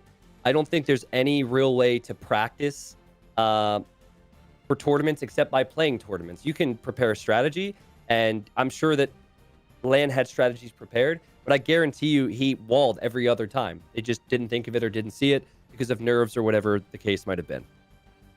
Yeah, it's a different situation entirely. I think it was Hero yesterday who said, you know, you can play all the ladder games you like, but it doesn't prepare you for a tournament. Do you have any insight maybe into who LAAAN's practice partner was going into this? I think we all speculate that the Max and VILLESE trained together, but you know, who would LAAAN be training with? LAAAN trained with a lot. Like a lot of these guys had multiple practice partners. I don't think it was just one. So I think I spoke NICOV to played I with, spoke to right? NICOV at length. NICOV is like ring around the rosy with practice partners. Like he practices against a lot of players. So I believe NICOV was one of them. Wouldn't surprise me if LAAAN also trained with Dogal because I think they have a pretty good relationship, but I'm not really sure how much LAAAN trained or who he trained with. Yeah, I wish would have been able to get to speak to him actually, because I would have liked to know. But yeah, I mean, he's definitely got so much potential. Max really brought his A game today. And of course, Max will now actually go on to play against LIEREY. And in LIEREY's interview, you know, he was saying, well, you know, if I get to play against Max, I feel pretty confident. I just beat VILLESE. I feel like Max is going to be a rinse and repeat. But after watching Max's performance today, do either of you think that, you know, maybe LIEREY underestimates the Max here? No, I think Max showed exactly what he can do, and we've seen it before. LIEREY's seen it before. LIEREY's played against it before. I don't think there were too many surprise strategies there. So LIEREY, I'm pretty sure he knows what he's going to be facing up against in the next set. Yeah, I don't think LIEREY's going to underestimate Max. I think he sees Max for what he is, which is a very good strategist who makes good decisions on a consistent basis. But when you're playing against someone like LIEREY, the window of opportunity is so much smaller for him. Like he is one opportunity where he can kill a villager with 2 archers and a spear, and he can steamroll that into a much faster castle age. Like he is the players who give Max problems are the nerds. Like the really quick guys, those are the ones that Max has historically struggled against. So I think it will be tough for Max, but I don't think that he showed all of his strategies and all of his home maps today. I think he'll see what LIEREY does, see how LIEREY plays, what civs he picks, and try and throw a curveball in there. Yeah, I think Max will be prepared for every map. I think, you know, every player will have their own home maps, but you can't go into this and not be prepared for any of the options or possibilities that could come at you. So yeah, I'm really looking forward to that. Of course, we'll have that game coming up tomorrow. One more thing though, metagame. Do you think it's shifted much between Red Bull 1 and Red Bull 2 so far? We could go and take a look at some of the civ picks. I believe the guys in the production have got some stats that we can pull up here. And we can see already that no surprise at the top there with the Aztecs being picked, but Berbers and... oh, wait, no, never mind. They've just fixed it for us. I am surprised, however, by Lithuanians. They were barely picked at all last time around, and now they're already tied for the most picked civ. Well, I think it helps that you get a scout now instead of the 2 camels or the 2 horses that you had running around. So it kind of helps you deny those walls earlier, get that early pressure down, and you can go now for like an opening range because you have that scout to back you up. I also think there are better maps in this edition. So combination of having a scout and having more open maps, I think this is really what Empire Wars should be about. Whereas there have been some in the past where it was just full wall. I don't think there's massive changes as far as meta goes. You're still seeing a lot of players prefer to go 2 archers, 1 spear opening because you start with the blacksmith and the resources to get fletching. But I'm loving the variety of civilizations. Loving the fact that a civ like Lithuanians is being picked so frequently, and you know, it's just refreshing to see so many different strategies and civs. Yeah, it's pretty awesome. And actually, the Khmer there, kind of a little underwhelming so far. I know it's early days. We might see more developments in that as the tournament goes by. Let's have a quick look at the bans, though, because this is kind of the most feared civilizations in a sense. And you can see that up in top spot, you have the Lithuanians, and then the Saracens is the most, or the second banned civ. How many bans though? Like 2? It's both on 2, yeah. Okay. But okay. I think the players are kind of fearing the Saracens quite a bit. It doesn't say it here on our graphic, but this is ordered by the most bans. What's weird is Saracens, I don't think I've ever been picked first or second in the draft, and yet they're being banned. You know, it's like they know the strength of the strat, but they're also not confident enough in that strength that they're going to pick it early themselves. I think Tato said they were the most, did he say unpredictable in his interview yesterday?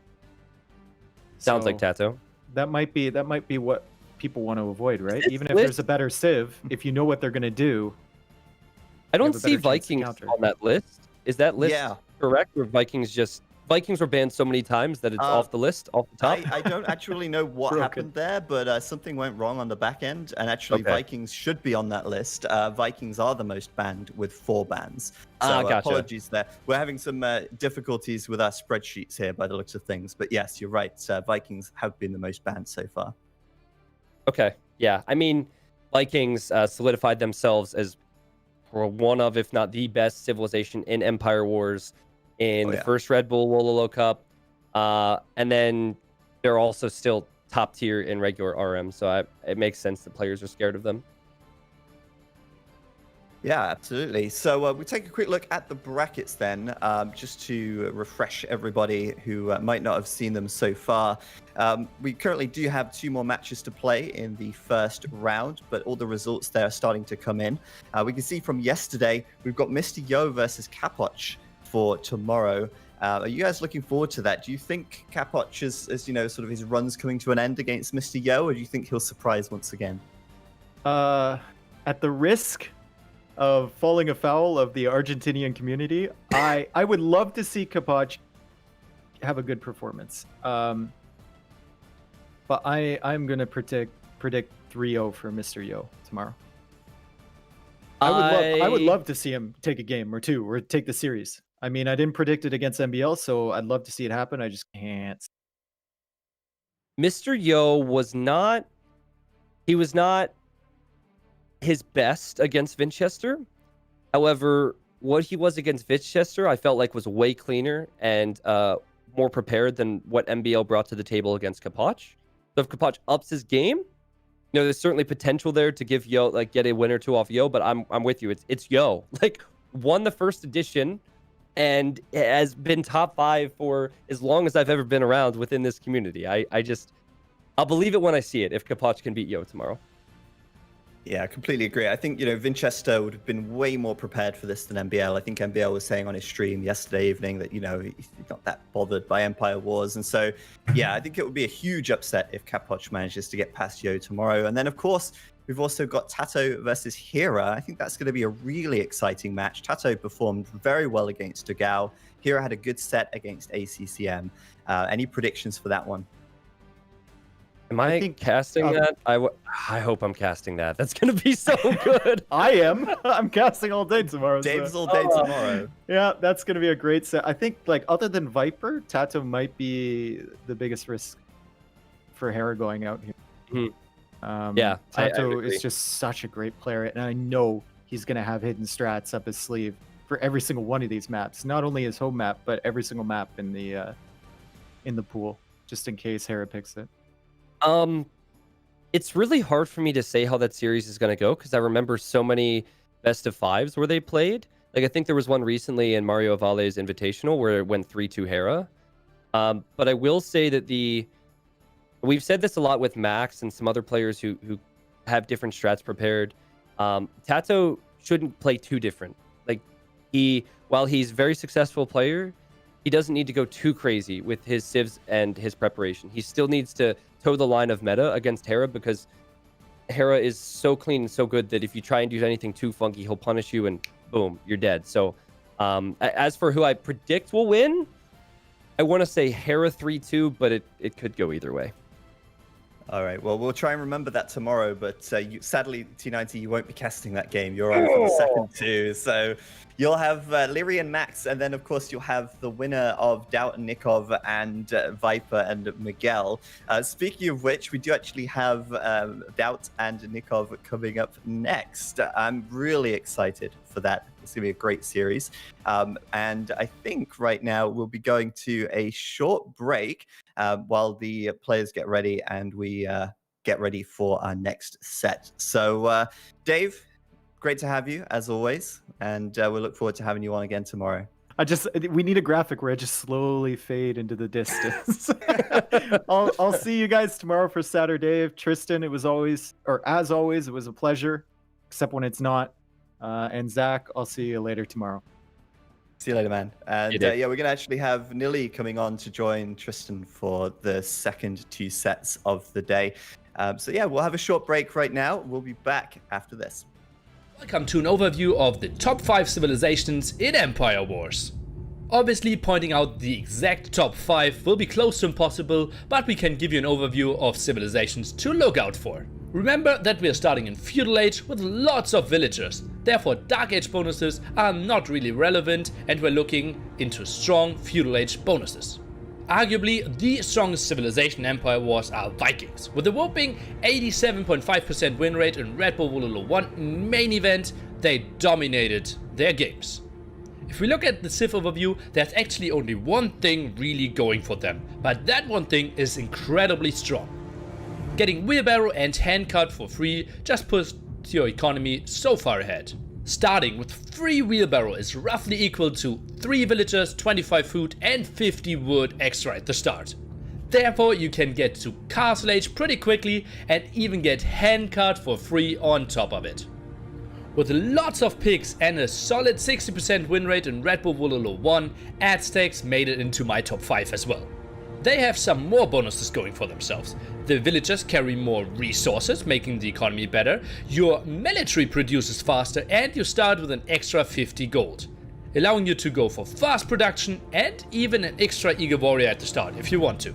Simply the fact that you start with the barracks and can instantly go for some Eagle Scouts makes all Meso civilizations pretty damn scary at the start. Khmer also had a very strong performance in Red Bull Wololo 1. Khmer play very differently to every other civilization. You don't need mills or town centers for your farmers to drop off the resources. And also villagers can garrison in houses. Therefore your economy setup looks pretty different, but you also should lose fewer villagers. You can protect your villagers so much better, especially on maps that are tough to wall. Slavs was often picked due to their strong farm economy. Also having supplies for free means that you can go for a very quick men-at-arm opening. Having cheaper Siege Workshop units might come in handy if the Slav player decides to go for a Castle Age push. Therefore Slavs is one of the few civs that has a crazy strong opening but also shines in the late game. Another scary civilization could be the Britons. Having more range for their crossbows and having faster working archery rangers makes them super scary. It's so easy for them to get onto high numbers with incredible range. The cheaper TCs also allow you to add the second and third TCs so much easier. Other civilizations that could have easily made it into the top 5 are Mayans with their crazy amount of crossbow and eagles, and Magyars with their extremely good scout rush. Those were the top 5 civilizations for Empire Wars. Now let's go back to your host, ZeroEmpires.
Okay, hello guys. I'm DAUT. My real name is Darko Dutovic, and my nickname comes from part of my last name. I am one of the oldest players in Age of Empires community. I played from the beginning.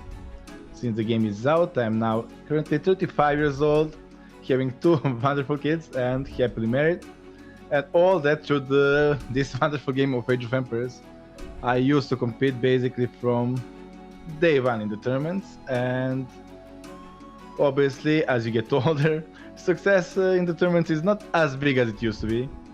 So now, let's see what the Red Bull number 2 brings with competing with the new kids. The favorite civilization for me would be Mayans. I have been playing Mayans for like last 20 years.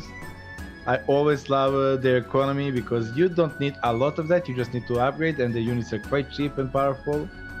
Obviously the meta changed from the last 20 years and it's not as fun as it used to be, but Mayans will always be a special place in my heart. If I would be the Age of Empires unit, I would definitely be Teutonic Knight, because he is as slow as me. In the second edition of Red Bull Wololo tournament, I would give the highest chance still to the Viper. He did lose the first one, but the level he can put out in the game is still the highest one. Obviously, it's not as easy as it was. Now the competition is much higher. Yo is there, he won the first one. LIEREY, Hera, all improving a lot. And my favorite, Tatito. My heart will always go for Tatu to win it. Well, for me, but to be realistic, Tatu is second best choice for me. So, go Tatito. My favorite moment in the game is definitely the first tournament I played in the game. Big Legend, who is actually recently coming back to the Age of Empires scene again. And that, the shaking, the pressure in that game, it's something I will never forget. Like, first big tournament, first final right away, having the winning game position and still losing in the end, unfortunately, but the experience was something different. After that, it gets obviously easier in the tournament. You feel less pressure, it's not so exciting as it was. But the first one, obviously, you will never forget. All right. Got to hear from the Lord. That was funny. I was not expecting Teutonic Knights. Nili, how you doing, man? Doing great, doing great. DAUT interview did cut off. Maybe at another time we can squeeze that in. Happy that all of you are around. Oh boy, DAUT against NICOV. That's a banger of a set. DAUT, obviously, huge fan favorite. And NICOV, you could make arguments that he's the best out of all qualifiers. Well, I would agree on that. NICOV has been a top 8 player who has not been achieving top 8 consistently, if that makes any sense, over the last couple of years, at least in my opinion. Like, I remember hearing from Viper a couple years ago, who's in your top 5? NICOV was in his top 5. NICOV has had like a really tough run. It's even a meme now that, oh, NICOV isn't up against Viper, his first best of 5 in the tournament. Like, you know, he's been unlucky. I spoke to him. He said he's playing as good as he feels he was back when he said he was at his peak back pre-Hidden Cup 3. So we'll see. He's very prepared for this, Nili. I'm interested to see. Obviously, I'm a huge NICOV fanboy for several years. Felt like he was maybe even top 4, top 5 team game players there at some point, and then other people improved a lot.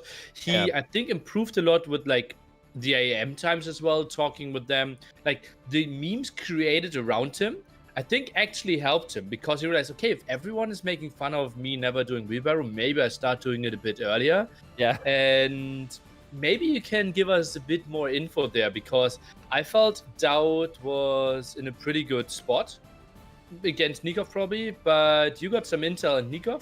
Apparently, someone who trained a lot. NICOV trained a lot. He said, so I can't spill all secrets, right? Because then NICOV will never tell me anything again. But he said he trained against, I think it was 4 players of the 16. He said he did very well, and he also talked through the strategies. And as one of the players he was training with was playing, he's like, hey, he's stealing my strategies. And that player did very well. So I thought it was funny. NICOV said that if he does not beat DAUT today, he is officially retiring as a player and becoming a coach. That's what he said. He also said, NICOV also said that what can annoy him on Empire Wars is sometimes it's hard to find your additional sheep. He said, watch my POV in these games. If I don't find my sheep within the first 20 seconds, I'm already tilted. Oh god. Okay. Well, that's Like, not really okay. the mindset you want to go into. But He'll what I be want fine. to go into is taking a look at what maps we will see. And yeah, the cat is back in your background as well.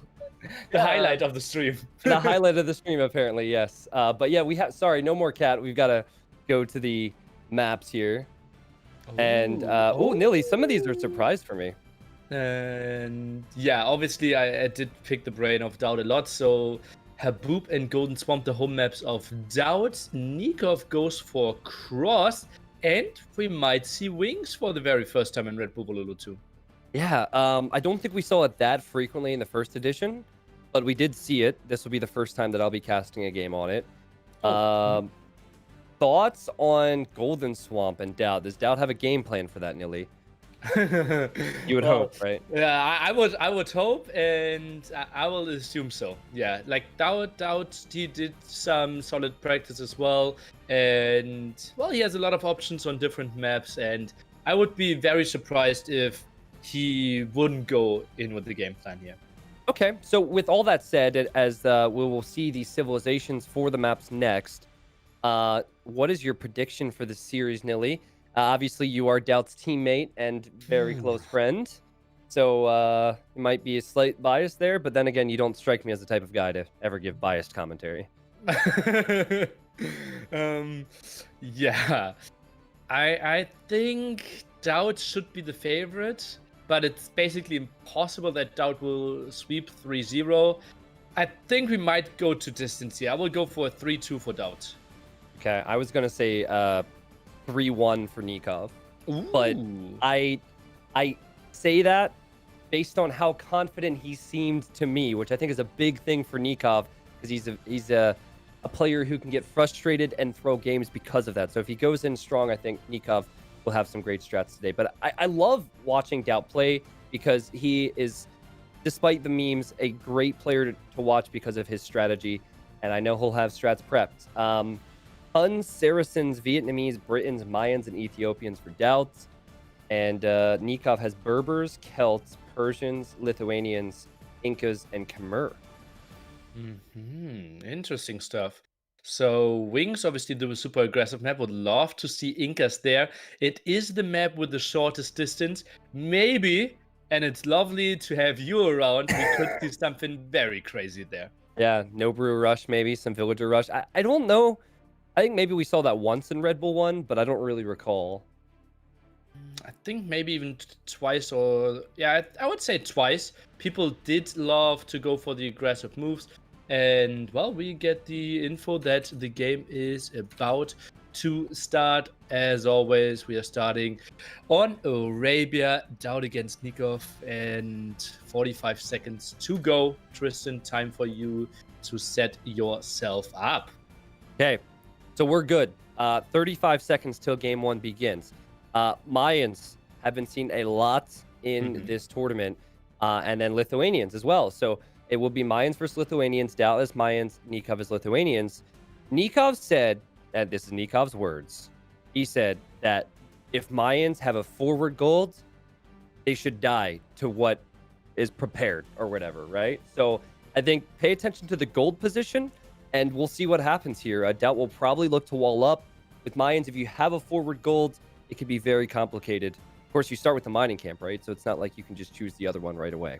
Yeah, maybe we see a defensive tower, but we will see how they play it out.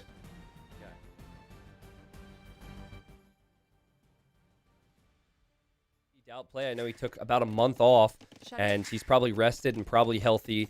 DAUT here in the red, playing as the Mayans, and it will be NICOV in the yellow for this series.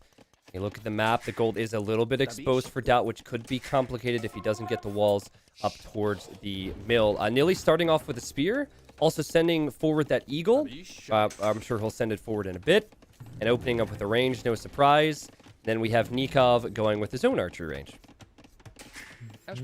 Okay, so Lithuanians, you can go for something, well, on the scout direction there, could go for any archers. It's actually quite surprising that, well, NICOV completely opts to pull all villagers away from gold, had to woodline pretty close, and goes for the full skirm defense here. NICOV said, if I don't find my other goats within first 20 seconds, I'm already tilted.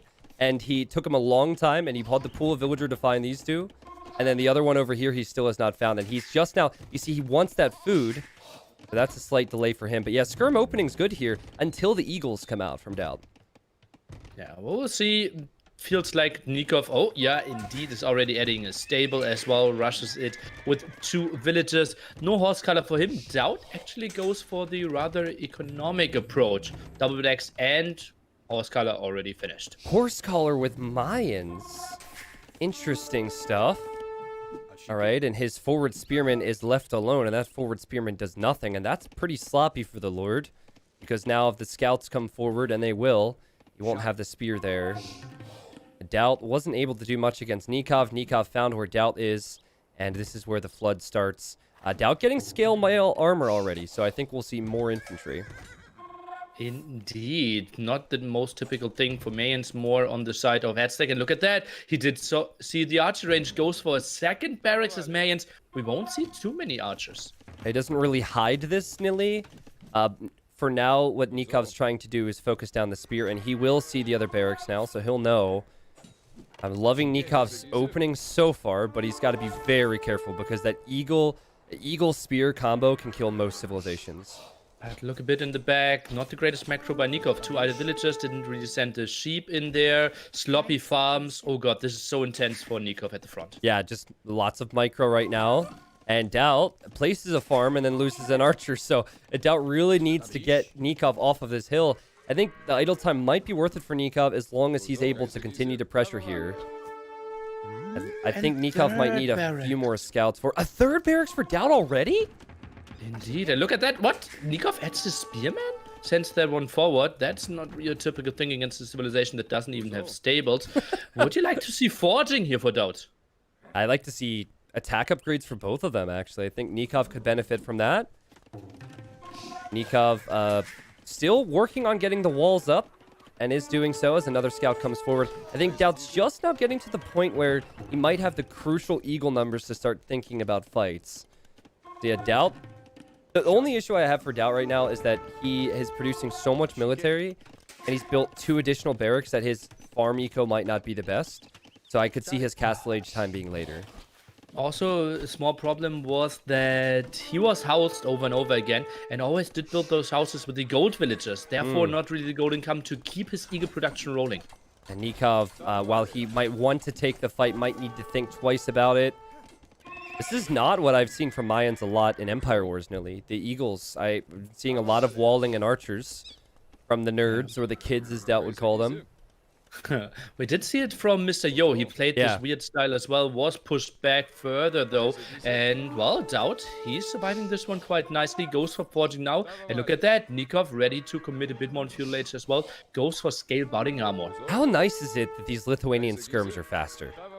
Like, yeah. Any other civ in these skirms are dead. That's amazing. Yeah. Taking so much less damage there. Now getting the upgrade, and NICOV takes the hill. DAUT is regrouping. Oyoyoy, not the biggest kills. Oh, look at actually the KD, Tristan. 6-1. Yeah, 6-1. A lot of spearmen went down for DAUT. Spearmen he might need. He's got 10 eagles and a spear now. NICOV, does he even need to fight that army? Can he just avoid it and raid DAUT now that he's walled? DAUT has 1 spearman there for the defense. Does not see those scouts. Could be problematic. 1 spearman should not be enough against 8 scouts with +1/+1. This is amazing game sense from NICOV. He could take a fight there and have it be decent, but you know what's better? Raiding DAUT's gold. He takes out the spear. DAUT knew he was vulnerable, and DAUT will have to leave this gold now. Surprised NICOV hasn't killed more yet. What? Kill stuff. That feels a bit weird indeed. DAUT doesn't even finish the tower. He sees, okay, my eagles might be around in time. Loses 1 villager, 1 spearman. That could have gone way worse. Yeah, I thought DAUT was going to lose 5 or 6 villagers there. It was not to be. But the lack of mobility for DAUT is a problem here, and another villager will go down. NICOV can always run away from the fight if he doesn't want to take it. He gets another villager. Okay, that's more like it for NICOV.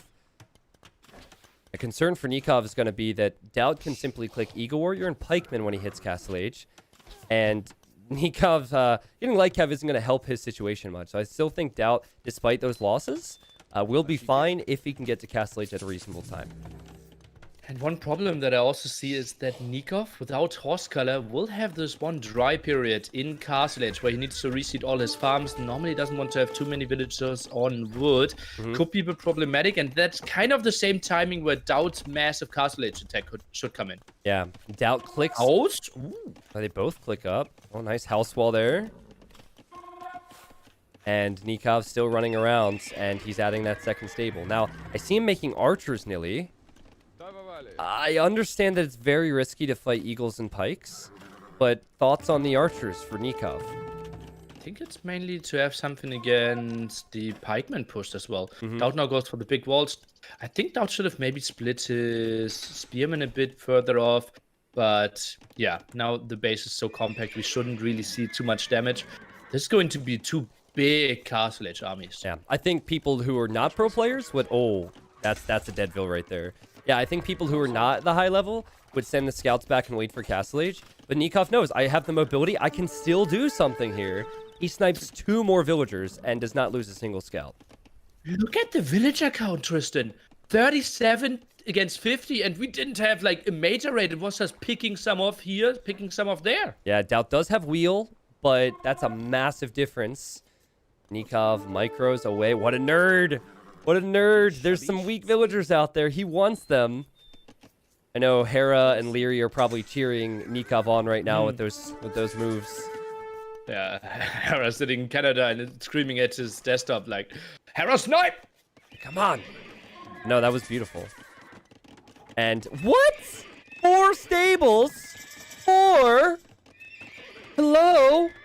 Holy stables. That's not a thing. Can he afford to create out of 4 stables? No. Yeah, that's very ambitious. Obviously, the first 8 knights will be out a bit quicker, but yeah, look at that. Like, he won't... Oh! Maybe he had to build one because look at the one stable. No! He has a knight trap. Well, if he deletes the stable now, it's not a big deal. Delete the stable, let the knight out, and build a house behind, and then you have 3 stables. He just thought one step ahead. All good, Tristan. Oh my god. NICOV foresaw the bug and deleted one of the stables, and now he's on 3.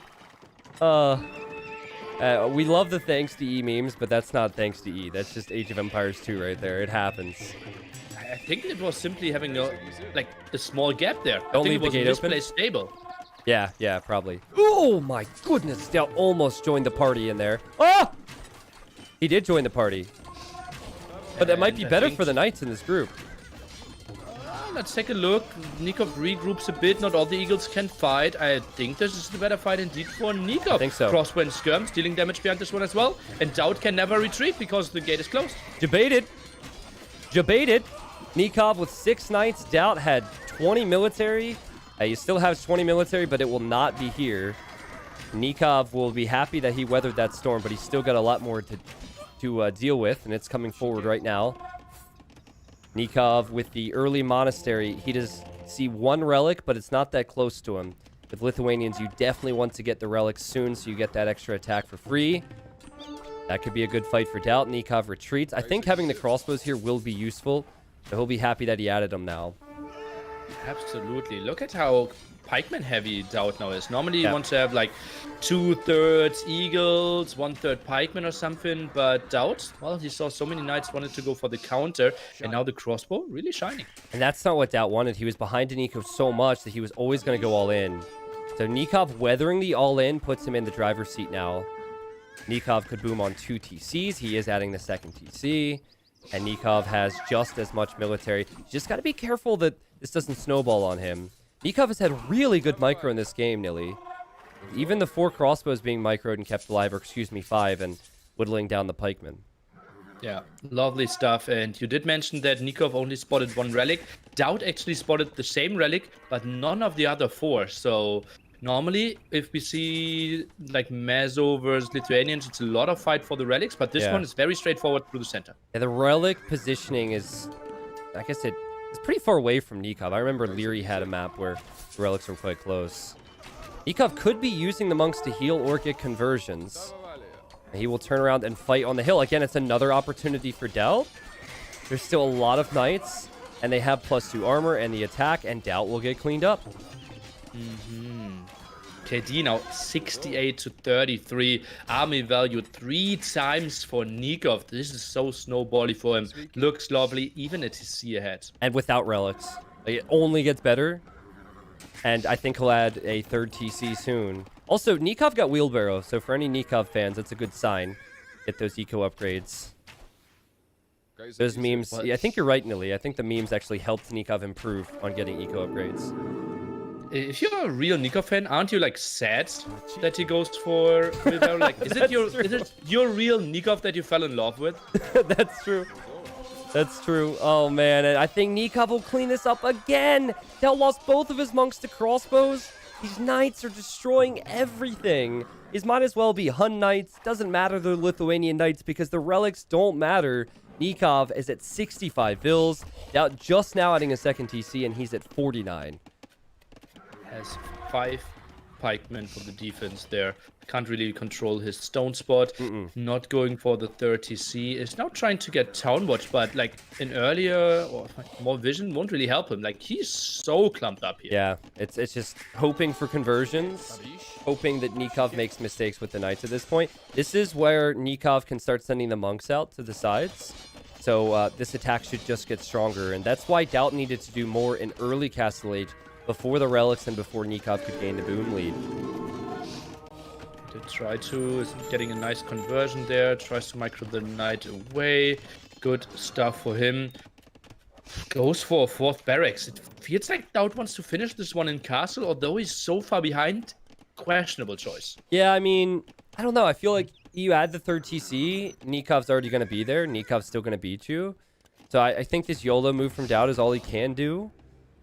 And, you know, maybe NICOV won't have his army in position. Maybe he won't heal up the knights. Maybe he'll stop making knights.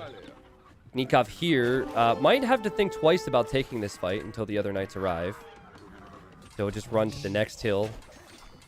NICOV will know he has the eco lead, so he's okay with losing some knights as long as he stops DAUT from snowballing and he fights and he clears up again, Nili. Yeah, and that's simply the problem. Like, NICOV can decide the fights, right? He can micro back with a crossbow. He can move in, move out with the knights. DAUT, he kind of has an army that can only patrol in, and monks not really good at retreating either. That's DAUT's favorite hotkey, the patrol hotkey. And again, another monk will go down. Oh, so close, and DAUT gets a conversion. Okay, that helps. But I just don't see any way for DAUT. This seems so over. First relic now in for Mr. NICOV, and yeah, I honestly don't mind him just going triple or maybe even 4 stables, full knights, 1 archery range crossbow, and just continue attacking through the center. Yep. I think that could be a winning condition. Yeah, I'm with you. He must think that DAUT has these relics. Look at him. He can't see them. Okay, now he sees one. Really confused.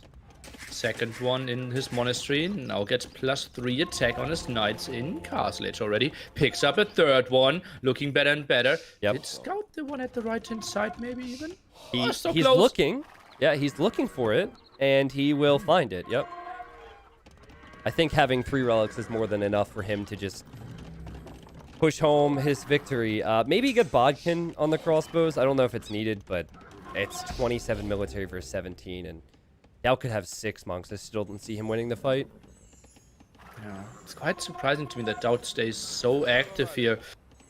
Normally, his style would be adding some TCs, trying to get some castles up and play it a bit slower, get some okayish conversions, but again, another fight that he can't win. Nope. This KD is not getting any better. This is only getting worse for DAUT. And I think this is probably where DAUT calls the game. He didn't call it before, but surely now he's going to realize once he sees the attack on the knights and he sees the score that his eco is behind. Oh, God. Yeah. This is really bad. And DAUT taps out. NICOV with a strong opening in game number 1. What was the difference maker for NICOV in this game? I think that he simply saw, okay, I need to be walled very early on. He had the aggression and he could constantly do damage to DAUT, and I'm not really sure why DAUT didn't wall this up. Yeah, he didn't really have the exploration there, but just securing this gold was so important, and he couldn't do it. Yeah, and I think just the micro moves at the start. NICOV had 6 kills and 1 death, so he had the momentum, and he always kept that momentum, and he led that into better economy and better production. Impressive display from NICOV. DAUT is kind of notorious for starting a bit slow, though, so we'll see. I'm sure DAUT has prepared many strategies with Tato, and I'm excited to see what he has prepared on Golden Swamp, if that is what we do see next. Under 22 kills, 65 deaths, one of the most lopsided KDs you'll see today. NICOV with more food and more wood. It did not have more gold, but DAUT was only on gold, what it seemed like. And Nili, we'll go back to the maps and civs now. You might know more about what DAUT will do than I do, so I'm interested in what you have to say on that. Sneaky thing most of the time.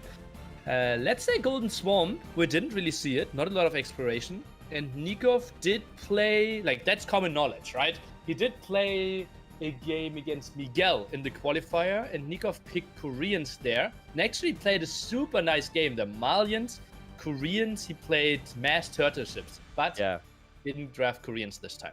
Okay. Yeah, I recall him losing that one. Maybe that had something to do with it. Man, what a set that was, right?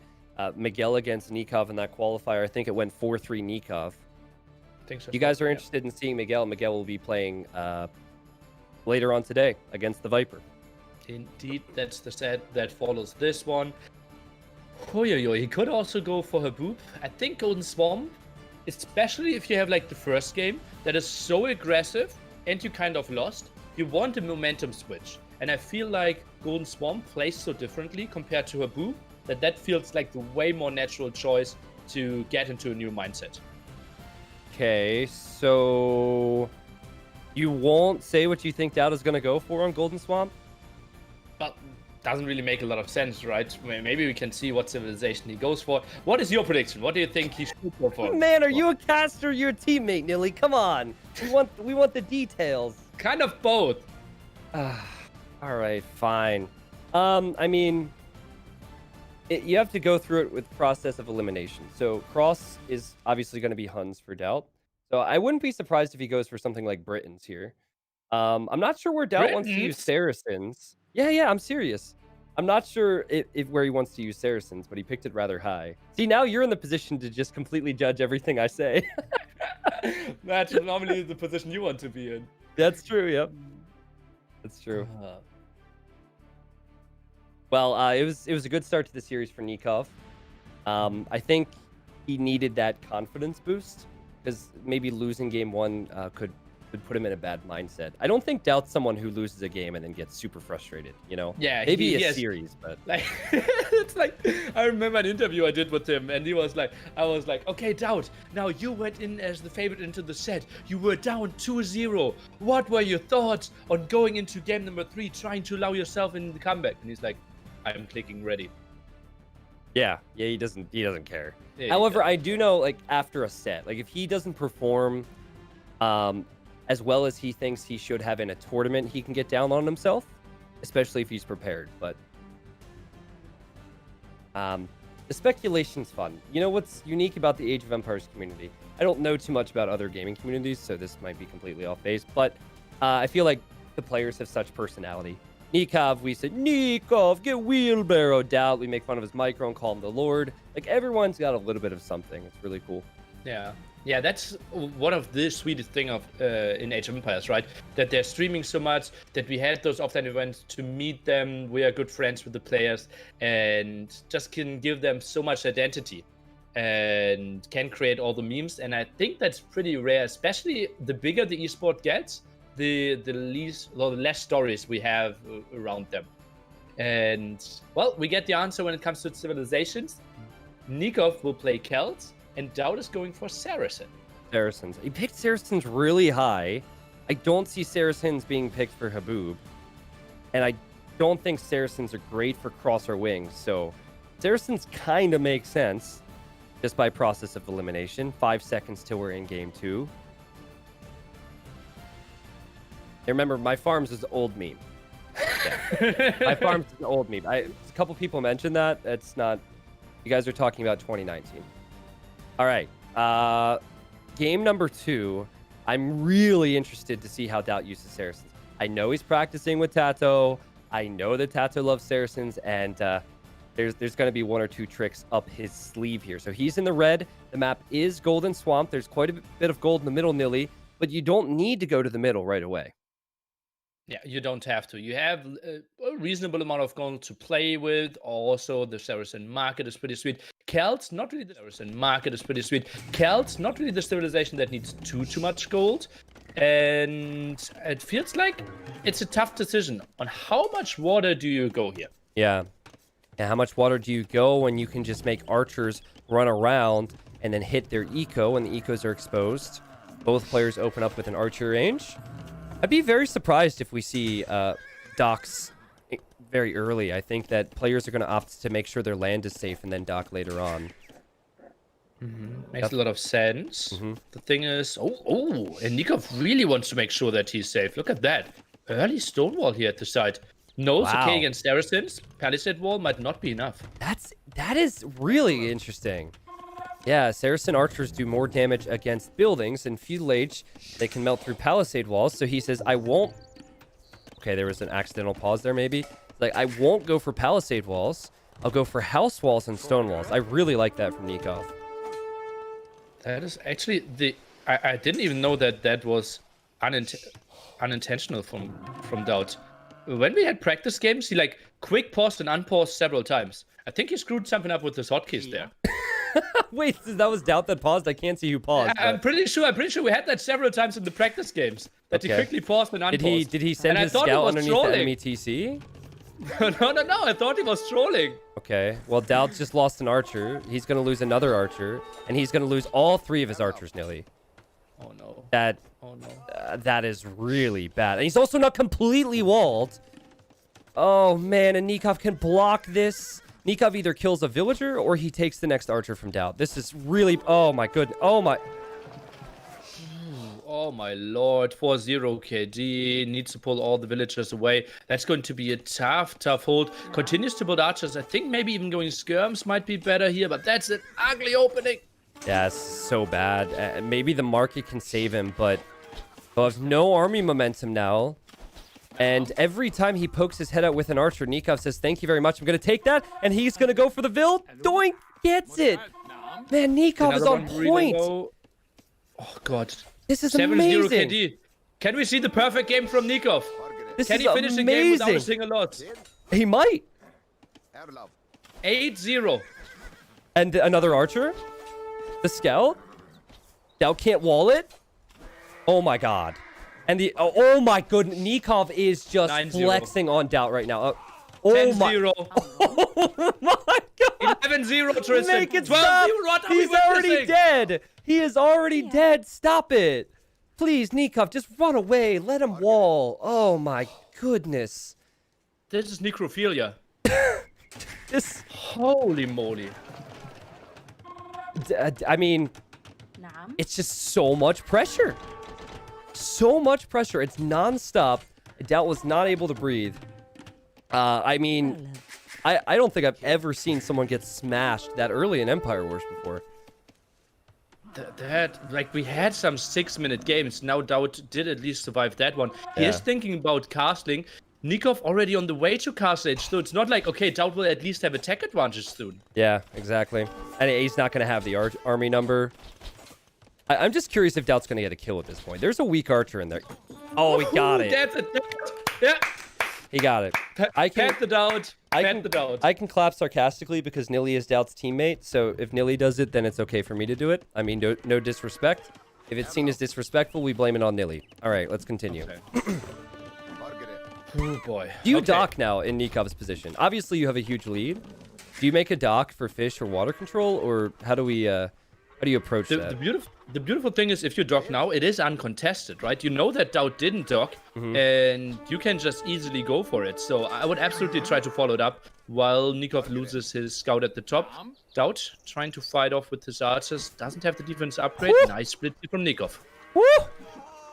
I mean, I've seen some better splits. I've seen some worse splits as well.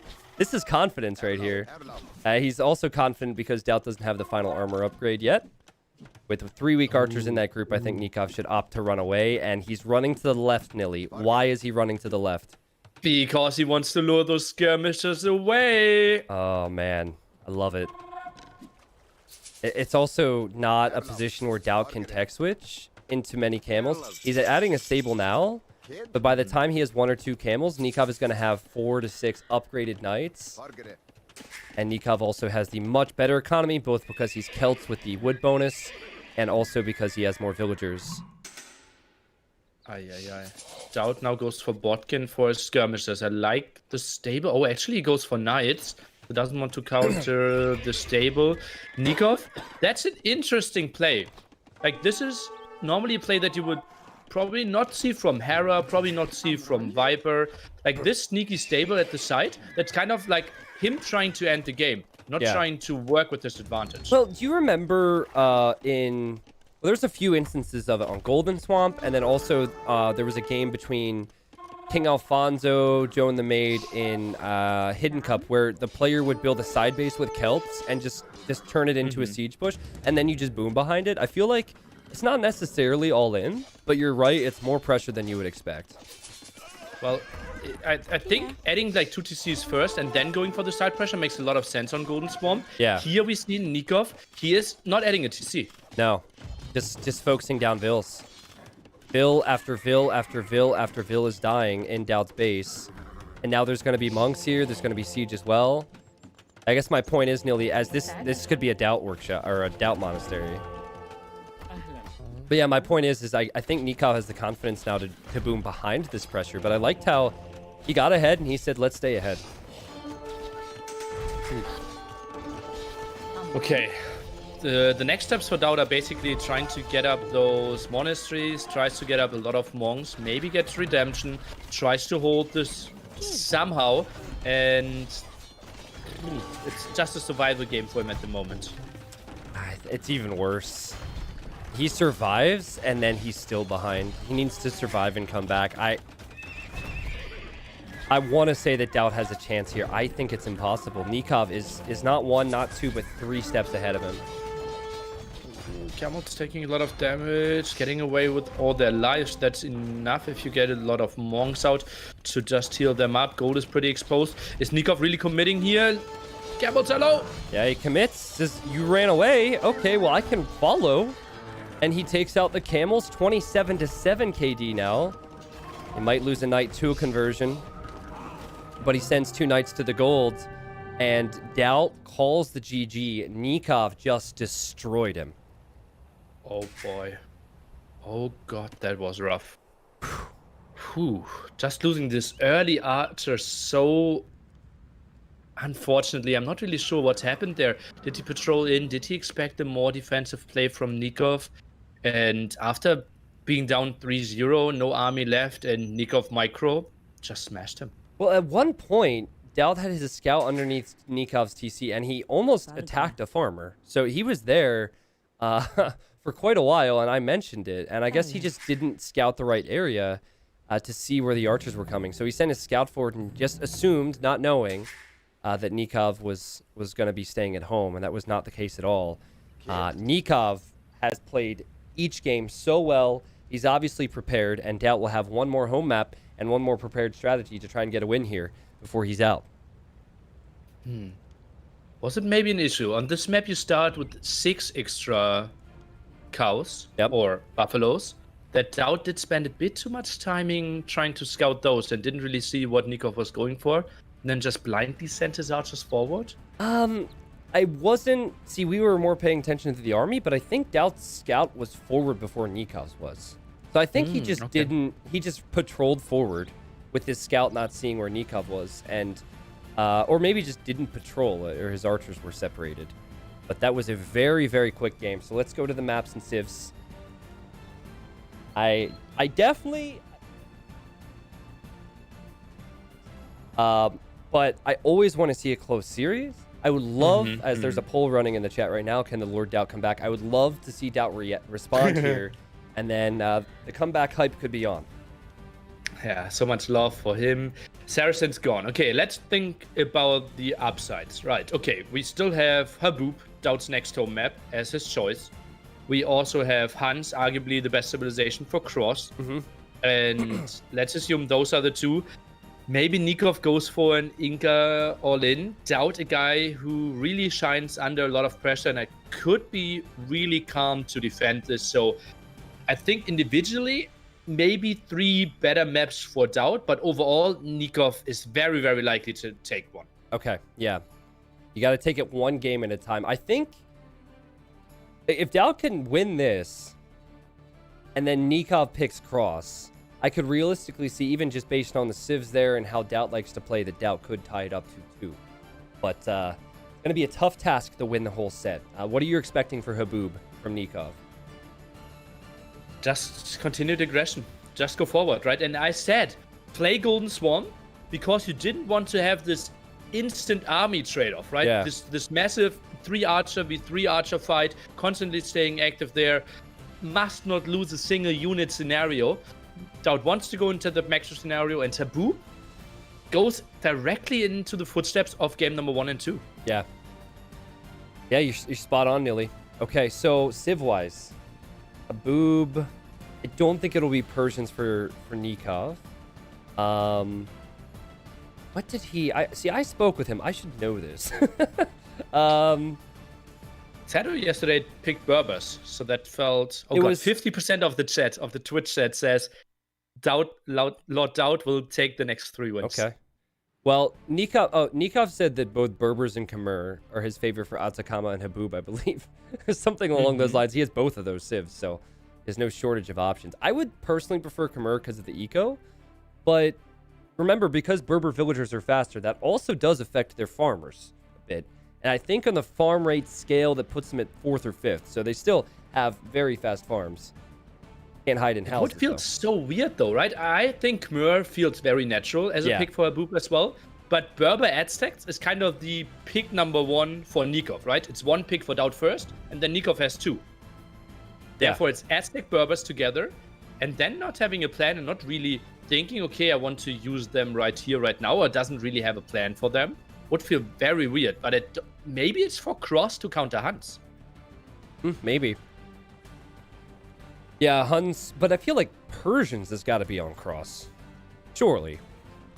I think Khmer was open, and NICOV said, I'd like the option for Khmer. It's the final pick. You don't seem to want to shed any light on what Doubt might go for Haboob. Now that he's down 2 games, will you be able to do that? Now that it's less likely he's going to win the series, so it doesn't matter. Will you give me some insights here? Come on, give me something. No. Okay, well, I'll make some. Go ahead. I think it should be Ethiopian as a defense against Incas, Huns as the cross civilization, and then it's Haboob. You either go Britons or Vietnamese. Yeah. Whatever you feel like in that spot.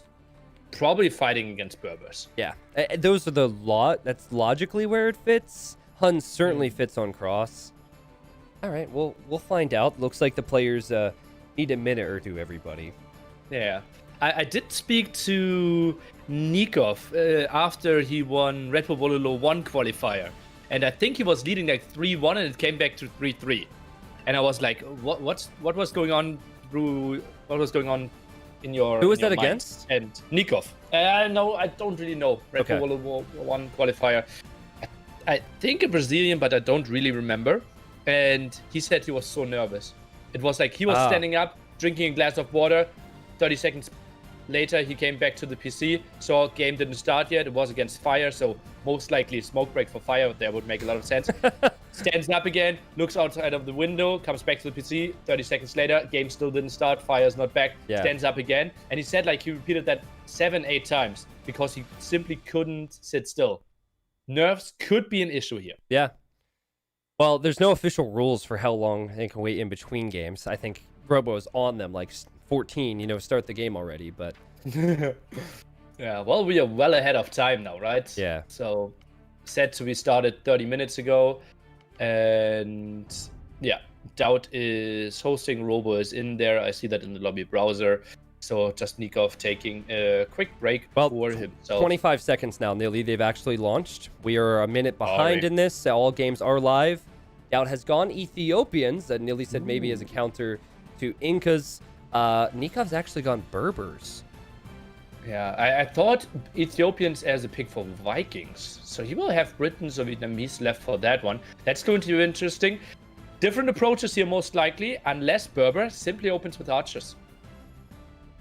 Yeah, well, NICOV opened with archers pretty consistently today. He's got consistent results. He is up 2 games against DAUT. Here in the red, we have DAUT, who will open up with an archer range. A lot of players are building it with 2 villagers. DAUT building it with 1, and then we have the 2 villager archer range for NICOV on the other side with Berbers. NICOV building it indeed in front of the goal, something you mentioned earlier. He really realizes that's a vulnerable spot. You don't want to lose that. And DAUT builds his archer range pretty open. Builds his spearman, sends it forward, is either expecting stable or wants to use it for scouting. Wait a second, look at the wood lines. NICOV has 1 lumber camp on one spot, and then he has 2 on the other. I've never seen that before. Is that normal? Yeah, it's like not normal, but I would say it happens like a quarter of the games, while DAUT, it's starting again with the KD. DAUT where? I didn't even see it. He lost something already? Where? The Where? spearman directly kissed the TC. What? That's peculiar to me, how he's sending spearmen forward on its own. Like, normally players are keeping the archers with it. All right, so 1 death already for DAUT. NICOV, defensive tower at the gold, adds a stable now. House around that one as well, wants to defend his gold. And, well, the question is, will DAUT add a second archer range, or will he go for stable? DAUT style would be the second archer range. Yeah. DAUT has the archers. NICOV's aware of that. It's pretty easy to know what Ethiopians are going to go for. Berbers, you're never really sure if they're going to open with stable or open with range. But most winning strategies have come off of opening with the range with faster fletching, which NICOV will now do. And he's going to put the pressure on at DAUT's base as DAUT tries to add his second range, Nili. And yeah, that could be pretty nice for DAUT if he gets to his archer mass. And you mentioned earlier, the woodline's so spread around. We have the defensive tower at the gold, so DAUT can maybe get some stuff in there. But for now, retreating again. NICOV again with the aggression. And NICOV's just all over him. NICOV is all over him. Now, he's got to be careful with that skirmisher. I think he'll toss that one away. But he's delaying the range. A 1-to-1 on the KD now. NICOV does not have a lot to deal with the scout from DAUT. He can take out that villager, though, and he will do. Zoinks are down. Man, it's just like, while I feel like this situation is certainly salvageable for DAUT, it's another game where he is on the back foot. Didn't get the early scouting in, and NICOV just blindly went for skirmishers there. DAUT now pulling a lot of villagers. What's going to happen? I mean, a denied range, a denied stable. He needs to get these buildings up and working for him. And NICOV's just happy to use the skirmishers against the archers. Oh, but now the skirmishers in minimum range. I think the archer's not doing the worst thing. I think this is okay for DAUT, fighting with all his villagers, and the units of NICOV are low. DAUT's lost 1 too many villagers.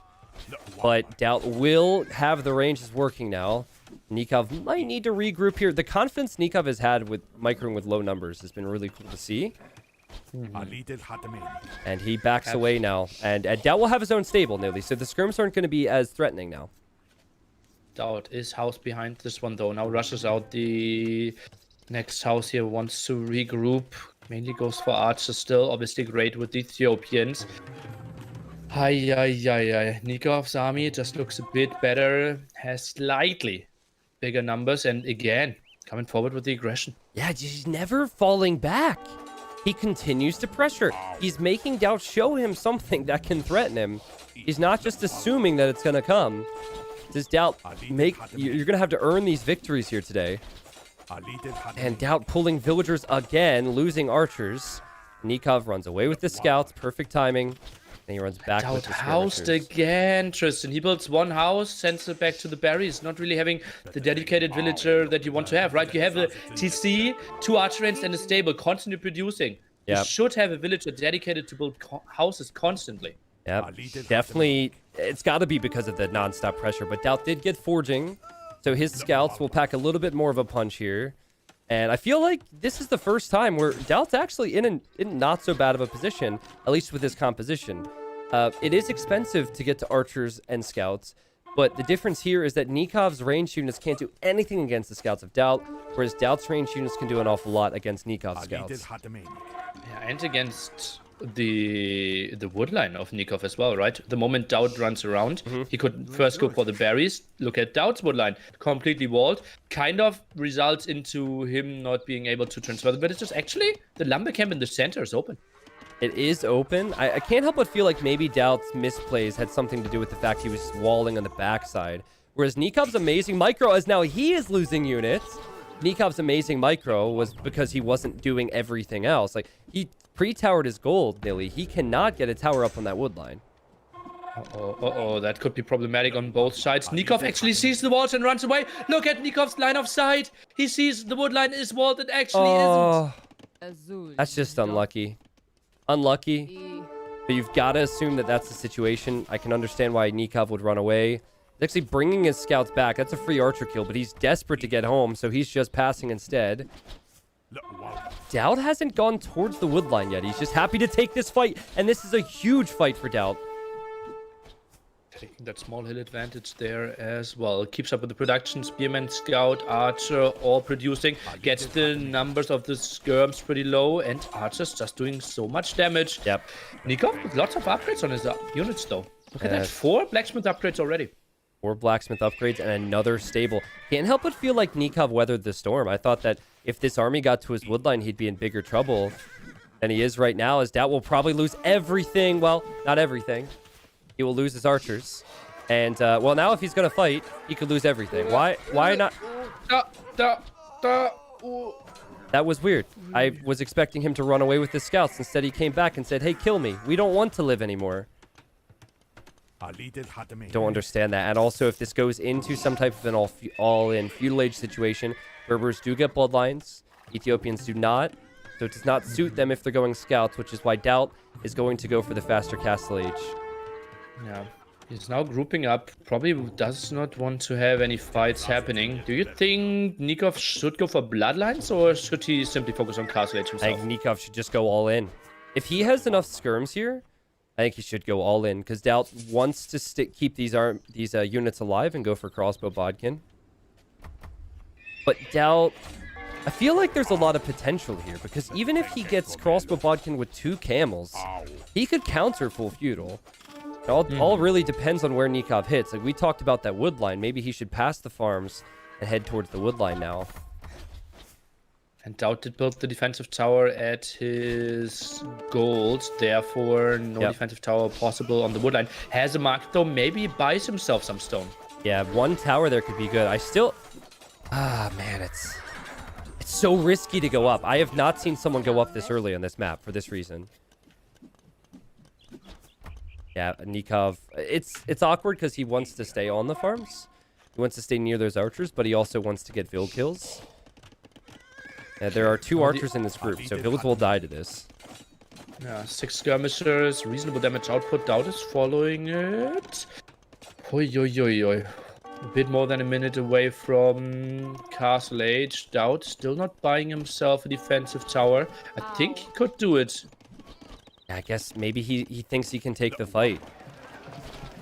I'm not so sure about that, but he's about to hit Castle Age, and he still has reasonable Vill count. It's the archer count that's important, Nili. He's losing archers. Should help out a bit more. Is decimating the scouts quite nicely. Oh, that's really good for DAUT. There you go. Hill and tower helped out. Well calculated, and now NICOV's on the way to Castle Age, but he's going to have to survive against crossbows with bodkin. It's going to be interesting. DAUT floating a lot of resources, so ballistic should fly in pretty soon as well. As we all know, Ethiopian's getting another 100 food, another 100 gold once he reaches Castle Age, gets all the upgrades. Where is the university? I'm surprised DAUT is fighting this army with... Why get Castle Age and then fight this army? It's just skirms. Just create a scout or a knight and then send your army forward. He is doing that. Maybe a small mistake there for second university now being built. DAUT needs to do damage now. Ideally at the gold, but it seems like NICOV has the nice defense prepared there already. I also noticed that NICOV went to stone throughout that time, so he can now tower his farms. And it is going to be food and gold that's the most important, because as Berbers, he's going to want to flood knights, which are very cheap. Going to stone was so nice, and he's not floating too much stone, so it was a good balance. It's not like he wants a castle. Yeah. I think this is now honestly the spot where four stables could make sense. We are sitting at 3 though. Well, And he doesn't have to Burbas? delete one this time. Look at that. NICOV building the houses there as well, using those wood lines quite nicely. Oh god, this is so good by NICOV. Yeah, the defense is amazing. It really is. Forcing Doubt underneath the tower fire. NICOV maybe getting too fancy here. Is that too fancy? A market in a house? No. There Feels- should be a hole. Yeah, there is. But now I think Doubt's scared of the knights. Needs to find another angle. Doubt. Villager-wise, only 3 behind. Better than in the first 2 games there, but sits at 1 TC. He's on stone as well. Would love to see some additions there. He has ballistics and a scary amount of crossbow. Yeah, this is a dangerous amount of crossbows. 21 ballistic crossbows with Ethiopians is no joke. So NICOV wants to add a siege workshop. The positioning on that's a little bit suspect. Okay, so he'll delete that and place it further back. That was 50% siege workshop though. I think He it lost was a solid 100 I think it was there. like 25. I could be wrong on that. My story. Okay. Well, defensive tower now at the woodline at the perfect timing. Look at that. NICOV's woodline was open the full time. And the first time where we felt, okay, Doubt could maybe attack him. NICOV is walled and has a defensive tower. Now he's Perfect going to awareness. try his best to counter. Let's see if Doubt can notice this and quick wall this, Nili. He has all the time in the world to react to this and build a few houses. Other angle at the main gold of Doubt. He is quick walling like a young god. All right, and he's also in underneath the tower, killing villagers. The tower isn't enough to protect villagers here. And then what about on the wood line? Doubt. Well, there's no hole there. Great defense from Doubt. But crossbows, some losses there against the tower. 4 knights are coming over. Let's take a look how Doubt is microing this one. No second defense upgrade. And those crossmen have dumping. They feel like Chukunus. Yeah, that's not enough. More knights on the way for NICOV. These 3 knights will get cleaned up. And then a big Mangonel shot. Doubt. Oh, man. Didn't know about the siege, I guess. Actually, we'll get away with some crossbows here. And he also is doing pretty well elsewhere. I mean, NICOV lost knight and Doubt lost crossbows. And Doubt will have the TCs to boom, but I don't think this army's going to survive for much longer. Well, might find some more kills, honestly. There's not too many knights following this one. Doubt. Well, those are some reasonable crossbow numbers. That's going to be some dead. NICOV, pull the vills! Oh, Doubt will love this position now. NICOV didn't pull the vills at all. There's so much to look at on this map, Nili, and we're seeing why you want to get to Castle Age faster. I'd actually like to see Zach maybe go to the statistics and find out win rate of players who go to Castle Age faster on Haboob. What's tough is, though, it's like there's a risk in that, which we've discussed.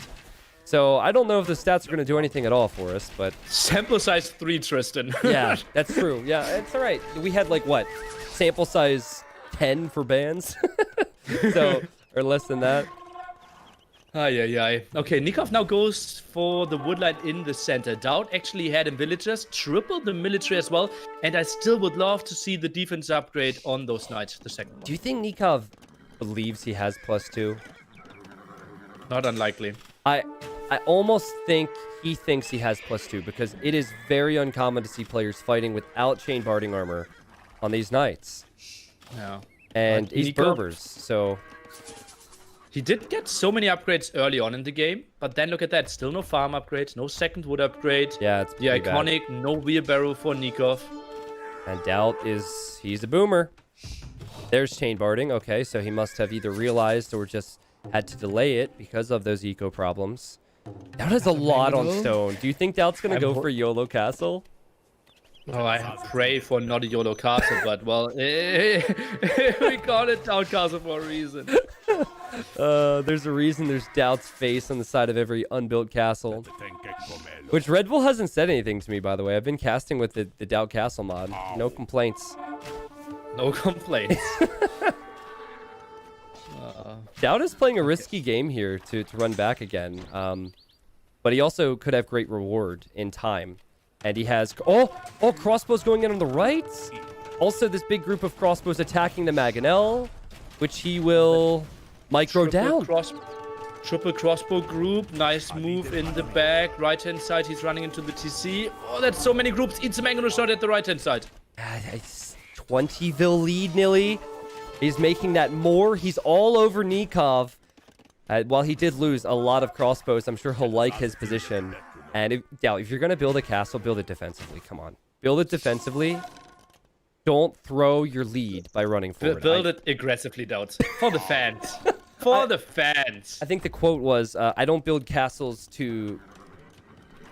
what did he say? He says, I build castles to win the game or lose the game. I don't just build castles. I build them to win or lose. So he still hasn't placed it, which makes me think that he's actually going to have the confidence to run forward with it. Or maybe he wants to build two. Yeah, or Let's two. take a look. Crossbow moving forward. Nice defensive tower position still from NICOV. DAUT runs away in the back. DAUT expands at the right-hand side. I actually would love to see a TC there. Goldfield's very exposed. I love how DAUT doesn't hesitate to run under these towers. He's like, yeah, I got ballistics. I attack really fast. Who cares? And still running around with this group of crossbows. NICOV has got to be so annoyed having to chase all this. Yeah, meanwhile, he's taking a reasonable fight in the center. DAUT now floating 1,000 stone. He has a castle hotkey, right? I think we're good there. I'm pretty sure he has one, yeah. Ooh, DAUT. There you go. Okay. I lost one too many crossbows, but I can understand when he's microing everywhere. I love the outposts. I like players who do this. Many players will scout, but outposts are such an underrated building. He wants to know what NICOV's up to, where he's at, if he's expanding. Or scholar for NICOV. Especially with the Ethiopians. And DAUT builds the very defensive, safe castle in the center of the map. Would love to see DAUT also build some outposts at the bottom. Just to get the full intel. Who's building the castle? Okay, he's pulled villagers off of stone to build that. And he is on 4 TCs. 2 on the wood line, 2 in the middle of the map. NICOV needs to do a lot here, and I think this is his opportunity. If he's going to win this game, he needs to push forward. Denying the castle would give him a chance. If not, Nili, I think DAUT might take this one. Yeah, it doesn't seem like he has enough army. DAUT has his army there completely. The Scorpion getting some good shots in, but just too big of an army here, unless the Megalo gets the greatest shot ever. Yep, and... Oh, the split from DAUT! And he has the Knight there as well. Takes out the Scorpion, takes out the Knight. Who says he can't micro? Or not takes out the Knight, takes out the Mangonel. Well, that was really important. Didn't want to see him split, and NICOV realizes, okay, GG, well played. Boom! All right, so DAUT on the scoreboard. The score is 2-1, NICOV. And we'll go to one of NICOV's home maps now. Game 1, NICOV got off to a strong start with early kills. Game 2, NICOV got off to a very strong start with early kills. I think 11-0, 12-0, something insane. Game 3, NICOV got 1 kill because DAUT sacrificed a spearman to NICOV's town center. And then after that moment, DAUT had a really good control. The crossbows just firing so fast. NICOV there went for some archers. I think if he goes skirmish or scout, it's just so much tougher for DAUT. Then I think it was kind of even with a slight lead going into Castle Age for DAUT. NICOV, I think lacking the second defense upgrade for the Knights really hurt him. And I think, so we were looking at the micro at the start. I actually said that after the spearman, DAUT was fine. That wasn't exactly true. He was losing a lot around the berries. He had to fight with villagers. He had denied buildings. But NICOV was so focused on micro, he didn't have the macro down. He didn't have eco upgrades, and maybe even had some idle TC time. I'm not sure. So that ended up biting him. What's that? Achievement scene. Oh, yeah. We got it. Thank you. Okay. I like how you whispered that so no one could hear you. Thank you for doing that. I'd hate for you to say that out loud or something. You're welcome. Yeah, thanks. Anyways, what was I saying? Oh, yeah. I think NICOV not having eco upgrades early or not having the farms up early affected his Castle Age play greatly there. Anyways, we can move on past the achievements. We'll go to the maps. NICOV talked to me about not specifics on his maps, or at least not on these maps, but he's practiced every single one. If he goes for Cross Nili, I'd expect to see Persians for NICOV. And I'd expect to see Huns for DAUT. I think that is the map that would have the least surprises. Yeah. It is the matchup we already did see twice, right? I think something like that. So feels like the very natural choice. Hans, we mentioned it earlier. Not building houses, so much more wood, can get the docks up, can go to CA, faster working stables, so many bonuses working for you. Persians on the other side, faster working docks, more wood, more food, faster working TCs. Those both are S tier on Cross. Okay. Which civilization is better? I said both are S tier, Tristan. No. Pick one. You don't get... Which I one? think Hans are slightly better. Okay. But it's like 52-40. All right. Which player has played more games with Huns? Well, in their lifetime, DAUT. Okay. So what you're saying is Huns are slightly better. DAUT's more experienced with Huns, so he's favored. Kappa. Well, That's a stretch. it is a bit different, right? It is Empire Wars. It is Cross and map that we only have for some years, and yeah, it will be very different. But I'm interested to see, especially how they will open. It just feels like archer range from both feels most likely at the moment. Yeah, we've been seeing a lot of that. And then into scouts once the food eco is high enough for it. That meta has really shifted towards early archers. Okay. Well, we shouldn't have any surprises with the civs. Looks like they're going to hop in now. It will be Huns against Persians, yes, and we have 15 seconds, Nili. The big question will be if we go into game 5. I What know. is NICOV going to go for? Is it Incas? Is it Khmer? If it's Incas, I think everyone on the stream should lower the volume of the stream. It's going to be a lot of screaming from us. Oh, boy. I mean, what would Nikov's mindset be like after going up 2-0 the way he did and then falling behind, right? We'll talk about that if we get there. DAUT took some time to warm up today, but he did get his win, and he's looking to get another forward archery range. He's got the blacksmith up already, as both players do, and I'm sure he's going to be thinking of fletching. NICOV here is Persians. Same thing, archery range. Very exposed map here for DAUT. Gold at the front, woodline at the right-hand side, not doing too much. And look at that, DAUT for a change. Just patrolling his scout and wanted to He did the pause take the thing fight again. there. Yeah. There was like a pause on and off again. So you said when you were training with DAUT, he had weird issues with that? I thought he was trolling.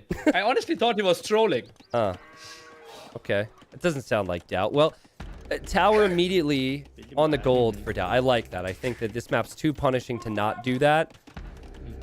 Curious to see if players will send villagers over to dock. Huns especially good with that because they don't have to spend wood on houses throughout the game. Out trying to find the pigs in the back. Barely misses that. Quite unfortunate for him. Oof. Not really going on the deer either. So not a lot of extra food for him. But NICOV missed 2 of the pigs as well. Already adding his stable. All right, yeah, NICOV has the stable up. DAUT did find the pig, so also send this villager over there to dock. There's a lot going on. NICOV seems to be more aware of what DAUT's up to. He saw the tower. He sees the archery range. DAUT did not add the stable yet. Plays it very defensively. Look at that horse color also on cross. The map where I think you can go for horse color as late as on any other map. Oh, but the big fight for DAUT here. That was perfect. Clears up 2 archers. I think NICOV will regret sitting next to the range like that. Yeah, it was a very, very risky move there. And, well, DAUT just with the perfect opening, right? Stable, very slow. Now it comes down to map awareness and decision-making, exactly what he wants to play. Yeah, and horse collar could be seen as a little bit risky, a little bit greedy economically. But he'll have that now anytime he does farm. And he's going to have a dock, which NICOV will not do.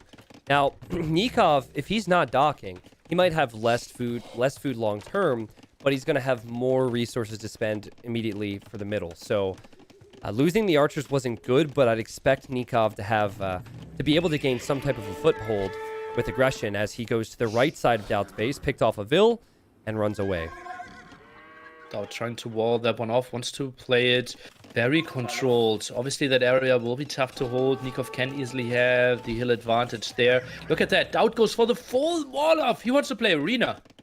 All right. DAUT. He's a big fan of arena. Actually, I don't think he is a big fan of arena, but we'll just say that. Jeez, that's crazy. And also, his scout just went underneath NICOV's TC and died. So he just tossed away his scout. It's just one range. This is so greedy. Oh, boy. He wants to go up to Castle Age into Cav Archers. Builds a Spearman. And, well, I think he needs to wall more. Yeah. For that to be possible. Look at that. That should be a horrible fight for DAUT. It should be. Good micro from NICOV to take out the Spearman. And he could just let DAUT's army stay there and go in towards DAUT's eco. You know, if Dave were here, he'd be saying, you've got to commit.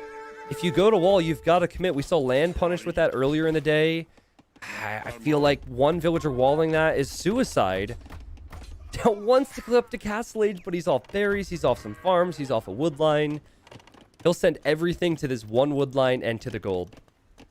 It is 3 fishing ships behind this, and look at that. NICOV goes for scale barding armor. This is going to be a feudal age all-in against a guy that only has 1 archer range, but that 1 tower, kind of protecting every single resource now. This is so funny. It's all in one spot.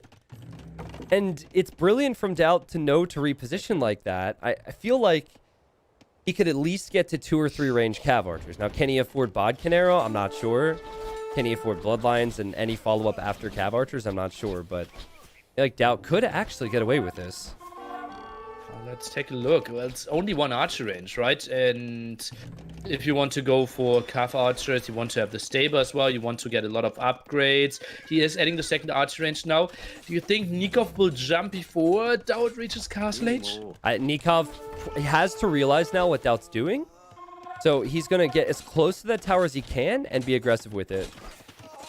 Good micro from NICOV. Lots of snipes. Yeah, another villager. I want to take out that army, right? If DAUT makes it up and can't get crossbow Bodkin, then what did DAUT even go for? Just a few Cav Archers? Oh, man. NICOV's Castle Age timing won't be that bad behind this. Look at that. Reasonable resources. And he will research Castle Age faster, being Persians. 13 kills. Well, it was 4 deaths until NICOV ate the town center. But NICOV's pressure and his aggression paying off again. Also, he's playing this more standard, you know? He realizes how the map should be played, how you've got to make military. I'd be very surprised if DAUT's going to have a strong punch here, but he will be able to breathe in a moment once he gets the upgrades. Bit surprising that NICOV doesn't go for any pawns. DAUT ideally wanted to have the pawn at the bottom as well. Now unleashes his army, but that's before upgrades. I mean, I guess having the skirms in there isn't the worst. But that was, again, not what we would expect, Nili. Okay, now clears up everything there. Goes for CA. NICOV without a dock. DAUT 5 fishing ships for now. Sends the skirmishers back for the defense. Tries to finish that wall finally. I feel like this is doable for DAUT. If NICOV had a dock with fishing ships, then that's food eco that can't be raided. But there's a lot of food and wood eco that can be raided and affected by the CA. And Hun CA being so cheap, DAUT could have, I'm going to say about 10 to 15 before NICOV is even in Castle Age. With only 2 archer ranges, going to be really tricky. Doesn't really have, like, the stable is so needed as well. You need to have husbandry to micro against that. Ideally, you want to have ballistics as well, but all very costly upgrades. Do you agree with him staying at home right now as he loses a villager to NICOV's micro? Do you agree with staying at home with the Cav Archers? I thought these Cav Archers would be running forward. He's just staying at home right now.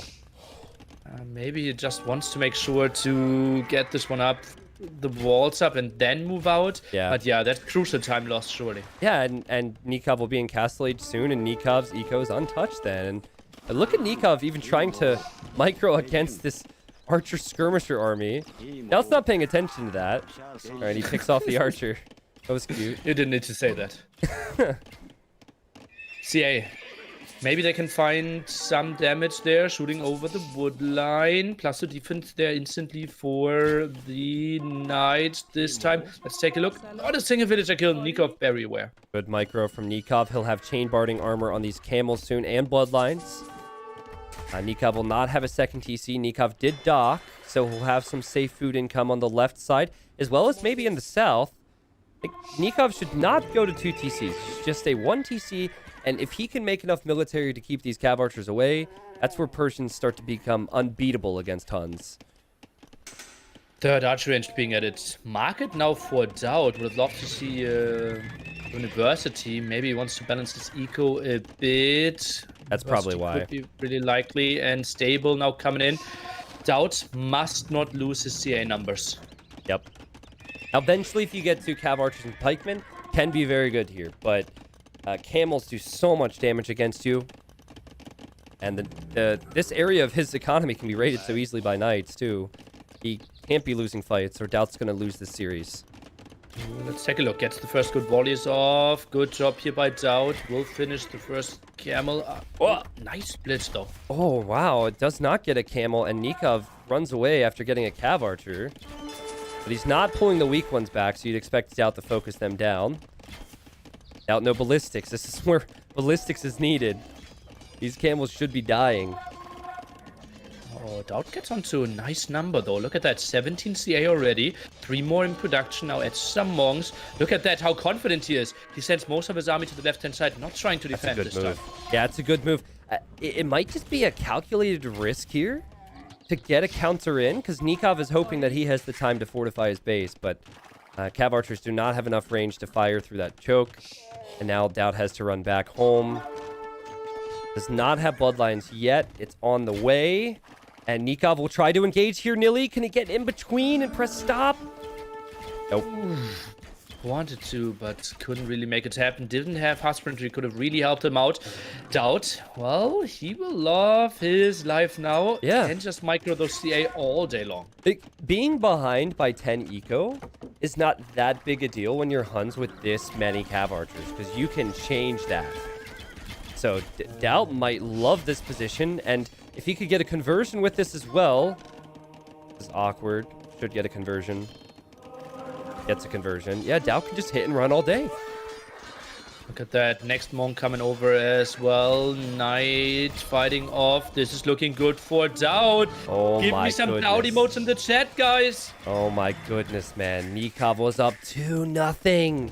He was up 2-0, and he can't deal with the Hun spam. Doubt's greed got him here. Crazy, and this is almost impossible to kill as Persians. Would you agree? Siege Workshop might not even go up. Oh, look at that. Persians, yeah, they struggle with this. Camels could be an option, but at the moment he doesn't have the numbers. Exactly. And that's what we say. Huns, like, you can, with 1 pawn alone, you can do so much. NICOV now, quote-unquote, control over 3, but doesn't really have the setup there. Oh, what a series. This is crazy. And Doubt still can defend his base because he has constant CA reinforcements there. This might be a bit dicey. Not a bit dicey. This could be a lot of dead villagers. Tries to pull them. CA number simply not there. That will be costly for Doubt. It will be costly for Doubt. I thought Doubt was coming back here. The monks were forward. Have archers going down. Villagers going down. It is 59 villagers for Doubt. It is 76 for NICOV. But there's one number that I continue to look at, and it's the military. And Doubt's not losing Cav Archer numbers. NICOV's losing military. Picks up the first relic now. Monk in the center still getting vision. Gets more shots off. Gets more kills. Yeah. So if someone out there might be thinking, why not go skirmishers? Well, if you go skirmishers, Doubt has a stable, so he can make a few knights. Why not go scorpions? Well, same deal there. Why not go Mangonels? Cav Archers can micro down Mangonels. So NICOV's pretty much just got to run around and be super annoying and hope that his eco lead grows to a point where he can get more knights and camels out. Yeah, 2 other problems with skirmishes is simply the mobility, right? How many numbers do you want to have to really plug all potential raid spots? And Persians, they don't get the last attack and range upgrade Imperial Edge. So you're not really scaling well. You can only defend for a small amount of time. Exactly. Horsecollar just now coming in for NICOV. House. He invites the CA to get interested. Oh, man. Did he want to build a siege workshop here? I'm not sure. Loses villagers and has 5 scorpions. This reminds me of LAN a bit. That other game. But here, Doubt could be in an awkward position. Scorpions. Doubt. Doubt. Doubt. Doubt. Doubt. Oh. Doubt. Doubt. Doubt. Okay. Runs away. Yeah. Well, I mean, he added a second TC. So he's going to have more land eco, even going for a 3rd now. Hopefully he doesn't get trapped in here, though. He needs to run away, I believe. Yep, he will run away. Scorpions are so slow, and look how many CA he has. Looks so sick. Look at that army value, close to 5k to 2.6k. But oh, this could be a good one for NICOV. CA very clumped up. That could be horrible against the Scorpions. And which way is he gonna run? He's gonna run this way. That is the correct way to go. A lot of these Cav archers are very weak. The other group is all new though, or mostly. Now don't. Get them to the monk. Yeah, is he trying to group up his Cav archer armies together? I guess so. A bit concerned because of all these Scorpions out there. And if DAUT doesn't patrol, or if he patrols... Oh, I don't like this. He still might be fine, but they're all so weak right now. Needs to use his monks there. Pulls them back. DAUT still deep in castle age. Adds one knight. He needs to counter those 3, Scorpions. right? Maybe 3 to go in there? If the knights and the Scorpions are together for NICOV. I mean, NICOV's golds and DAUT's golds and stones are all on this hill. Oh, speaking of stone, Tristan, and speaking of moving villagers forward, look at DAUT. I think he wants to finish the game. He might try and finish the game, but he could either win or lose with this castle, Nili. There's a lot of Scorpions there. NICOV not enough stone for his own tower. It sits at 105. Scorpion numbers not enough. Hill perfect for DAUT behind this. Wow, DAUT gets enough CA to the hill. He sends enough villagers. NICOV is desperate to hold place a tower, but I don't think that NICOV will be able to stop this castle from going up. If this castle does go up, DAUT will take us to game number 5.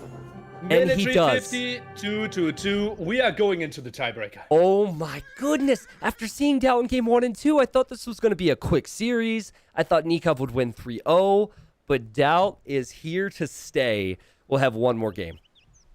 Oh boy, and Wings. Arguably the most aggressive map of them all. They're basically spawning on the same screen. Impossible to have any big walls. Will be our decider. Man, this is a real test of a player's mentality, is it not? Like, NICOV goes up 2-0, then DAUT comes back to tie him 2-2. Is he going to need a bit of a break here to take a breather? Is DAUT going to need a breather after coming back? 72 kills, 50 deaths. Nili, the greed was worth it for DAUT. I don't think he's going to try to be that greedy again, but he got away with it, right? Yeah, I won't guarantee that he won't be greedy again. And to answer your question earlier, I think if I was NICOV's coach there, I would tell him, take 3 minutes off, take a walk, some fresh air for you, and then he needs to refocus because that game 5 will be for a lot of marbles. Oh man, I think we're gonna see a few misclicks in this next game. I think we're gonna see 1 or 2 mistakes here or there because I'm sure there's a lot of nerves. But yeah, let's look at the map, not really the maps, because we know what the map's going to be, but we can also look at the civilizations. And for this those are so many options. So some people might not be too familiar. Vietnamese and Britons, 2 civilizations heavily designed around their archers. Not a lot of variety there. But on NICOV's side, Khmer, you saw them several times already. Very strong economy, some nice potential to save your villagers. And Incas, a crazy civilization. Your blacksmith upgrades work for infantry and for your villagers. And therefore, we often see a villager rush there. Your towers are cheaper as well. There's neutral stone in the center. We could see some crazy all-ins here from NICOV. Not sure if DAUT will be able to defend that. Would you consider NICOV as the type of player to play Incas, though? No. Yeah, that's the thing. I feel like NICOV's more of a standard player. So I would be very surprised if NICOV picks Incas and tries this. And if he does, even though I agree that Incas have crazy potential to kill both Britons and Vietnamese, if he does, I feel like he wouldn't perform as well as someone like Mr. Yo, for example, with Incas. Then again, there's not many players out there who can perform with Incas as good as Mr. Yo. So yeah, that's so true. Maybe you just go for Incas, Skirm, Eagle, right? The distance is super short. You simply have 2 production buildings when your opponent only has 1. I mean, we can assume... sorry, continue. Going for Eagles is an option that DAUT won't really have, right? So is he maybe even trying to get to 2 very early archer ranges? That's also the advantage of Britons, right? 20% faster production could come in handy a lot here. Yeah, another thing to mention... if you look at the draft order, Incas were picked before Khmer, which might make us think that Incas was picked with priority over the Khmer civilization. He had no guarantee Khmer was going to be available there, so he probably saw it was good and said, hey, maybe I want Khmer on Haboob instead of Berbers. I'd like the option. Okay, Nili, I think I said 3-1 NICOV today. You said 3-2 for DAUT. So you are certainly closer to getting the prediction, but I don't care as much about that as I do the quality of the games. I do care about looking smart. This is, obviously, I'm kidding. This is a nail-biter, man, and I think we're about to hop in. We are. It will be Incas against Vietnamese. Vietnamese, good thing. DAUT sees the starting TC of NICOV, won't lose a scout or spearman. Ah, that's true. DAUT has lost something to the starting TC every single game. Nili, see, you look so smart. Come on. How can you say that about yourself? All right, so DAUT in the red, Vietnamese, and then NICOV here opening up with a range as Incas. Instant eagle production from him, goes for the archer range. Now this is the time, guys, to put all the emotes in the chat to really channel all your energy for the two players. NICOV, will he be the second Argentinian player to make it into the quarterfinals, or will make the legend DAUT make it? Oh man, it's so close. NICOV, oh, we have a pause now. NICOV said that if he loses this set, he will quit and become a coach. I'm sure that was a joke. I hope it was a joke. But if it wasn't a joke, maybe lean towards NICOV here. This is going to be a heartbreaker either way. Of course, a lot of money earned just to get here. More money on the line to move on past this. And winner gets to face the winner of Viper and Miguel, which will happen after this set today. DAUT sends 8 villages on gold, implying that he wants to go for a second archer as well. Look at that. DAUT even goes for both eco upgrades very early on. That's a risky move. It was risky last game, and he got away with it, Nili. The ranges are on the way, and NICOV just trying to find out where DAUT is, where the gold is, what he's up to. Try and steal these goats, which he can do, or at least keep them away from DAUT. So good army numbers right now for NICOV. The awkward thing with the Eagles, though, is that once fletching comes in, 5 to 10 archers becomes a bit better than low numbers of Eagles. Pressure again from NICOV. Look at that. NICOV instantly goes for the defense upgrade. Maybe it's a delayed attack with all the villagers, because look at DAUT's map. The gold is so exposed. And if NICOV just goes YOLO, pulls 10 villages, gets 2 towers up in that area, that's DAUT without archer ranges and without gold. It's not the easiest area to tower, though. And DAUT again, just like the previous game, will go for surprise. Did have fletching, but NICOV got armor at around that same time. This maybe was going DAUT's way until he saw the armor upgrade. DAUT loses his scout. DAUT will lose hit most of his archers, but at least he gets to breathe a little bit. It's a tough one to call. For KD, not great for DAUT. He normally wants to go for the snowball, wants to micro, but defends this one quite nicely. Do you think NICOV maybe should have gone for skirmishes instead of archers? Well, I think he wanted armor and might not have been able to afford that with going skirms. He is on 2 ranges and 1 barracks right now, so I think he's still good. I don't think that... I feel like NICOV's doing okay right now. I don't know if he needs to tower at this moment or at all, really. A lot of people, you know, see Incas as a tower or Villrush civilization because it's common, but you can play them standard too. I think Viper did that against Hera in Red Bull 1. No, that was against DAUT, actually. It was against DAUT. He also did it against Hera in the semifinal. Ah, okay. Well, I was correct on both counts then, yeah. Yeah, double smart. Okay, DAUT now building a small arena for himself, completely walled off. I think he needs to go for some skirmishes as well, though. Yeah, otherwise the problem is, just yeah, he can't do anything against this combo right now. Do you think maybe DAUT should tower this area and try to sneak around? Well, if you tower now and you leave with your army, then they'll know. But yeah, maybe an earlier tower could have been better. I mean, at some point, he's got to think about towering. Here comes NICOV, 4 villagers, and they're armored. Going to be tricky. Now the first tower, where is he building it? Okay, look on the left-hand side of the river. DAUT pulls the boys. This is going to be it. Oh, this is so interesting. DAUT has more ranged units here. NICOV's not fighting with his villagers, which he could do. Oh, how's your micro DAUT and how's your micro NICOV? This is gonna be crazy. More military for NICOV here. Skirmishes are doing the job. I think Villager should be pulled from DAUT even more than he already is. Yeah, he's not committing enough here, and NICOV's tower will complete. NICOV could build this tower, he could garrison the tower, and then if he wants to, he can even fight with villagers. There are very few archers left for DAUT. In fact, no archers left for DAUT. It's only skirms, it's only vills. This could be the end for him. Just think about NICOV. If he had like 5 extra villagers there, they would be fighting machines. Villagers are going down. Tower will fall, though. NICOV with a slight villager lead, but massive army lead. Yeah, massive army lead, good micro. I love how every time he sees an archer, he picks it off. Every single time he sees an archer, he goes for it. Sending the eagles in there with the villagers will help with the fights. And DAUT pulled more villagers from his eco than NICOV did. So if NICOV plays standard from here on out, goes to Castle Age, he should be faster. Oh, what a mess. What an absolute mess. NICOV goes for forging now, and that's the beautiful thing about wings, right? The map is just so aggressive, distance so short. Inka's just shining quite nicely here. And, well, NICOV, although his forward was stopped, I think he only lost 1 villager. He did lose 1 villager, yes. And I'm not sure, well, DAUT might lose 1 here, but I don't recall DAUT losing that many. I was unable to keep track because of how crazy it was. Yeah. 2 villagers behind.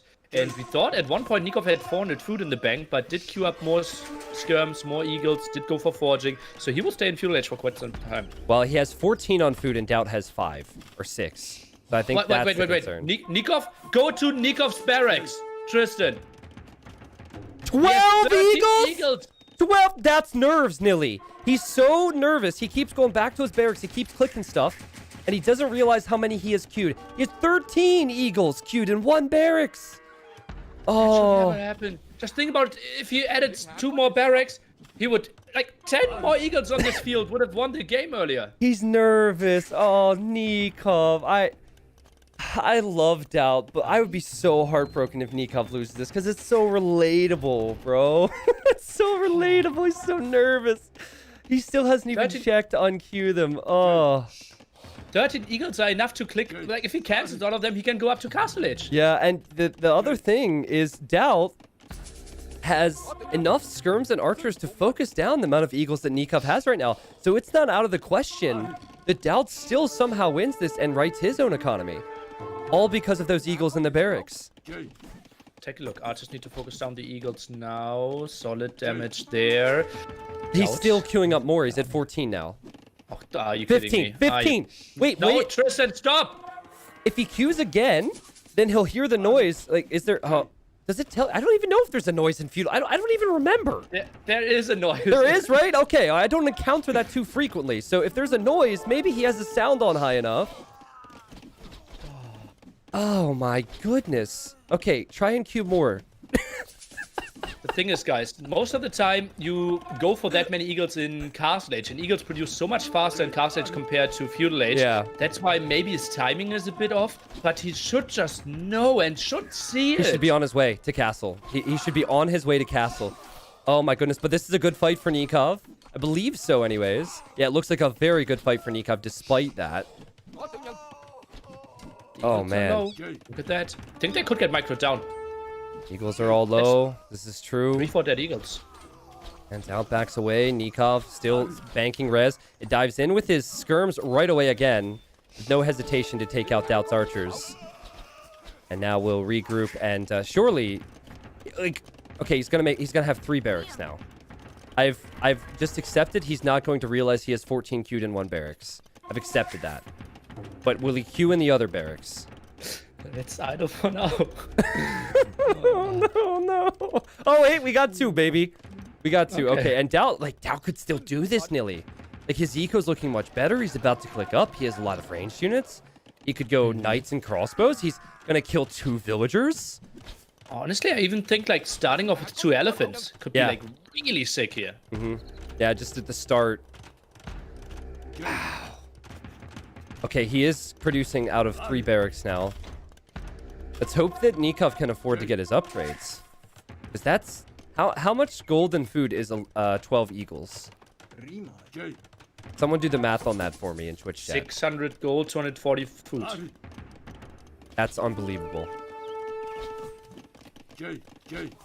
Wow.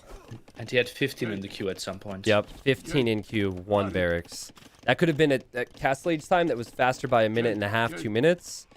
It could have been so much.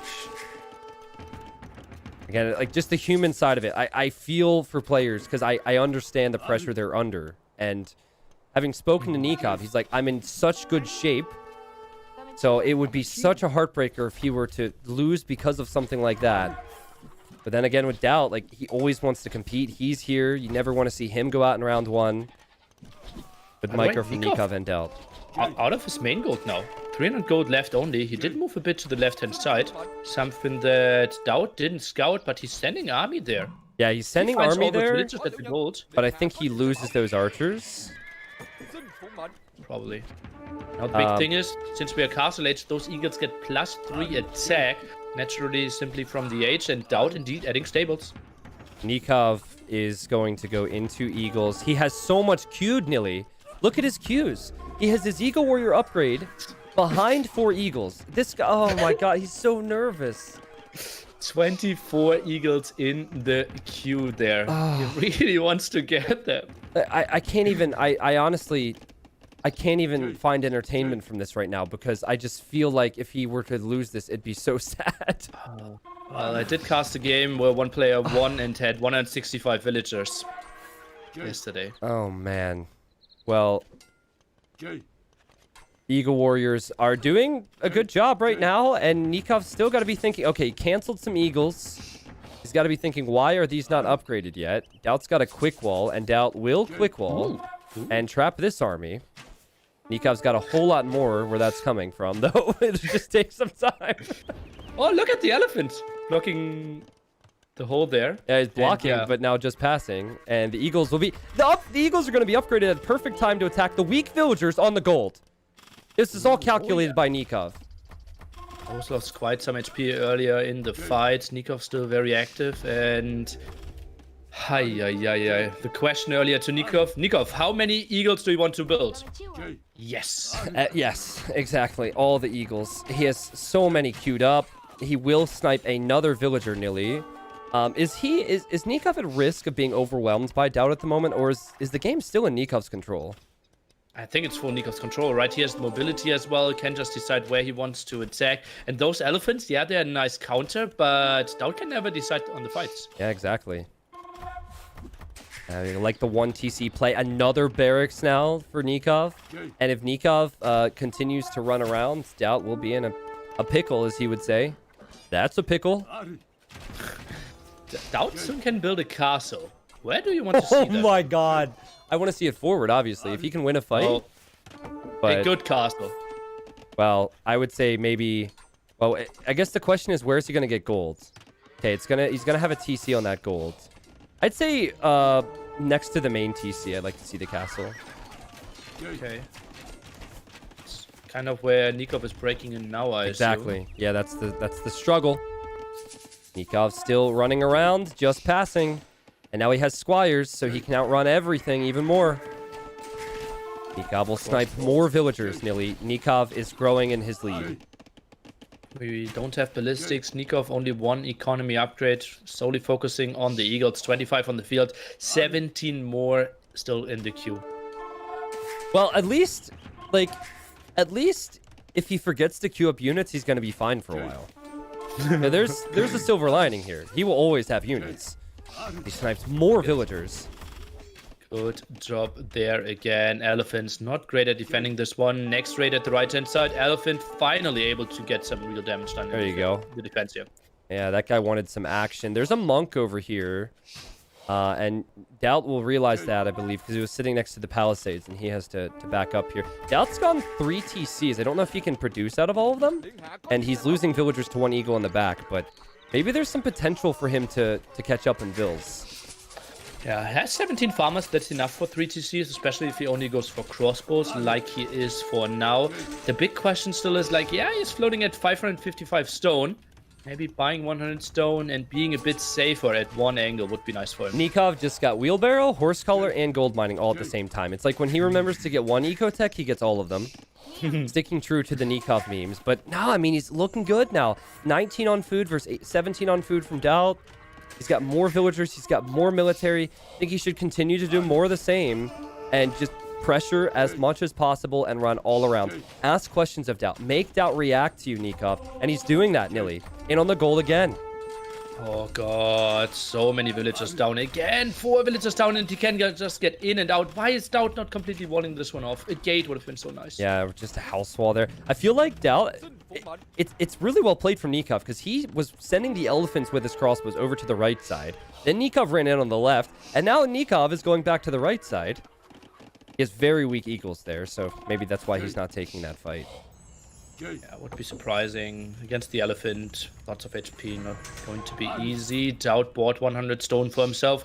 Deletes the house in the center. Armies will miss each other. Oh, he's gonna go forward! He's gonna go forward with it. Will NICOV spot it? NICOV can't... Oh my god. No, he sees the army. If he sees the army, he should address this. NICOV should see the villagers moving forward. He does. Sees the crossbows. He does. There's monks and there's eagles, but that will take out the monks first. And NICOV, I believe, just fights it. Yeah. 2 elephants shouldn't be enough. DAUT tries to squeeze through. Some eagles sending on the villagers. NICOV sending the boys. NICOV's gonna stop the castle. It will probably be a DAUT castle here to end the series. He places castles to win games or to lose games. He won a game with a castle. Assuming NICOV has the Q. This was really good for DAUT. Yeah, I mean, the fight was good. Really Where's good the Q from NICOV? Tower.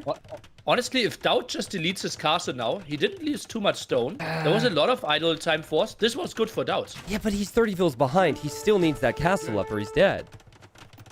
He pulls more. He pulls more. He needs that castle up or he's just going to get slaughtered by the eco from NICOV. NICOV's got to fight this, though.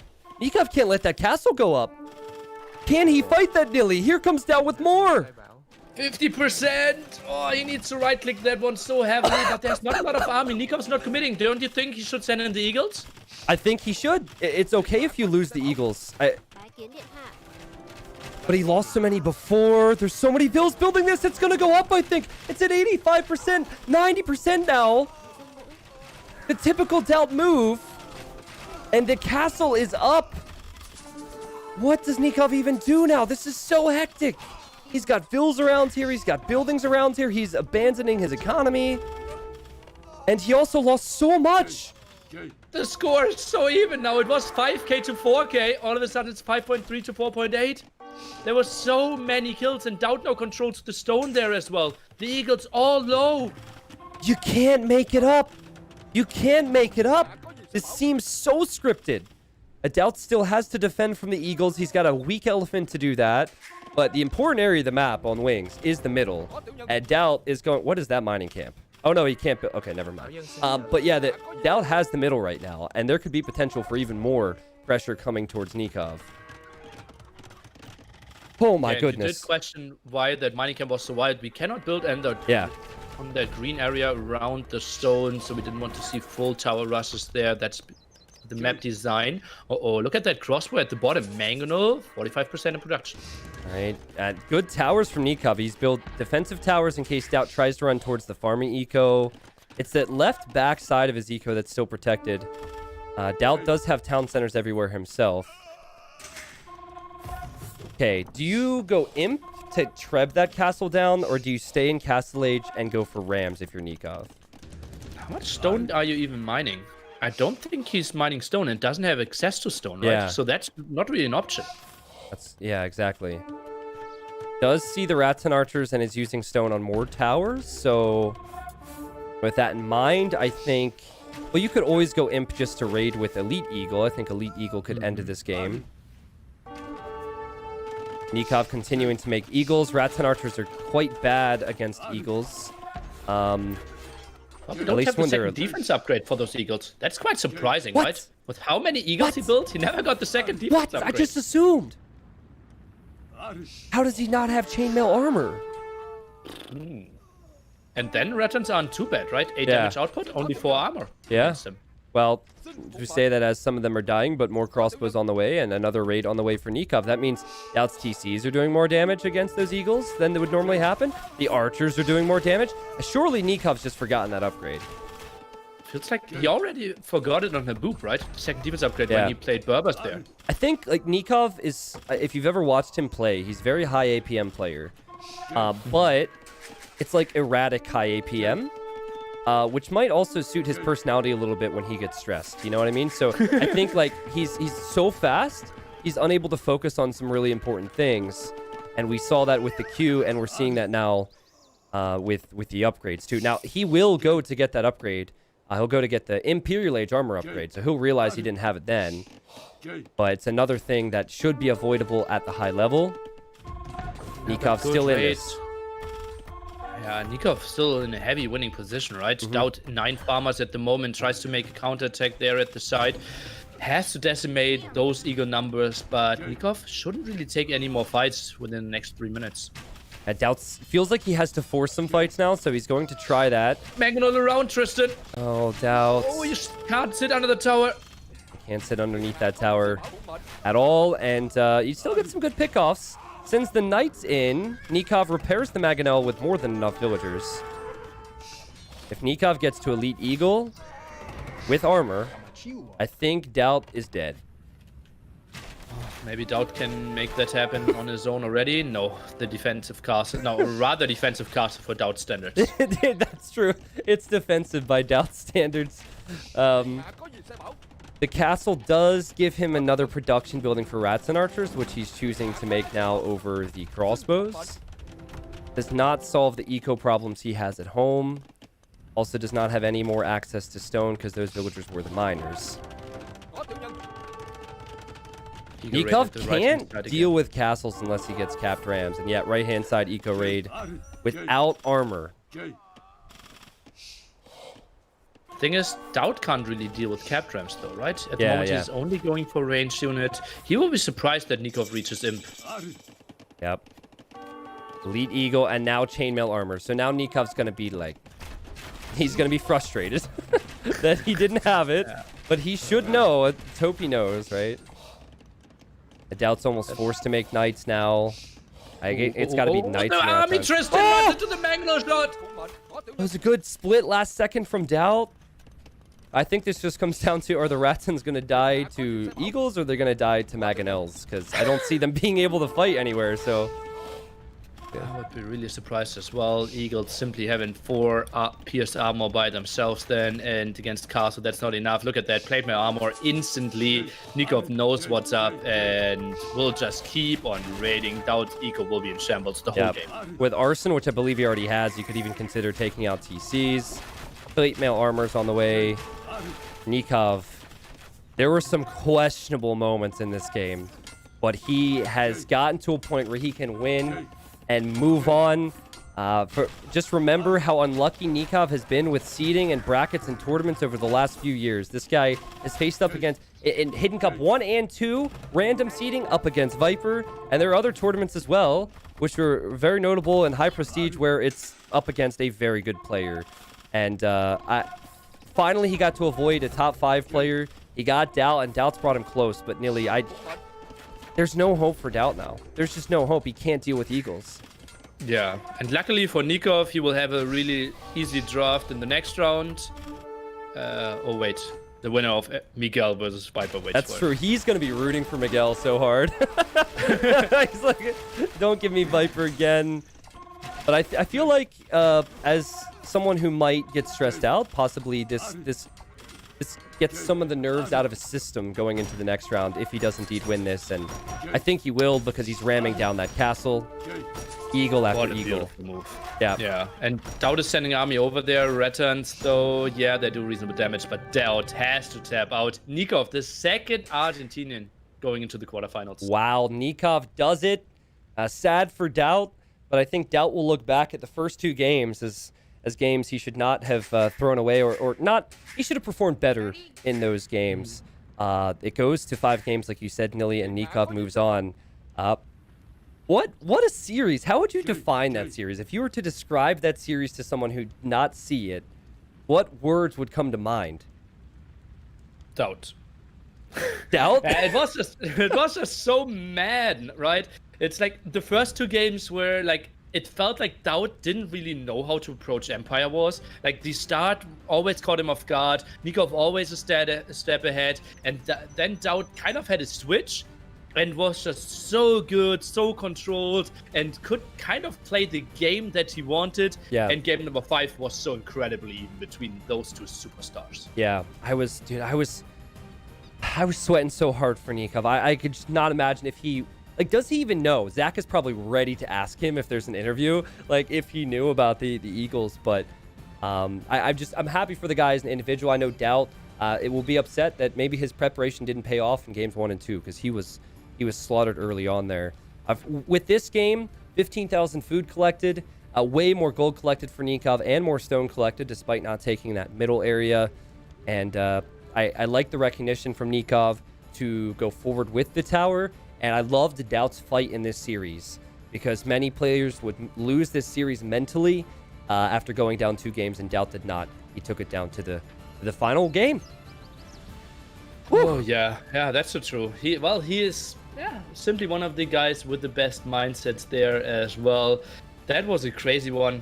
The next setup will be the Viper against Miguel. That's going to be a banger. Hi. I'm happy to be with you. And, well, we will hand it over to ZeroEmpires, who will shortly get into an interview with Mr. NICOV. That's right. Thanks, Nili. Thanks, Tristan. Great casting. And I'm sure you guys need a breather and a little break now as well after the intensity of that final game. I was actually prepared to fill for quite a lot of time, because I was thinking, I think as all of us were thinking, we might be in for a 3-0 sweep after the start of that series there. But in the end, NICOV went right down to the wire as DAUT brought it back. And I've got a lot of questions prepared. We're just waiting on NICOV now to join us for that interview. He'll be here in just a moment. And no doubt he is also having a little breather. My heart right now is pounding. So yeah, as you can see the brackets on your screen, we do have the Viper versus Miguel up next, and the winner will go on to face NICOV in the next round. But apparently there's an issue with the cam right now, so I'm going to try and fix that real quick and see what's going on there. But while I do that, we'll see if NICOV is around. Hopefully he'll be here in just a moment.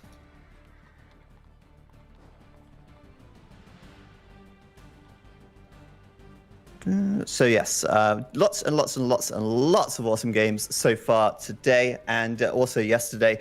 So much more to still look forward to, of course. There's $30,000 up for grabs here, so a huge amount of money to play for. And everyone who's gotten this far, of course, securing $750 as well, which is certainly a decent amount, but it's not even all about the money at the end of the day. Everyone who's here is here to prove that they are the best. And here he is, the man himself, NICOV. Welcome. Hello. Oh my goodness, my heart is pounding. How are you feeling right now? Still cooling down. Still cooling down. Well, what an intense series that was. You know, I've got so many questions prepared for you, but I don't want to keep you too long, because I imagine you need a little break as well. I know that, NICOV, you've been preparing a lot for this tournament. Talk us through what it is like for you to get ready for these games. What does your preparation look like going into this? Play a lot of sets and discuss Civ matchups in different maps.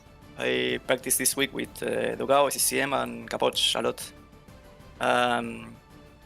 And yeah, it's like that. We discussed the seeds. Since we weren't facing each other in the first round, we didn't care. We just share thoughts and plan strategies and that kind of stuff. With them, we just play. So just lots and lots of playing, and it's awesome to hear that you were playing with Capoch as well. It's great, both of you now through to the second round. I'm sure it's pretty cool for you to be able to play with him as well. Yeah. Special thanks to ACCM. He helped me to warm up before the first games versus DAUT. So awesome. I really appreciate that from him. Yeah, it's unfortunate for ACCM. He went out against Hero yesterday, but great that he's still around for you to practice with. What a crazy series that was. When you're up 2-0 and then DAUT starts to pull it back and you're at 2-2, what's going through your mind? How do you stay cool in that situation? I was nervous but confident because I think Inca is amazing in that map, and I don't know, I was confident with that Civ matchup. Either versus Vietnamese or Britons, it was his other Civ. I think the Eagle spam is just too strong. Yeah, you did have a good Civ draft in there at the end, and obviously Civ drafting can make such a huge difference overall. Were you happy with your draft? Were you surprised by anything in there by DAUT? Only about so many archer Civs. I expected him to pick Mayans and Ethiopians, but didn't expect Britons, and I don't know what else. Yeah, I would expect full archer Civs from Her or Lierery, but not from DAUT, so I was kind of surprised. Right, and can you learn anything? Did you take away anything from your games against DAUT today, or are you just going to put that behind you and focus on what's coming up tomorrow? No, I think I need to. I have some serious issue when I'm microing so much in my opponent's base. My eco goes full disaster every time, and it happens in random map as well. I think I need to work on that very heavily. It's probably my weakness right now. When I micro so much, I have 20 idols in my base in Feudal, and it's a disaster. Yeah, when you go back to that and you see it, it's a bit of a panic moment. I mean, there's always the memes about NICOV forgetting the wheelbarrow, but do you think the memes help you in some way? Do you always think to yourself, oh yeah, wheelbarrow, let's not forget it this game? No, I don't care about wheelbarrow and Village in this mod. I don't think it makes a big difference, and except with first slabs, for example, or Khmer. But I don't think wheelbarrow makes a difference in Village for the farmers. I prefer 3 more builds. Extra vills out, yeah, and I guess especially when you're playing like as Incas, having those extra vills out is really nice. So you went forward with the tower in that last game, but actually let's recap the games real quick. Obviously, the first 2 games went really smoothly for you. Lots and lots of early aggression. Is that something that you're just looking to jump on the second you get into the match? Just get the your early archer, your early spearman forward, and keep the pressure on. Wait, which game? Both of your first games, you were very aggressive at the start. You opened really smoothly. Yeah, I think Lithuanians has a good chance versus Mayans. If Mayans don't have a super map hack, I think I can push a 4 goal versus Mayans with Lithuanians. I'm very confident there, so I just keep the pressure on the hill and didn't let him come to my base for a while. Then I made a stupid stable that I had to delete because there was a night trap, and yeah, had to delete that stable. The second game, I wasn't sure if he was gonna abuse the market and go up immediately or just make archers or just dogs, so I just went for a standard archer rush and tried to deny walls in time, and it worked this time. But I think I surprised him the first 2 games playing so aggressive. I don't think games will be similar if we play again. Yeah, you definitely caught him out, and then in that second game on Golden Swamp as well, you went forward with the siege and the 2 forward stables as well. Were you planning to do that full all-in castle push, or was that you adapting to the situation and the fact that you got so many villager picks early on? No, it was my plan for the Civ and the matchup in particular. I was gonna do that regardless of how it goes with the archers. Full Huang, let's call it. Full Huang, love it. And then in game 3 on Haboob, that's the one where DAUT got the Ethiopians against your Berbers. Interestingly, actually, this was the first ever win with the Ethiopians out of 8 games in Red Bull 1 and 2. It was quite a good turnaround for DAUT here. He opened a lot more aggressively. Do you think that was DAUT maybe adapting and trying to get the pressure onto you early on? I don't know. I mean, I thought I was gonna win the game when I denied the second range and then the stable for some time. I think I micro really bad and didn't get the second archer armor in time to fight versus his archers. I think that was a big mistake by me, because I was denying buildings, forcing him to idle a lot of builds fighting, and I just missed micro there a lot. And DAUT obviously micro amazing there. People underestimate DAUT speed a lot, and he's very fast in my opinion. Yeah, do you think you're a faster player than DAUT overall? I don't know, I can't really answer that.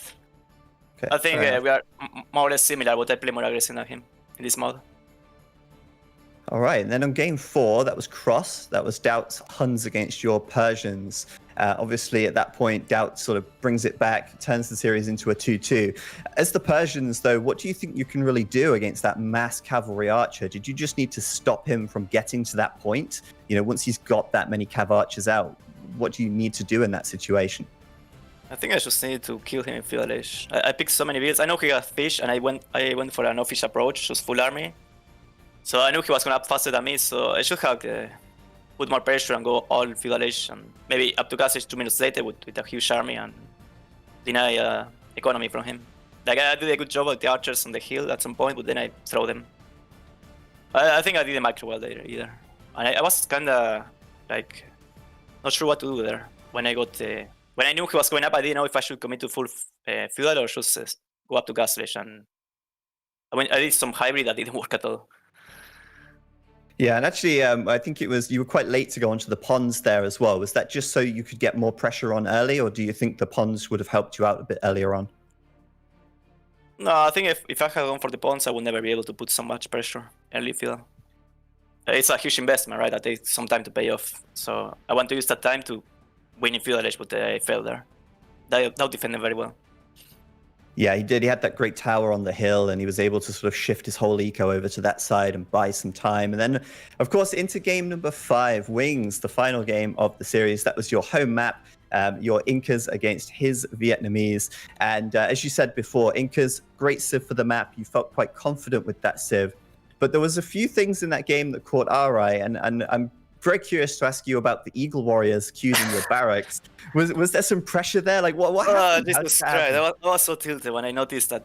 I was like, where am I Eagle Warrior up? What happened? Then I checked the queue and I had 3 Eagles before. I'm like, fuck's sake. And then I missed the +2 armor and I realized it in B, and I was like, wow, I really suck. I don't know how could I have some mistakes in such a tournament. Yeah, the +2 armor would have really hurt you as well, because he had so many crossbows, right? And then they were just sort of getting picked off. How scary was the DAUT castle in your face? Were you thinking, oh, this is a DAUT castle, he's going to fail this? Or were you actually genuinely very concerned about that castle in that location? No, I mean, that fight, I would have won that fight easily if I got the +2 armor. Like, don't forget that. I just, all my Eagles fighting the crossbows, like, I was like, what happened here? How did he fail so hard? I think if I had the +2 armor, I would deny the castle and kill the army completely. But yeah, I screwed up there with the upgrade. Then, of course, you went to stabilize and take the game. And now, of course, you're going to be through to face the winner of Viper or Miguel. How do you think Viper and Miguel is going to go? Who do you think you'll be playing against next round? I expect Viper to win 3-1. 3-1. Okay, bold prediction. And when you play against the Viper, if he does make it through, how confident are you against him? He's obviously always a feared opponent. He's obviously a tough opponent. Do you have anything special prepared? Are you ready? I mean, it can't be worse than facing him in first round, usual, so I don't care. No, I'm gonna approach the match the same way than versus DAUT. I don't know, confident. Awesome. Well, thank you so much for the interview. Really appreciate that, and best of luck for your next round. Thank you very much, Zach, and thanks everyone who's supporting the channel as well. Awesome. Thanks, NICOV. So there you go. NICOV does make it through. Congratulations to him. What an insane game. And of course, we do have that Viper versus Miguel game coming up next. We'll be taking a short break right now, and we'll be back with that right after this.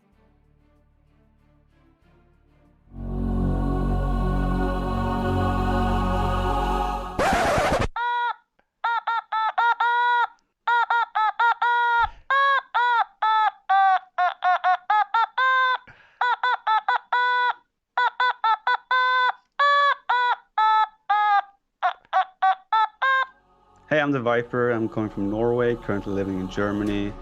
I play Age of Empires now for about 10 years or 9 years competitively, and I currently do content creation, streaming on Twitch and YouTube for a living, as well as competing in Age of Empires. I play Age of Empires 2 because it's just a game that has so much depth and so much variation that makes the replayability just so good. Compared to other games where you feel like at some point that it's becoming repetitive, Age of Empires will always have something new because of the random map generation and so many different opportunities in terms of what civs to play, what strategies to go for, and so on. So I just love the whole package of Age of Empires. Personally, I'm more drawn towards civilizations like Khmer and Portuguese, a little bit more gimmicky civs. I tend to play them more in order to execute my masterpieces, as we call them, where I will go for like a fast imp Feitoria and just meme around pretty much. Khmer, for example, they have scorpions with extra range, and that's always fun to play with. Might not always be the best, but those are the civs I kind of tend to like the most. If I was an Age of Empires 2 unit, I would probably be a ballista elephant. I would run around and just chop the trees for everyone to be annoying, and that's it. The winner of the Wololo 2 tournament will hopefully be myself, obviously aiming to win it, but at the same time, I wasn't successful last time, and I know there's plenty of good players out there, so we always have to look out for people like Yo, Hera, LIEREY, Tato, pretty much everyone. Wololo 2 is playing on Empire Wars, obviously, and it's a very tough and different format to what we're used to, so it's pretty open, but obviously I'm aiming to win it myself. I would probably like to avoid DAUT. I know he will love that I say this. It's just our playstyles are very similar, and in certain scenarios he will make good decisions that kind of counteract with mine, and it becomes a really tough one to beat in those circumstances. And who I would like to play, probably Mr. Yo. I gotta get my revenge, so that's a simple answer. Well, Viper wanted to avoid DAUT. NICOV helped him out. Exactly the same thing I wanted to say. Yeah. Oh. Well, good interview with Viper. Good to hear. I'm really excited for this set, man. I think Viper, he goes into almost every single set, if not every set, as the favorite. That has been not changing slightly, but if he doesn't get back to winning the next tournament or the next tournament, then suddenly people really start to believe, like, oh, is Viper not the best? So with recent results going the way of Yo and Hera and other players, Viper's really got a lot to prove in this tournament, I'd say. I think we are far away from not considering Viper the best in the world. But like, we had so many games where people, before the tournament even started, got annoyed. Like, oh, Viper's going to win anyways. And now we are completely kind of the opposite. Like, Viper over the field is something that no one would really bet, right? There's so many strong players, all could compete. Viper still is the favorite in every individual set, but not probably the favorite over the field. That makes sense. Yeah, I think that makes sense. Yeah, I mean, it's just the first time in years where we look back at a tournament and say Viper didn't win the last one.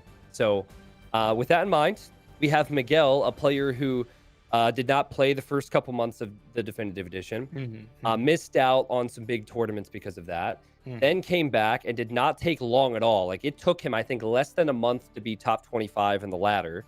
Crazy. And then, which is insane, and then fought to qualify and did qualify after beating Fire, I believe, 4-3, and is happy to be here. I remember speaking to him. Like, the thing about Miguel is he, like most players, really wants to compete, and it hurts so much when they can't get in. And he was like, bro, I made it in. We were talking and everything afterwards, because I remember in the first qualifier, he barely lost to NICOV. And then I got a message like 2 days later. He says, hey, guess who I'm up against? And I was like, oh, did he get NICOV's guy? I'm like, oh, it's Viper. So, but I don't know what his mentality is going to be like exactly, but that's the situation. Yeah. Somebody's gotta topple the snake at some point, right? So I'm honestly happy for Miguel. He was the guy that was very vocal as well, together with Lan, Dogao. Those are the guys that couldn't really make the jump into the top 8 and kind of felt excluded in the tournaments because they were so like hyper top heavy. And now we broaden them a bit more, and that's where we see them performing so well. Let's take a look at the map draft and civilization draft.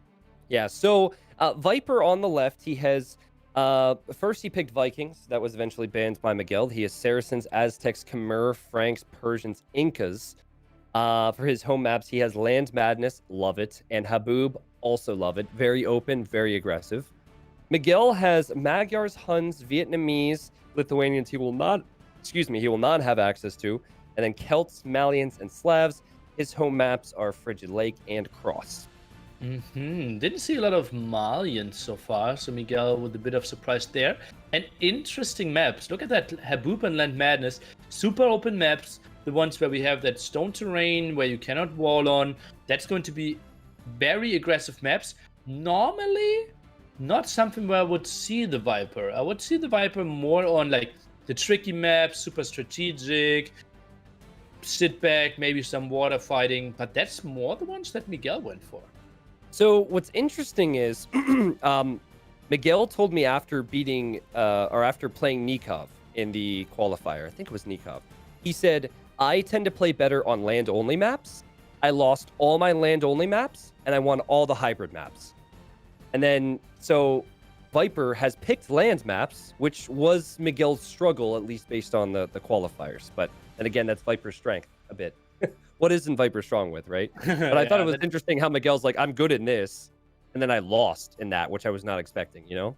The very deciding game in the end was Colosseum against Mr. Fire, a map that we won't even have in the map pool anymore, so that might be a bit bad for him. Okay. It is tricky to find great civilizations or great map drafts against the Viper.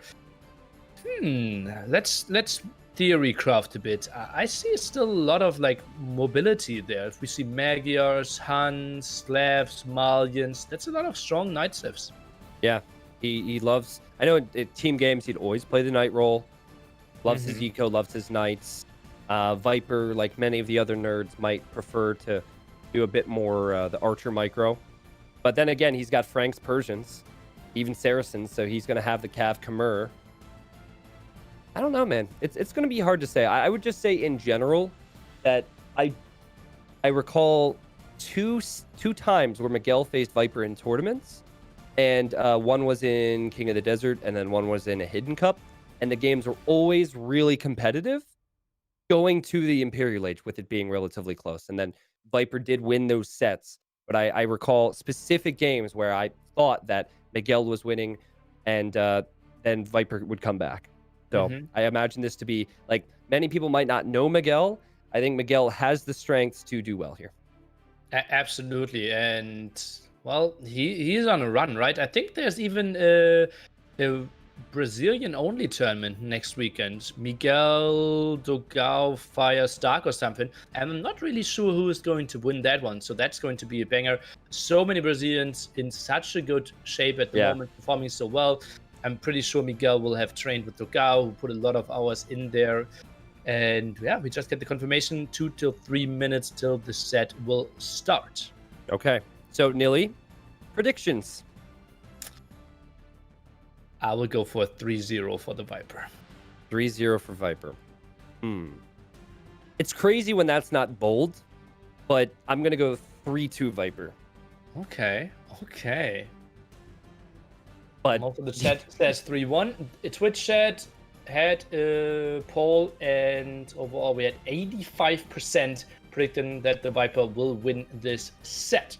I feel like there's a beauty in going into a set with everyone thinking you're gonna lose, because if you lose, no one says, like you performed worse than you should have, or oh wow, that's a surprise. Where if you win, then you shock the world, right? Would you agree with that? You've played in more tournaments than I have. And I'm going into most sets as an underdog, and I didn't get the surprise feeling though yet. You don't get the same feeling. Gotcha. Okay. It might be a bit different too. Like, you know, well, we're I didn't just win casters. Yet. Oh, you didn't. Oh yeah. Oh yeah. Oh. Okay. But no, I mean Vipers of course expected to win this. I think 3-2 is asking a lot of Miguel. I think the first game will tell me a lot. Like, Viper's a bit shaky recently compared to his very, very high standards. So if Viper's looking clean and crisp in game 1, that's when Miguel will have to worry. Yeah, Arabia, that's going to be like the feeling phase, right? To see, okay, what are we going to play? Will it be macro-oriented? Will the Viper play super aggressively? Obviously, Viper love to play the long games, full map control, put a castle on every hill. Not typically what Empire Wars turns into. You know what I was really curious about was Viper's Saracens pick. The Saracens on Kawasama was common.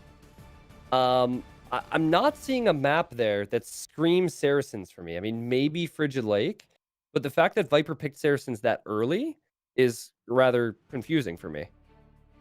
I kind of agree. I have to say that. And apparently they forgot to put on spec delay because I'm already in the game, Tristan. Oh. You can take Admin it away win? with the intro. Are you an admin for this tournament? This is really important. I'm not. Oh, okay. I think they're safe then. All right. Aztecs versus Vietnamese. So Viper starting off picking Aztecs. He's not playing any games. Aztecs have been historically one of the best civilizations in 1v1s in, well, Age of Empires history. They're just incredible. Yeah, Viper in the red. Oh, he can't play with yellow. That kind of nerves Viper slightly. And Miguel in the yellow. I don't like Vietnamese against Aztecs. If Miguel were to get a win here, that would put him off to a great start. Look at Miguel's opening.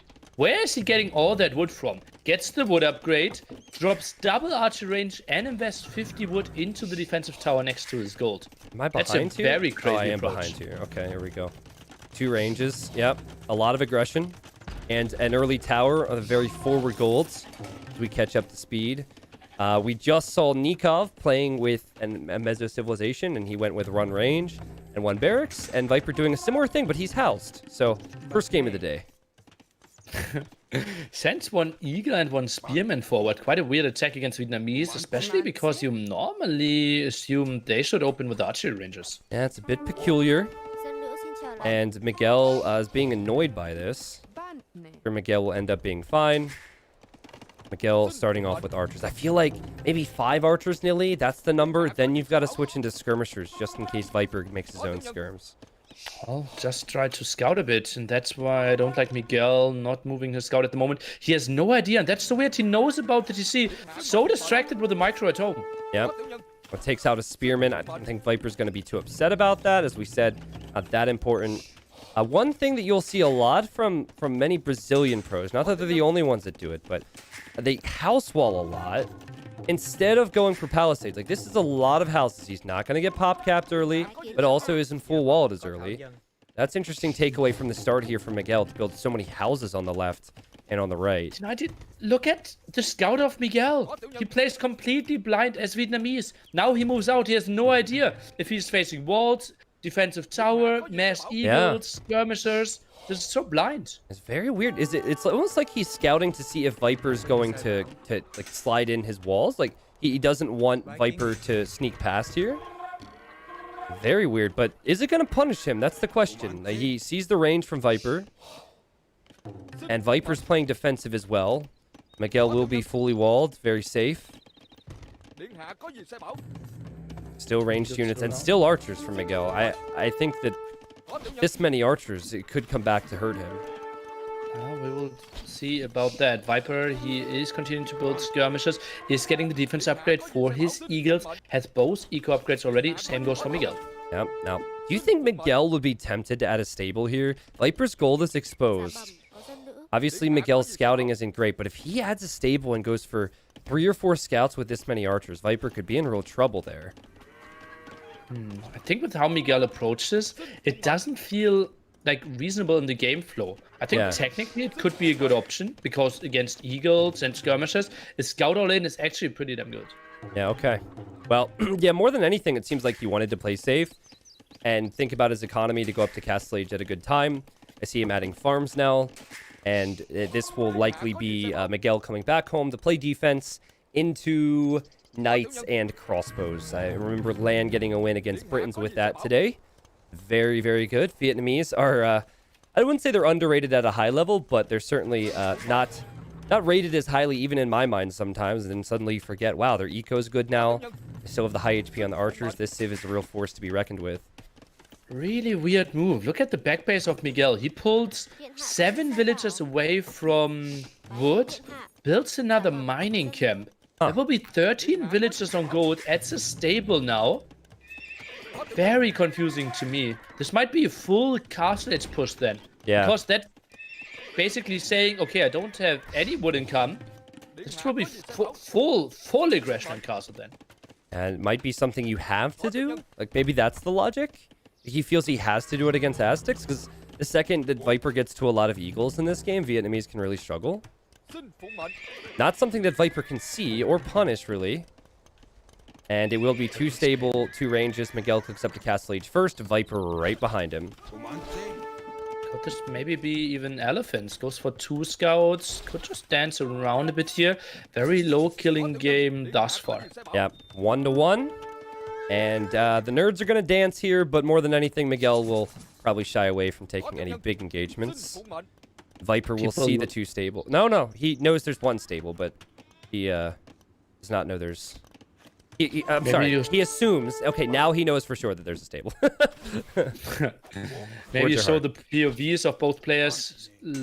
Take a look at the scouting. Lots of people confused. Why is the score difference at 400 points here? I think this is mainly exploration. Knowing 1% of exploration gives you 10 points. Yep, exactly. Good fight for Miguel there. Snipes a skirmisher. And I like the scout edition. I remember there was a time where a lot of players wouldn't do this. Nowadays, this is more common. Get a few scouts just for some map control so you can push out across the map. This could be dangerous for Viper on that gold. Let's take a look. Bloodline's now coming in as well. Scouts can trade off against some skirmishers. Eagles already kind of hurt. And Miguel, that's a lot of HP on his archers. Doesn't want to lose any. KD, still only 3-1, both with massive armies. Are you surprised by the confidence there from Miguel to push forward and take the center of the map? Well, I think Vietnamese are shining at that point, right? Viper doesn't want to trade really with his Eagles before he gets the 3 extra second castle age, so that was a nice timing. Now waits for his upgrades and then attacks again. Goes for knights instead of elephants. Knights instead of elephants, so he can afford more. He's going to get Bodkin arrow and crossbow, and Miguel is running directly into the skirmishers. Fortunately, Elite Skirm is not coming in for Viper, so he can deal with this. It will be all about eagles for Viper and maybe some pikemen, but I think mainly eagles. The pikemen will not do well at all against this amount of crossbows. This is a lot coming forward from Miguel. Uh-oh, and Miguel, I thought he might play all in. He is now going on stone a bit. Big engagement. Ballistic could come in pretty soon as well. Has the university now. I think what's bad for Miguel is Viper was able to weaken those crossbows. Like, a lot of those are very, very weak. So he cannot allow the eagles to get anywhere near this. I think Viper might just avoid this, which is could be seen as a risky move, but it also could surprise Miguel. If Miguel can't quick wall, Viper could come in. Maybe Viper just wants the reinforcements, though. That's a good move from him. This is to open to quick wall. Miguel now goes for palisades. Gold is open as well. This could be very problematic. Can he do the damage at the front? Yeah, well, the knights are there. Viper does not have his eagles close by. Viper comes in for a counter. Fortunately for Miguel, he doesn't have everything on this gold. This is going to be a bit of a base trade scenario as Viper builds a panic TC on his gold. This is what you love to see in Empire Wars. I love the aggression. I can't tell who's better off right now, but I think it is the Viper. Absolutely, with that defensive TC up there at the goal, builds it very defensively even. That's just so good for him. Miguel, he kind of needs to jump now as well. Viper's trying to wall this one off. I think Miguel needs to commit. Miguel, if he commits through there, oh, it looks so risky, Nili. But you have to take a risk. You're taking massive amount of damage at home. Well, you're right. He's definitely taken losses. Still sitting on the front of Viper's base. And still only 4, what might be 5 villagers behind in a moment. Is Miguel on 2 TCs? Now he's on second TC, yep. Lots of idle time, but Viper can't take his gold. And Viper's other gold is forward to the left. Viper's other gold is forward on that hill. Viper's at 4 military. Uh-oh, maybe he didn't need to jump. Yeah, like, it was really hard to judge. But at this point, Viper has an army in his base that he can't clear up. And Miguel is gladly going to send more knights forward. Viper's without gold. Yeah, Miguel doesn't know about the third gold spot though, so doesn't really have the intel. Now goes for the monastery. I think that's a lovely move. Allows him to go for more knights. Is back on the gold at the front and sends his knights forward. I think Viper's going to stone just so he can sell resources here, Nili. Because he's probably not going to go for guard towers.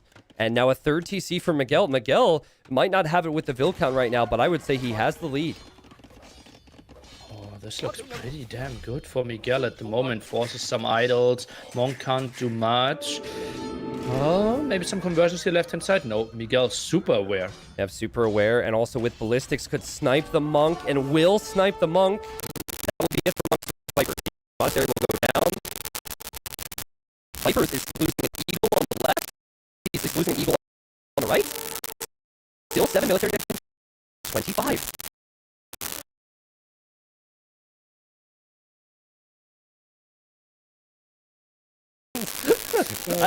We just have to keep casting, assuming they can hear us here. It's not me, I can tell you that much. Siege Workshop now being dropped here at the wood line. More villagers falling at the gold. Archer ranges now for the Viper. Is he maybe going for skirmishes? It's like it. Yeah, skirmish. Maybe into battle skirms. He has a lot on stone.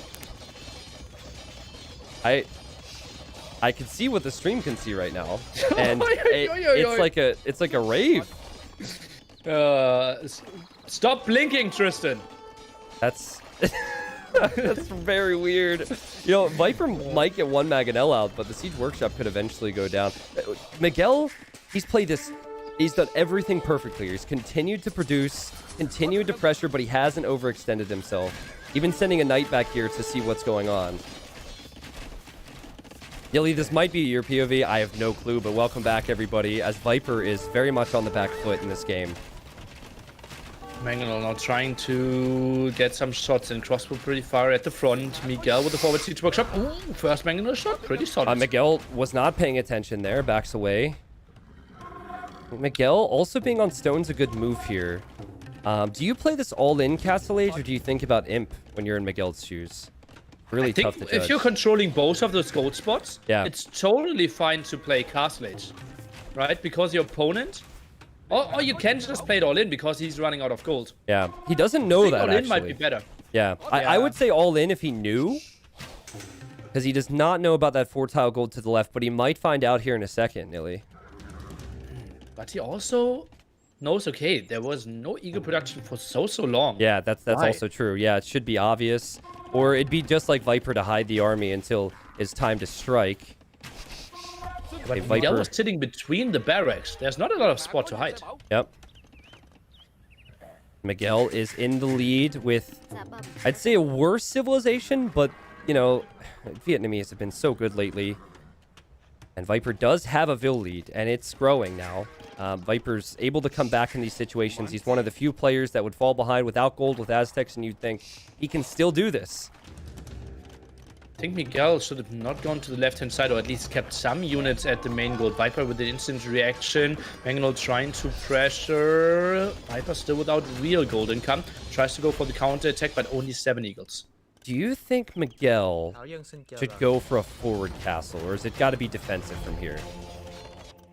I would love the center control there. He has so much army, it should always go up. The defensive one would be very safe, but I think it just guarantees you so much control. Okay, I'm looking at it from the other perspective. I think since Viper has stone, building a forward castle would lead Viper to just build the defensive one and go Imp and Trebit. So I would prefer the defensive castle personally, but we'll see what Miguel prefers. As the Eagles are in his base right now, and he's sent Knights back there to deal with that. Good counterattack from Viper. Very good counter, and that'll be tough for Miguel to deal with while he's doing everything else. And boom! Big shot from Viper. Miguel still has so much military here, though. Uh-oh, look at that 8 to 29 military. Viper tries to get another TC up. Woodline so exposed. Mangonel gets another good shot off, but the Knights are rampaging the woodlines. There's Knights everywhere on Viper's stone. The only thing I'd say is there's not much military forward anymore for Miguel, but then Viper only has 4 in defense. Villagers going down. The Vill counts are even now. Oh, but is that good for the Viper? Oh no, he's selling the stone. Look at that. He's just had enough stone for a castle. Has to go into pikemen now. Wow. And, you know, if Miguel could just take this TC out, Viper will definitely not have access to gold. Might be worth a risk for Viper to build a TC on the left's gold, now that Miguel's not focusing on it. The Viper's going to try and go pikemen and skirmishers. That's all he's got as an option. Sold another 200 stone there, so far away from getting the castle now, and Miguel goes forward. Here comes Miguel. What's funny is, I think it was game 1 between Fire and Miguel. Fire was Vietnamese, and he was doing everything right against Miguel. He went for a forward castle, and Miguel denied it, and then Miguel ended up coming back. This is like deja vu here, if Viper's able to somehow defend this. But Wow, it's 12 military to 17. It's so much weaker as well. And it's not the craziest castle ever. Yeah, it's true. It's not too bold, not too forward. That denies 2 golds. Viper sees the castles going up. Uh-oh, Mangonel micro. Uh-oh, Miguel not looking. Yep. Ooh. He'll lose his Mangonels, Nili, but he will take out Viper's Mangonel. I think that's the important thing. And micros the villagers well. That was really well played from Miguel. Only lost one single villager. Yep. Good enough for me. Yep, that, and also we'll clear out some of these skirms. Also could build another castle. The Viper has lost 120 units. He cannot take gold. And another castle! That is so bold! That is so bold! That shouldn't be a thing. No, that's too bold. Fits him perfectly there, but that is so risky. How to throw a game, honestly. Just play it more safe, my man. DAUT. No, delete it, Miguel. Delete that. Holy cow. A tower. Pikeman defending against that one. A ram is coming over. Not all villagers can work. The surface area is just so small. Nah, tower might go up. Villagers already heard from the earlier raid. Can he deny this? He's committed to it. I'm so surprised that Miguel is committed to building this castle. This is, as you said, Nili, a way to throw your lead. But if he can get it up... No, he can't. He can't. He can't. Mangonel popping at the left-hand side as well. Could get a good shot into those 6 villagers. Is it? Is it possible at some point to get this castle up? Mangonel shoots. Runs away. Miguel is to micro. Miguel microing? Miguel firing? Viper microing? The villager's still there? The castle's What are we witnessing? 77%. There's a knight going now. There's still villagers here, Nili. If this castle goes up, it could end Viper. The tower actually focusing on the ram there and on the knight instead of the villagers. The 4 villagers still around. Viper doesn't have a lot of military, only 5 units on the field. Miguel's sending more villagers. He's sending 5 more. He's going to add more stables, or 3 more maybe. And now the villagers want to eat Viper's TC arrows.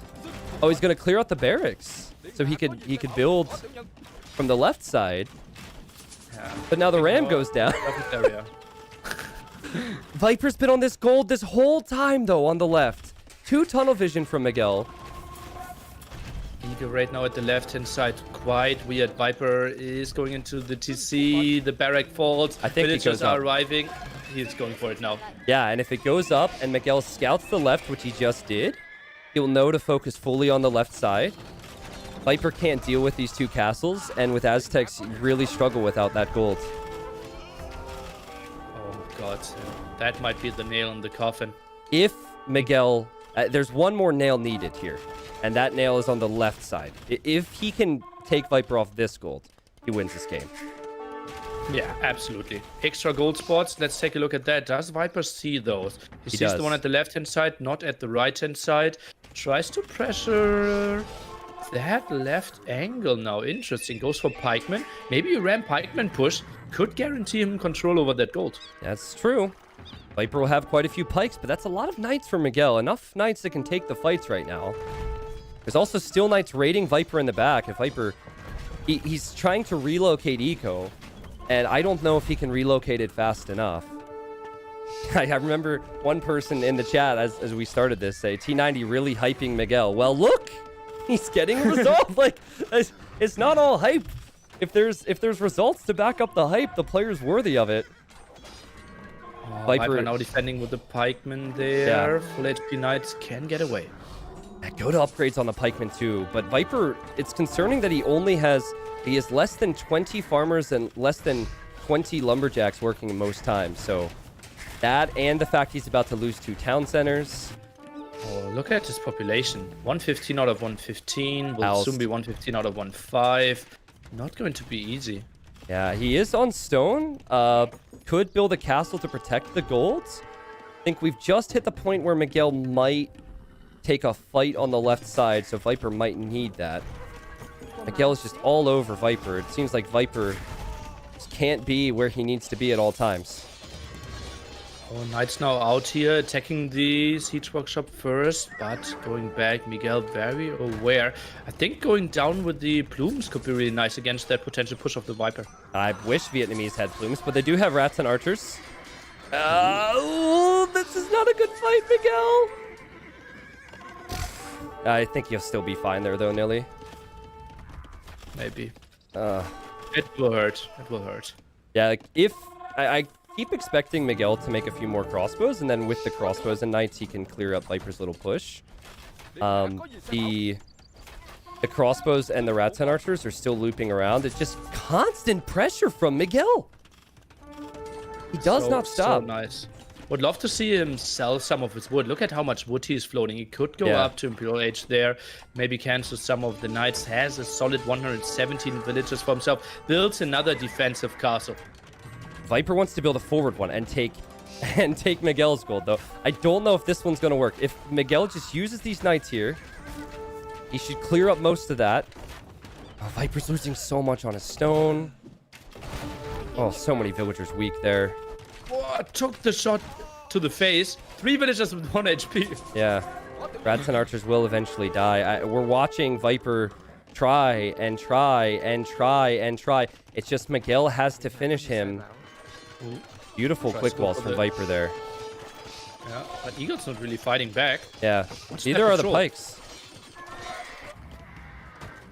Viper... Castle now very defensively.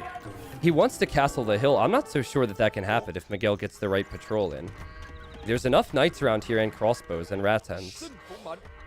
But Miguel, like, he's been in so many different spots. I can understand why he might not show up to where he needs to be. Viper did find the extra gold at the left-hand side. Gives him some new hope. His 3rd gold spot has 700 gold left. I think Miguel's now looking into imping. If we look at his resources. I think you're spot on. As the food eco, even idling his TCs. Still raiding with some knights. It's almost okay to let that castle go up, but I think he can stop it. The Rattan's there, has the knights there. Viper produces a few eagles. Viper will have the production to get the castle up. Yeah. Also on the hill makes it a bit easier for him. 2,000 points score lead though for Mr. Miguel. I think he can just start trapping this one as well. Has control over so many hills and still all of the gold spots. Yeah, if he were to just place a castle around where his army is right now, maybe more to the left of that to protect his gold after it goes up. Start making trebs, and Viper will... The Aztecs are dangerous against Vietnamese, but they're dangerous with gold. They're dangerous with eco and with imp. And I don't think Viper will have imp. And Miguel even going to place the castle on the hill on the left. That's actually a wiser move than what I said. It's a bit risky because of the siege workshop, but... Oh yeah. I like it. Ram around, and let's take a look. Is Viper producing anything out of the siege workshop? No, he is not. So not that risky. Viper might find an attack angle, though. With that many rats and archers, maybe? If he had a Mangonel, that'd be so sick. Yeah. Oh, Mangonel popping out on that hill. I think it's a risky move for Miguel, but I think the castle will go up. Very risky. So is the other castle earlier. Okay, the rats and archers are getting kills. Miguel does have the villagers to throw away, I suppose. I wish Viper would have had a Mangonel. Why a ram? Like a Mangonel and you smash the archers there. He didn't have the gold at that moment. It's now sitting at 400. And yeah, just loses everything. I think the moment Miguel will get him, Viper has to tap this one out. Yep, exactly. Just a few more knights were needed here. 1 villager's building the castle. The Viper will know. I guess he could try and go imp, but in that amount of time, he's going to lose so much more of his base. And he'll also will lose that extra gold. Yep. Viper clicks up to imp himself now. And we see Bracer for Miguel. But Viper has to tap this one out. Miguel takes map number 1, Arabia. Miguel wins the first game. Woo! So, how good was that pressure from Miguel there? And was it greedy from Viper to not tower his gold and to go for the TC approach? Maybe the counterattack was not really what he needed, right? Miguel simply got like 2-4 knights out at the back and could defend the raid so much better. And Miguel blocked the gold off. And as you said earlier, Aztecs without gold, not a lot of options for them. It was, I have to say, like so close in that instance. You were like, this is better for Viper. And I was like, I have no clue. And then after everything went down, Viper didn't have eagles to raid anymore. and Miguel still had a force right next to that gold. I love the aggression from Miguel in this game, and this is going to make it quite a series. Miguel getting a win to start it all off. 291 kills, 158 units lost. Achievements. I'm already there. What is this backseat casting, Nili? Sorry. 291 kills. I have to say, though, it was incredibly hard to kill Viper. Incredibly hard to kill Viper. So, like, Miguel will know. I'm still not favored to win this set. This is not going to be easy if I want to win today. Yeah, it's a toughie. And Viper was like behind all this aggression. Yeah, he didn't build any army, but he had a villager lead of like 25 or something at some point. And that's why Miguel did trade off a lot of army. And we actually were pretty similar populations overall, but the positioning on the map simply was so much better for our Brazilian. All right, let's talk home maps. Viper did not go for any hybrid maps. He went for lands maps. And while Viper is good on all maps, that was not something that you were expecting to see from Viper. He's got some good ones, which will produce some great games. And if every game is like that, this might be the best set of the day. Viper has Haboob and Lands Madness. You think Viper just goes straight for Lands Madness then? Land Madness will be interesting, right? He kind of had a different approach to everyone else in Red Bull Wololo 1. Beating Hera in the semifinals, picking Teutons there. But then looked pretty shaky against the blind archer opening from Mr. Yo, or blind or prepared archer opening there. So I think this will be a lot of mind games, and I'm interested to see what his approach is going to be. Yeah, didn't go for Teutons this time. All the memers are sad. It was so good, too, when he ended up pulling it off. But I think clearly it's going to be Khmer. While Franks and Persians could be considered for Lands Madness, that is if Viper goes for that map. I think Khmer is the way to go because of the farming and the ability to keep villagers alive by hiding inside of houses. Now, Miguel has two very strong civilizations for this map. He has Magyars and he has Huns and Slavs. All three of those are maybe in the top 5 for Lands Madness, so Miguel will be prepared. Spectile did start for me. We will see Haboob as the first home map for the Viper, if he even needs to pick 2 home maps. It will be Magyars, one of the strongest civilizations, especially for early aggression. Can go for a lot of spearmen, can go for a lot of scouts, will be incredibly strong. And Viper goes for Franks against that. Pretty damn sweet. Your scouts have more HP, you instantly have the farm upgrade, can just get them down so early. Maybe, just maybe, we will see archery range openings though, like most people did. Yeah, that's true. Like, both of these civilizations are so good with their scouts, but that spear to archer thing is so complicated. If I were to guess, I'd say Viper might opt to do that, and Miguel might opt to go immediately for the scouts because the scouts are a bit cheaper for Magyars. But Viper in the red goes for the range. Miguel goes for the range. Okay, so they're going for the standard thing. Something we have to mention, Viper with the split spawn there with the lumber camps. Way trickier to defend than the 3 together. I think it was NICOV who had that earlier today. It was more difficult for DAUT to find where the wood was, but it's also easier for DAUT to pick a spot.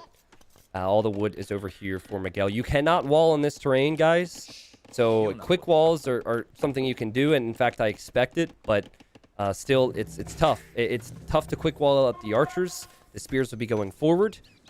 I like Franks better economically. I like Magyars better with the early Castle Age, Nili. Magyar approach, look at that. Not a single eco upgrade by Miguel. He goes for fletching first. Viper already having the farm and the wood upgrade. Ooh. Interesting approach. Yeah, I mean, that eco is just hard to stop here. The forage bonus matters instantly. The farm bonus matters instantly. Save the resources and can go for other things. Viper will like his position so far. Not a lot has happened, but he sees the forward spears from Miguel, and Miguel will confirm that Viper is going for a range. And look at that. The first spearman will not really find the great damage. Fletching was really late here by Miguel. Am I confused? What did he really update? Did he do fletching and cancel it? He does not have so fletching. Weird. No, he does have Now fletching. Double bit X. Yeah, for whatever reason it didn't fletching. show. Yeah, and now he's getting bit axe. Weird fight here. Two archers versus two archers. No defense upgrade for either player. Dances around a bit. Viper needs to run. What's the second building? Viper goes for the stable. Miguel got housed at 35 pop. He now has got housed at 40 pop. So he got housed twice in a row. That's really bad. And that's going to slow him down. I think Viper already, just looking at the farms, much better economically. And also slightly better with these fights. Look at that, 15 farmers to 10 at the moment. Viper only with 3 villagers on gold will easily transition onto lots of scouts. Look at that, queuing them up and getting the defense upgrade. Yeah, I think as both both players have walled in their wood lines now. Maybe Miguel was spending a lot of time doing that, and he wasn't able to focus on everything else. But Viper's start is something that he needed after losing game 1. This is really clean. Walling up all his wood lines, towering his gold, goes for the counter attack. That's going to be some sneaky play. No archer production at the moment, goes for the skirm defense, knows exactly where the army is. Those 4 archers will find some damage if it wasn't for the tower and the woodline here for Miguel. Great game sense from Viper to realize I don't need to have my own archers at home now. I'm just going to send them forward because I have the eco to produce scouts and even skirmishers. So Miguel shows up to the woodline. Viper now has the scouts here and the skirmishers to deal with this. Has not lost anything yet. And then you look over at Miguel's base. Miguel does have a tower, but his villagers are on the wrong side of that tower and he could lose some. Let's take a look. One weirdly placed. Can he save that one? Viper. Oh, needs to micro. 2 more volleys. Miguel saves it. Wow. Okay. You okay over there, Nili? Yeah. Okay. Just nervous. Just making sure. I like villagers. Well, these players do too. They haven't lost any villagers unnecessarily, I'd say. And the archers, if you like them, it's sad times because they've all gone down. Oh, Miguel's woodline on the left. Oh no. He has 5 villagers. That's 50 wood. And they're not showing up as idle. Okay, he just realized. Oof. Okay, how did that happen? I don't know. But that's really frustrating, I'm sure. I love that Miguel is going for Town Watch quite nice and early. We see now the transition. Lots of villagers from Viper after finishing on the berries going over here, building a wild mining camp at the stone. Oh, that was a really good fight for Miguel. Viper, not sure what he was doing out here with his army. He does have the tower, which will help. But Miguel, not hesitating at all to take out these scout and also these skirms. But weak scouts now. 10 military for both. Viper should have the better eco. And another range for Miguel. Tristan, problems in the woodline for Miguel. Because he walled so poorly, he had to open it. And now 5 scouts in there. Oh, no. And he has to react now. Viper has armor, too. So many villagers will die. This is going to be huge for Viper. The farm eco is already better. The lumber eco will be better. Ends up backing away. Simply not taking any damage. So good for him. And now he is solid 3 villagers ahead. Plus wheelbarrow. And also, if you think about it, he just scouted the fact that Miguel is going into 2 ranges. So he'll probably go opt for more scouts, but then some skirmishers as well. Now, 2 ranges could damage Viper's woodlines, but Viper sent 3 to stone to tower the woodlines. That's so clever as well. On such a kind of unwallable map to just go onto stone a bit earlier, try to be safe and trying to still do damage to the other side can easily win your games. Yep, and he's looking around at the moment for the army. For Miguel, he spots it. Yeah, Viper is on point right now. Sees exactly what's going on, but I'm not sure he can fight that just yet. I think the archers should take this fight quite nicely. We have bloodlines, so you always talk about having more HP there with the Franks, but once you get bloodlines in for the other civilization, they actually have the advantage. Miguel housed again at 60 pop. There's a tower for Viper. That's enough to protect that entire woodline. Well-placed tower, good walls. Does Viper consider countering here, Nili, or does he try and clean this up? I think he needs a defensive tower if he wants to move out, and he does not have that one yet. Therefore, he needs to defend. Look at that. His resource looking pretty good. Did use the market, wants to click up to Castle Age any second. Miguel, not with the greatest resources. Yeah, so Miguel needs to win this fight then, if Viper's going to be up soon. Miguel has more military being created at home that he could send forward, and maybe it's best for Miguel to wait another 30-40 seconds. I think if he takes this fight, he loses. If he has reinforcements on the other side, then maybe. Yeah, but like reinforcements will always come from a completely different angle, right? Yeah, and you almost have to fight. It sucks to be in his position. You're damned if you do, damned if you don't here.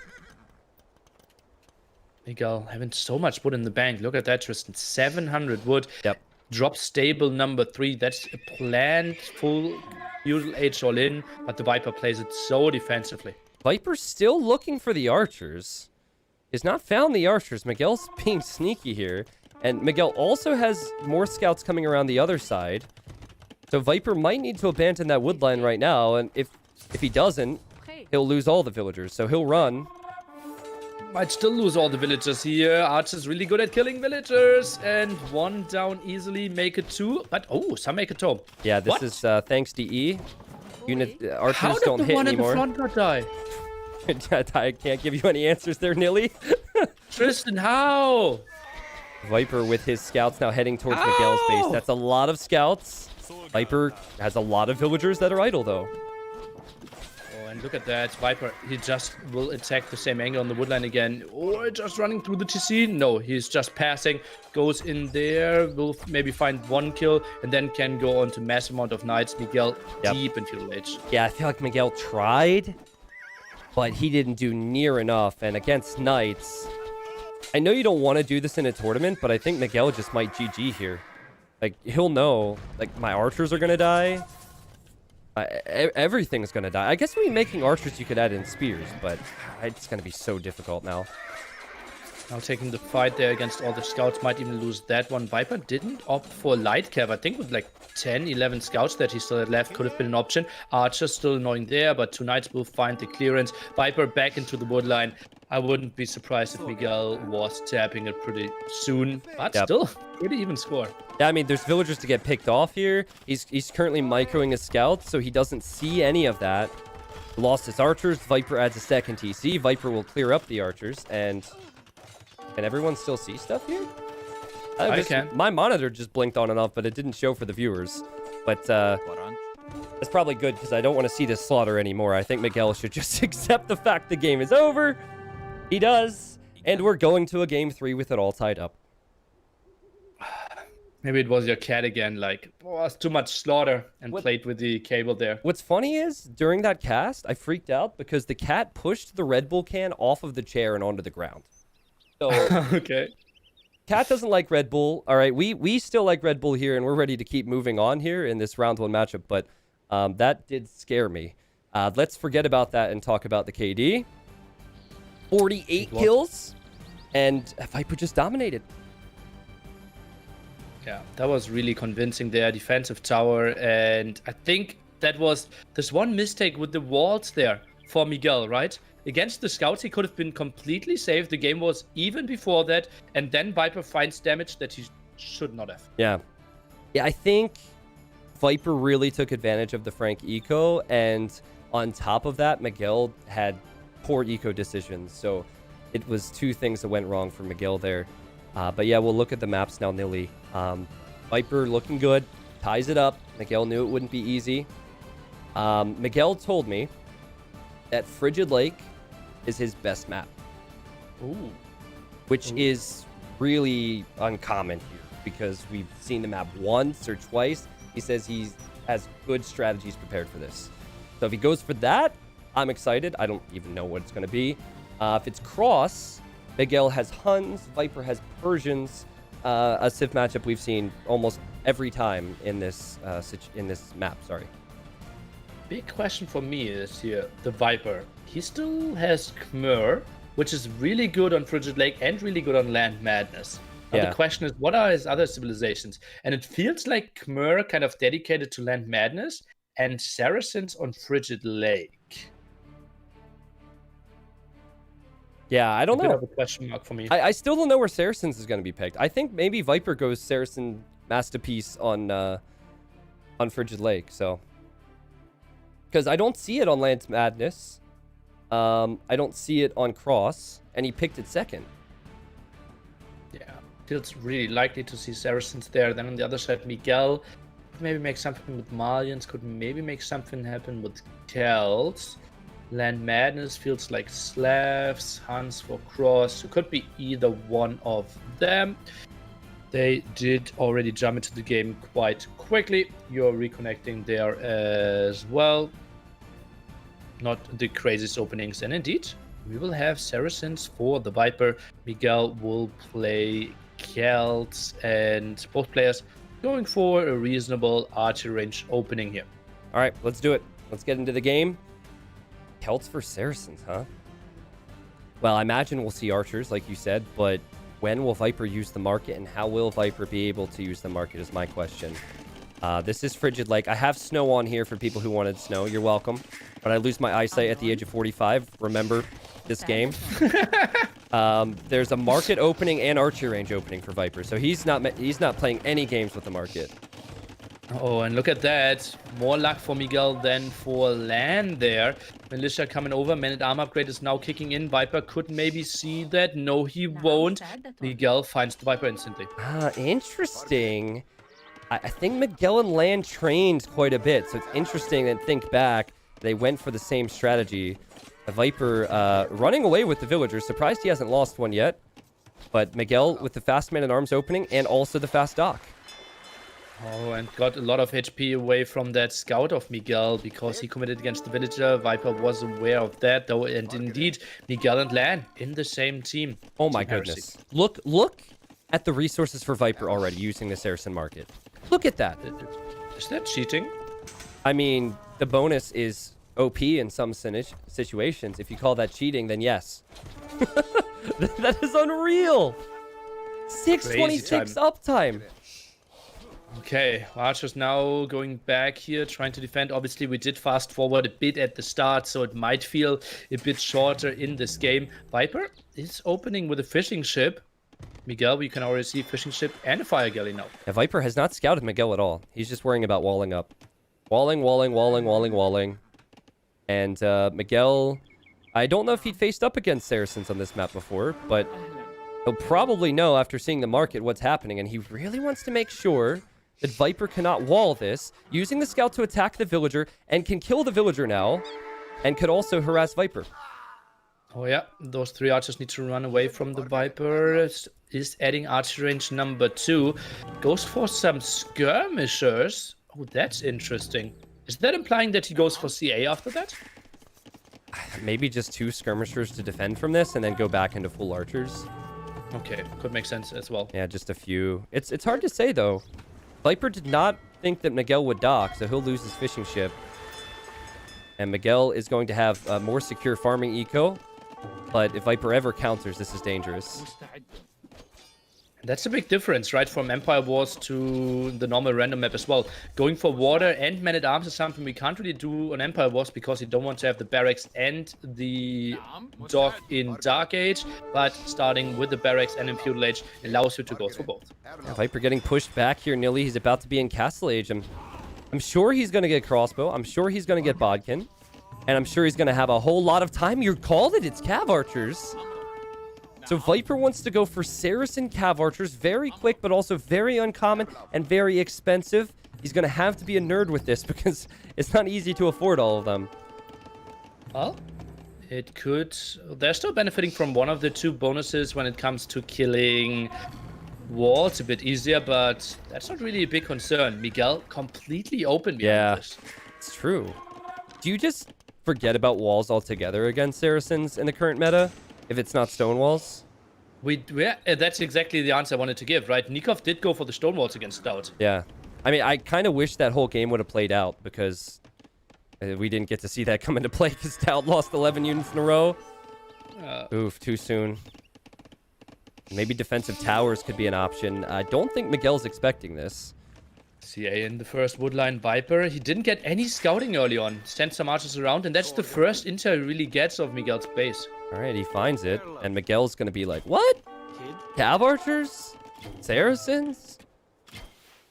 We go with Cav Archers with civs other than Huns? What? And good tower for Miguel. That actually protects the woodline and also protects the gold. Well, let's take a look at the very top. The food eco is still so exposed. Remember, guys, farmers more exposed on this map because we can't farm around our TC. Oh, demo? Oh, I thought Viper would have a demo in that dock. That would have been something else. Actually using the Cav Archers against the ship. I like this Saracen strategy. It is working really well. Stable behind this. Miguel's eco in the back, so exposed. Now goes for some scouts for the defense. Ooh, that means he is deep in Feudal Age. Yeah, well, you know what? I don't see how he ever would have made it to Castle Age. So, I guess full Feudal's the way to go, but against this, I think it's a desperation move for the Brazilian, who has an army, but is losing the army as he tries to get into Viper's base. You'd expect Viper to at least gate here as well. Let's see, not really needed for now. He kind of wants to wall as late as possible so that the other army isn't going back in that spot.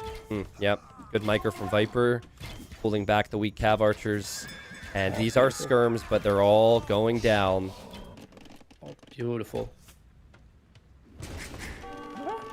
Yeah, this seems like it's tough to stop. Stories. This seems like it's really tough to stop. I don't know if Miguel can do it with Feudal Age units. Stable out now for Miguel, or second stable is what I wanted to say. Let's take a look. Villager could get sniped down. Goes for the scouts first, but also remember Celts not even having bloodlines. Yeah, the scouts with bloodlines and armor, very good against Cav Archers, and if the Cav Archers are in low numbers. But I think the core issue here is Viper, while he's been relying on the market, he doesn't have to anymore. He can sort that issue out. He can boom. So as Miguel tries to survive with Feudal Age units, you see the second TC for Viper at home, and he will boom. So some more aggression in the center. Fire galley around. Will clear up all the water. Lovely moves there. And now adds a camel. Interesting choice. And one camel can take, what, 6 scouts? 7 scouts? More than that, I think? Not too sure about that. Maybe one after another without bloodlines. It's pretty deadly. But the main units is still the CA. Yep. And now Eco for Viper, who should gain a pretty significant Vill lead. Dude, this is not an uncommon strategy for Saracens at all. The Cav Archer is a little bit different. But going with the fast uptime with the market is not at all an uncommon strategy. A lot of players have been banning Saracens when it gets drafted, and Miguel chose not to do that. And Viper's like, well, this is your favorite map? Well, it's not going to work if I have Saracens available. Really well played from the Snake. I haven't played against, in some of my practice games, my opponent on blockades once did a 4-minute, 20-second castle age against me. I was like, yeah, let's put farm number 4 down. And yeah, it GG. was like a 7-minute game. It's crazy. It either works really well or it doesn't work at all with Saracens. It's such a unique civilization. I give Miguel credit. He does have good resources now. He's getting close to clicking up. He's not completely dead, but you'd expect Viper to be loving life with the multiple TCs. Viper also sitting underneath the tower right now. That's annoying. And he'll need to run away. Guns need to defend that, but Miguel, open at the top, tries to get a tower up there, but I think against 2 camels, 1 knight and 2 CA, that shouldn't go up. Yeah, and this might be where Miguel does consider calling the GG if it was in the back of his mind. There's just too much surrounding him right now. Should use the market. He has one. Look at that floating 900 wood as well. What are the prices? Some demos and fire galleys. Let me see. Can I see that in my overlay? No, I can't. Like, if Miguel tries to use the market, the prices might not be so good. Oh, actually, I can. Wood? What? Wood to sell is at 41. Oh, yeah, he just sold everything. Okay, that makes sense now. Okay. What? Okay. You know, fun fact, which is totally not needed at all, that cow just took an arrow on the left side. If it was a sheep, it would have died to the tower. Cow's too strong. Yep. All right, well, War Galley now for Viper, so he'll continue to focus on middle. It's so interesting how he has had 1 or 2 units on water alongside his Cav Archers throughout all of Castle Age. He's not forgotten about that. Oh, demo now for Miguel. Could look pretty good. Tristan could connect. Boom! That would be good if he had a follow-up army to kill the weakened units, but he has nothing right now. Bloodline comes in. DE decides that 4 of those CAs aren't allowed to continue walking. Ah, yeah, they just stop. Okay. Their hooves got stuck in the snow, obviously. It's why we use no snow mod. And what's the comp going to be for Miguel? He actually has a lot of units forward, which I don't think is wise. I thought it would be crossbow. Yeah, maybe crossbow knights. Makes some sense. Oh, didn't even finish the tower at the top. Another knight stops by there. CA active. And, well, Miguel, did he survive this one quite nicely? More army. Quote unquote, only 18 villagers behind. Yeah, only 18 villagers behind. Lots of tower defense. Viper does have 28 on food. It's not as if his eco is all in on abusing the market. But if Viper's not careful with his army here, maybe Miguel could have an opportunity to counter. More villagers die for Miguel, though. Map presence for Viper just so active. Picks up villagers everywhere. The only thing I'm really missing is ballistics. Yeah. I think he opted for the town centers instead. I see Viper has been on stone. I imagine he's been selling some of it, but I wonder if maybe a castle is in his near future now that he doesn't need to sell. I will take a look at it again. For the Viper, it is 126 to sell. Okay. Well, he has 14 on stone, but now he's on 4 town centers. This is a crazy boom. Siege workshop for Miguel, so he'll go siege, maybe some pikes, maybe some knights. Try and go for the Huang rush to save him. Hey, if anyone's going to win without villagers, it's going to be Huang. So, you know, go for it. Try your best. But Viper building the defensive monastery there as well could be really nice as the defensive approach sees that, I believe. No, not yet. Maybe now. Yeah, spots it. Yeah. Sees the siege workshop. No ballistics for Miguel either. Viper could build... He could do so many things, Nili. He could make another monastery, get redemption monks. He could make more galleys. He could make a defensive castle. He could do all 3 of these things, actually. Goes for the university. Well, he has to love life, right? Plus 30 KD here. Has a solid 35 villager lead as well. Goes for summer raid. Keeps some army at home. Interesting decision. Oh, actually the decision was to keep all the low HP units at home to heal them up. Low HP units at home to heal them up. Oh, that's cute. That's cute. Defensive castle in the position it needs to be in. Miguel will arrive. I think Miguel will quickly find out that he can't do much back there. And Miguel cannot access any of this economy, even if he runs around because of the TCs. So it's high aggression into boom. Nili, as we watch more games on this map in this tournament, I just don't see how you stop this. This is unreal. The man-at-arm aggression was quite nice. Maybe the dock a bit earlier. It is tough to say. Viper, he had an average map, I would say, when it comes to walling. So that wasn't really in his favor either. Maybe a scout opening? Because Viper was lacking army for quite some time. Yeah, maybe. We see Saracens go for something different than the norm. Well, Miguel's trying at 58 villagers. He will probably see the score and realize he's really far behind, but it's a very big stage for him. We said it about some other players as well, but based on the prize pool, this is the biggest tournament Miguel has ever played in, I believe. Right? Well, there are some team game tournaments of the past that might come into play. Yeah, exactly. Like he was in the finals of a Nations Cup with Brazil as well. That was massive for him. But when it comes to 1v1 performance, yeah, it might be. Yep. Mangonels go down, and for Viper, he's still got the War Galleys. Saracen War Galleys do fire faster. There's no shortage of bonuses for this civilization. That's all we're doing is talking about what Saracens can do.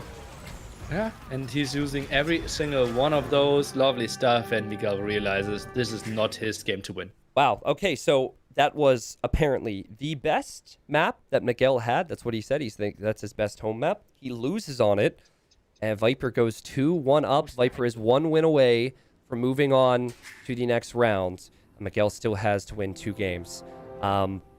We had a lot of time to talk about it there. That game felt over for about 5 to 10 minutes. But I'll just show you guys again, if you missed it or if you need a reminder of how good Saracens can be with the market. The up times, 6:26 for Viper, 18:09 for Miguel. That doesn't sound fair. Like, if this was a new Civ, do you think people would be like, this is dumb, nerf it? I don't think so, but it's crazy. And then he turned that into a boom. Yeah, maybe. Oh, man. All right. Well, we won't talk any more about that. We'll prepare for the next game.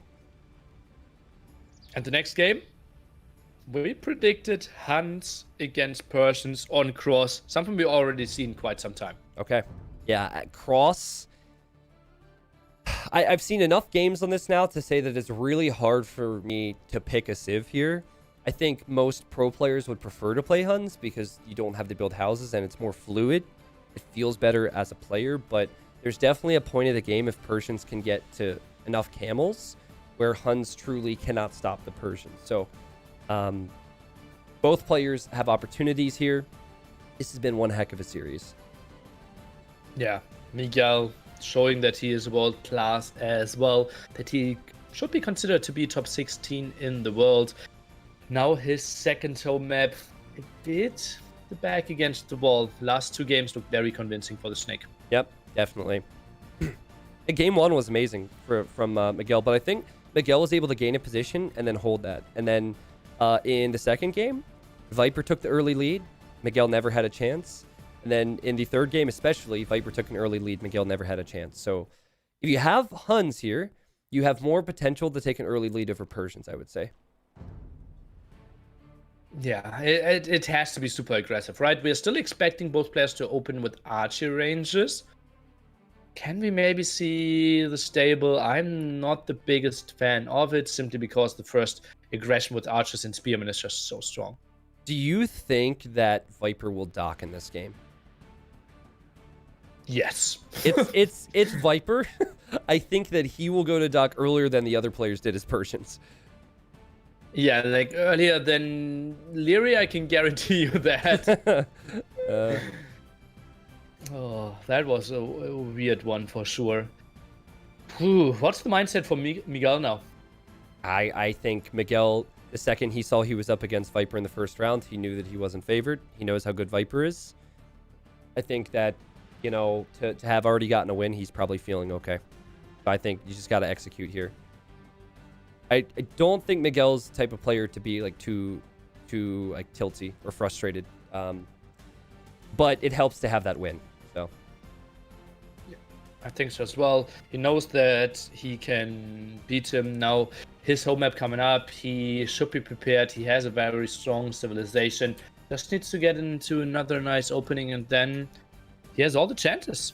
Yeah, and I think as far as mental state goes, you should have a pretty good idea of what's going to happen in this game, so there's no confusion going into it. You know what Cross is going to be. Whereas Frigid Lake Saracens, that could have been a bit of a surprise. He might not have faced that before. This is something that he'll be familiar with. Okay, game is loading up for me. Spec delay at 30 seconds. The two expected civilizations indeed were picked. Miguel going for Huns. The Viper will play Persians. Cross. Viper with 2 match points here to go into the round of 8. We are trying to find the opponent of NICOV. Yeah, we'll see if Miguel can make things interesting here and tie it up. We are very, very close. We're just a smidgen away from 10,000 viewers. So thank you, everyone. I know you know what Cross is going to be. Whereas Frigid Lake Saracens, that could have been a bit of a surprise. He might not have faced that before. This is something that he'll be familiar with. Okay, game is loading up for me. Spec delay at 30 seconds. The two expected civilizations indeed were picked. Miguel going for Huns. The Viper will play Persians. Cross. Viper with 2 match points here to go into the round of 8. We are trying to find the opponent of NICOV. Yeah, we'll see if Miguel, 99.9% of people aren't chatting right now. We can see some of your faces here. Well, no, so we're just a smidgen away from 10,000 viewers. Thank you, everyone.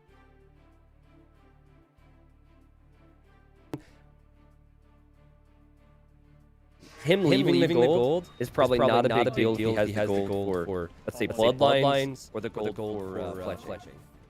Comes to finding his sheep. Villagers going to the side. Didn't really click on those, and I think we will just continue casting as always. Builds another mill there. Very close to the other one that he already has. Quite a weird choice to me. Interesting. I mean, you start with more wood as Persian, so that's one way to justify it. He's also playing safe and walling up the northern side.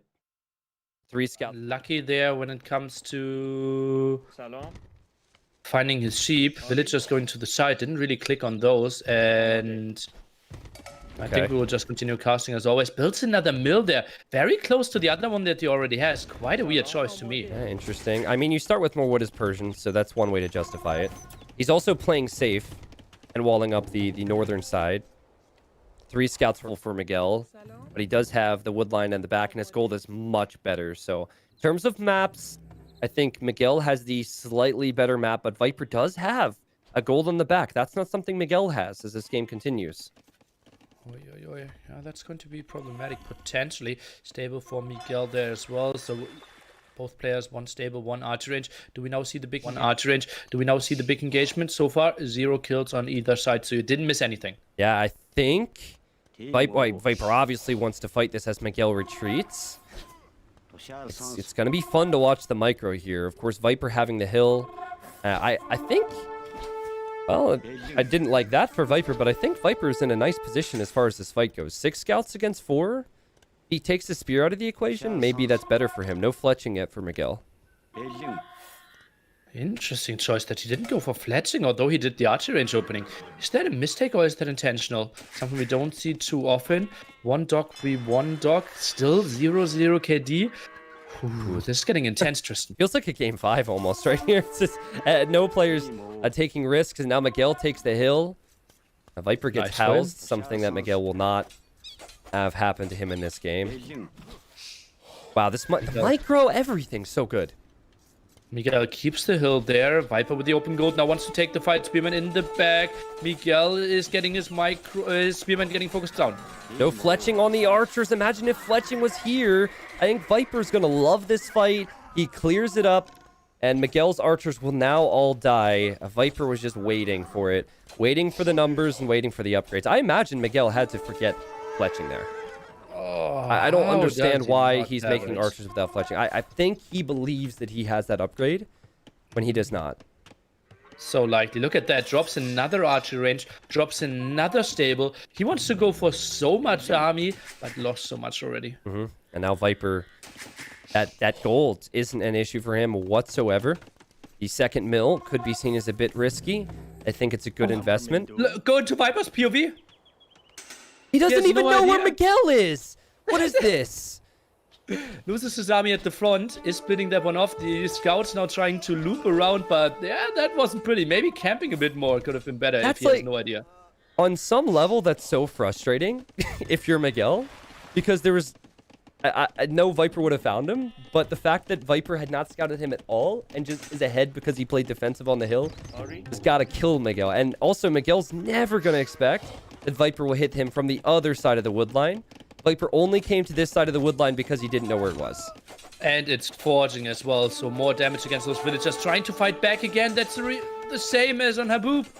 Yeah, trying to fight back. He doesn't have the army here, Nili, and this might be a quick one. Viper has towered his gold, so he's safe. The wood line is not safe, and villager after villager after villager after villager dying here. Villager. Oh, one more? Come on, Viper. Okay. I think he's going to be happy with that. That's a big oof right there. 8 workers ahead. 8 villagers ahead. Both players sitting at 5 fishing ships. Second front at the bottom for Miguel. Viper created 1 single base for him. Now goes for archery range number 2. Quite interesting for Persians. Yeah, another villager picked off on the deer. And Miguel has not been able to collect all of his deer. Another villager could be picked off here. Viper will instead run away.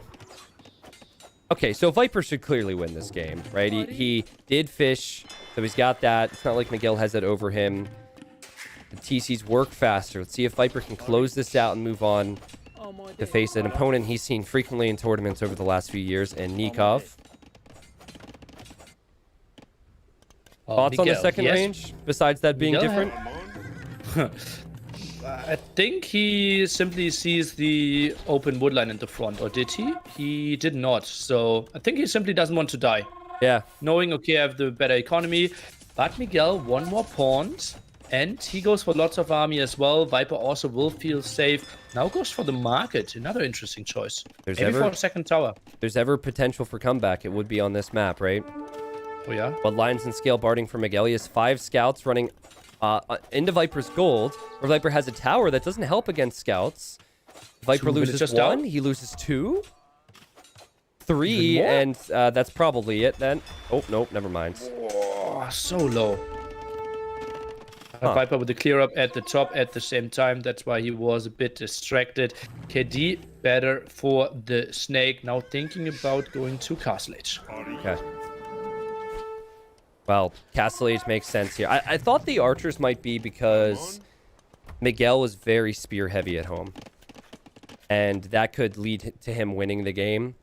I think he can easily afford to make archers and go up to Castle Age because the archers don't cost food, of course. Miguel still looks like he's all in eco, and Viper's just going to wait for the click. Viper also trying to get up a dog at the bottom, trying to contest that one. The only uncontested point, the one at the top so far. Miguel keeps up the production of mass scouts, mass archers. He's trying to break the Viper's hill. It's funny how we were like, wow, Viper's base is so bad. And now we look at it, and it looks so pretty. This is what map control gives you. And the walls are just perfect. He has this little arena now. And Miguel realizes if I don't fight, I lose. It's a good decision to fight here for Miguel. Is it going to be enough? Uh-oh, military dropping down in singles digits for the Viper. That's going to be problematic. The tower won't be enough. All the scouts are dying as well. Bloodlines only now for the Viper. This was a beautiful attack by Miguel. He's taking the score lead. Can Miguel get the scouts back there? Can he get past the TC? Oh, Viper wants to save the villagers. I don't agree with that play. Let the villagers die. Now the scouts could just pass here. Well, now... jumping in. Yes, he decides to. What? I mean, Viper's obviously going to be able to make some camels eventually, but now he has so much more to do because of a few villagers wanting their lives to be saved. Miguel doesn't know about the gold in the back, though. Yeah. Let's take a look. Maybe he finds the woodline at the bottom. Can Viper quick wall this one? Is going for the houses. Looks solid for now. One villager dies. One villager dies. Miguel, yeah, he does not know about the gold in the back, which Viper's also walling up. This game without walls would be G to the G to the G. The Viper is still alive. I don't know about well, but he's still alive because of them. Look at the resources. Not really a lot of stuff coming in there. Has 13 other villagers. The tower at the front falls pretty soon as well. That's going to be another 4 dead villagers if Miguel focuses. Viper can afford like 2 camels, 2 knights. And he quick walls his woodline again. Oh, beautiful. Is that enough? I feel like that's enough to get him back onto this gold, right? Oh, villagers going down, though. Didn't go full pikeman. I think, or spearman. Oh, no! Miguel! His scouts have been trapped, and the camels are coming. Oh, boy. Oh, boy. Well, now the scouts can leave, right? Yeah, the camels need to close the door. No! What if Viper loses this? What if Viper loses this right here? Oh, then we go into game number 5. Yes, we do. Oi, oi, oi, oi. That would be interesting. Now low HP villagers coming to the gold again. Miguel not taking the foot off the gas. No, he's not. If he had maybe 5-6 spearmen here, I'd have more faith that he could stick around. But I think Viper will repair the tower. He loses another vill. And that tower is going to be crucial if if spears do come in for Miguel. He'll need probably like upwards of 6 of them now that Viper's going to be able to make more knights. Phew, that was a flurry of attack.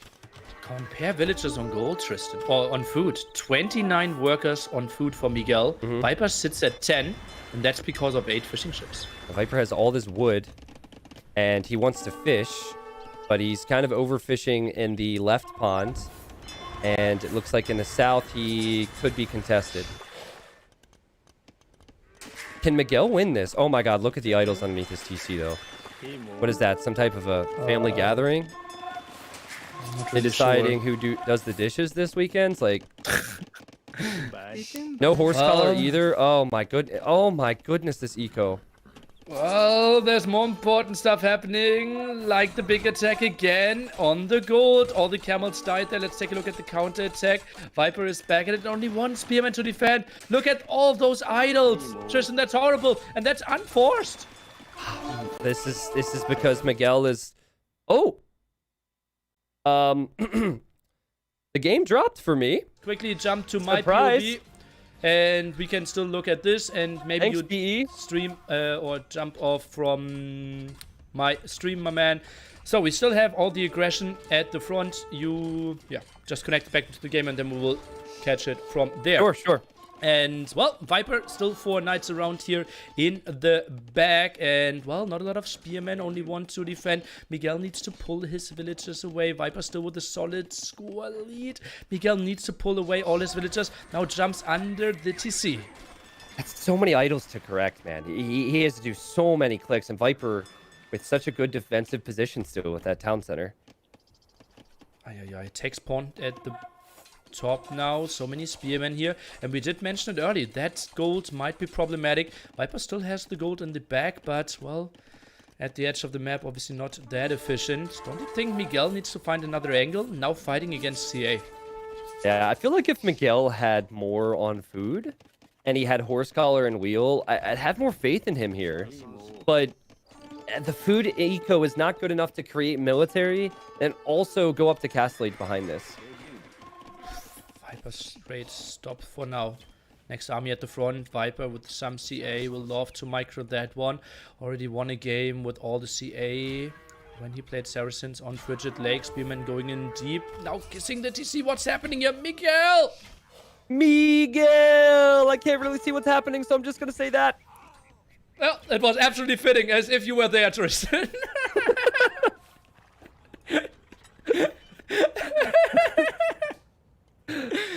All right, we got this. Oh, God. Oh, okay. Well, Nili, Cav Archers with Persians, thoughts on that? Well, it feels like the right unit at the moment. It's simply the mobility, right? Crossbow, not great with them either. We saw the big attack with Miguel at the front with all the spearmen. I think that's a great choice for the Viper. He's just so active, uses his mobility. I think it's another game where Miguel has done so much, but he hasn't done quite enough to finish off Viper. And I don't know how, but Viper was able to hold. Getting a Castle Age faster again in this tournament matters. The Knights are just so strong against Feudal Age units. Plus, having Persians in Castle Age, even if you're 1 TC, the TC's working faster. Viper benefiting from that too.